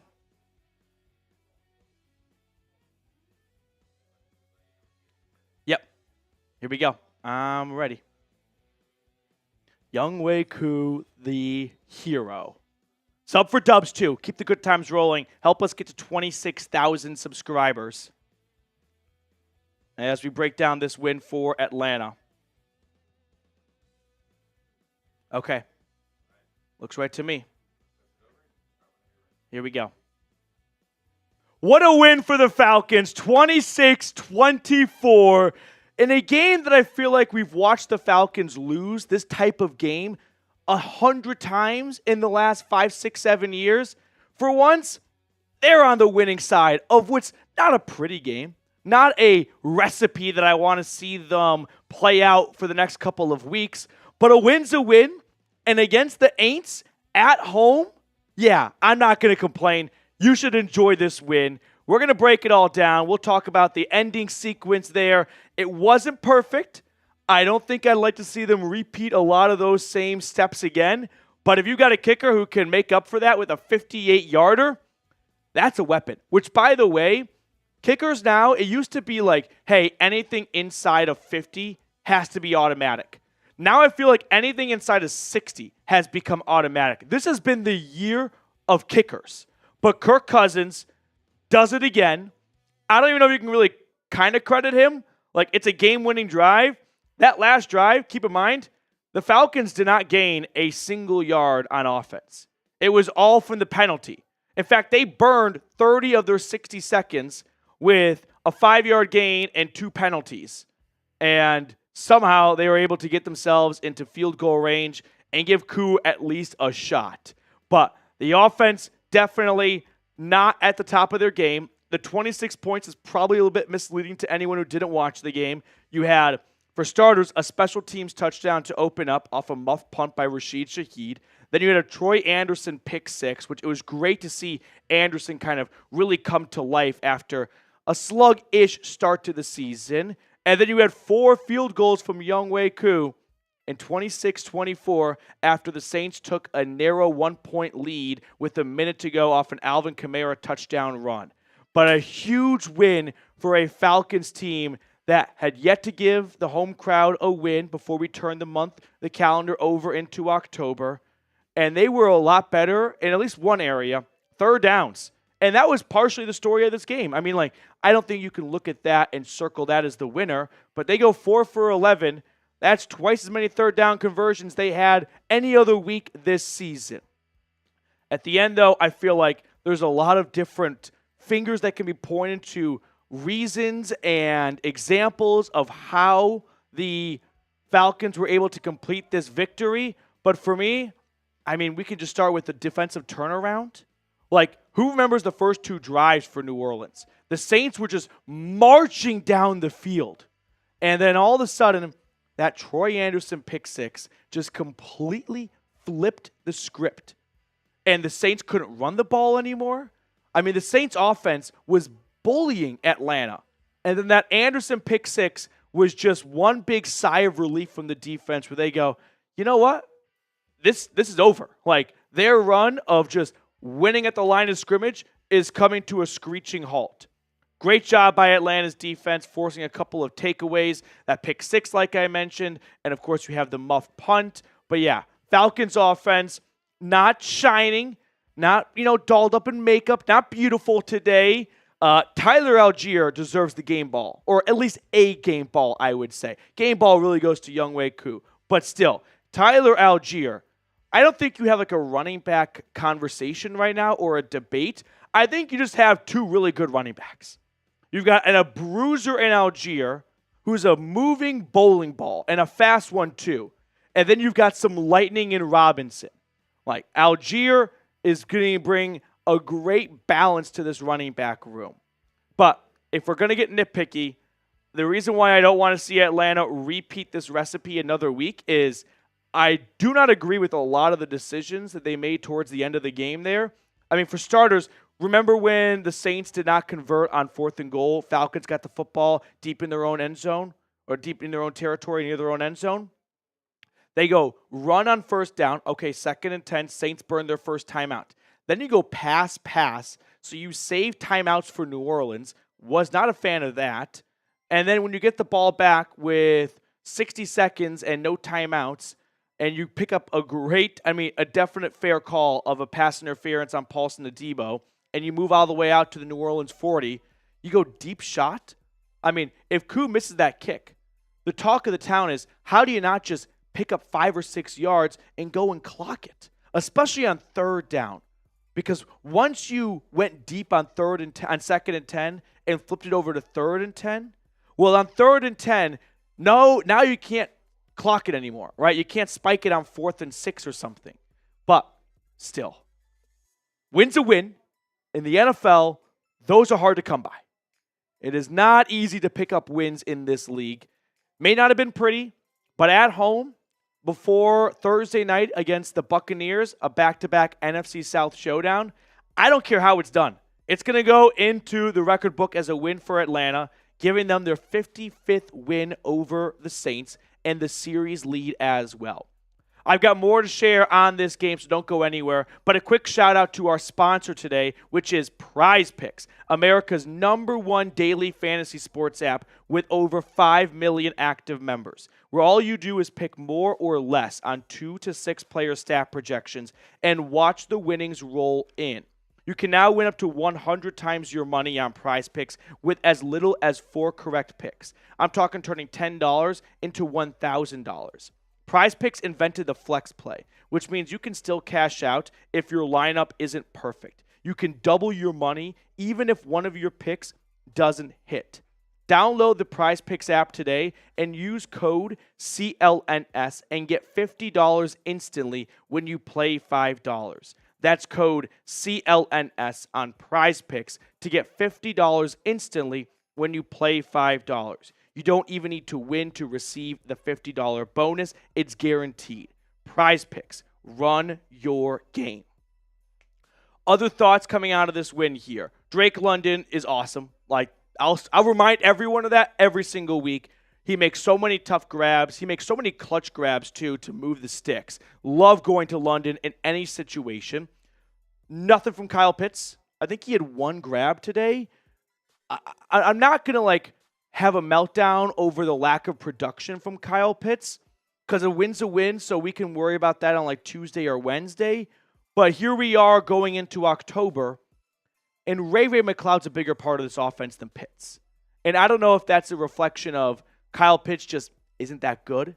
I don't want to accept that, but I'm probably going to be the last line of defense in believing in Kyle Pitts. But Ray McCloud is a vastly larger piece of this offense than Kyle Pitts is at this point. And I feel like what could really take him to the next level is getting Kyle Pitts going. Whether that's on the play calling, whether that's on Pitts himself to just get open and things like that. By the way, Darnell Mooney, so fast. And that PI at the end of the game was 100% a PI call. You know what wasn't a correct call? The holding on Jake Matthews, negating a Bijan Robinson touchdown 19-yard reception. That was BS. So I'm not going to chalk this game up to the officials at all whatsoever. It was clearly PI. The only mistake that Debo made in that play was he should have let Darnell Mooney catch the football because the clock would have kept running. So Tyler Algier had a bad mental error when he went out of bounds later on the previous series in the fourth quarter. And then Debo there, just give up the first down and let the clock keep ticking. But yeah, 26-24. How many times last year did we watch, and the year before that, and the year before that, the Falcons lose a game like this, right? Maybe they score late, and then the defense gives up big yardage, and they get walked off on. How many times did they walked off the field going, feels like we had a real shot at winning that game, but we just didn't execute? Listen, not pretty. Don't need to be pretty. I'm looking for wins. Get 17 cracks at it. They all don't need to be 10s. I'll take a 5 or 6. Not too bad. Or maybe on a weekday. We will take a win any way possible.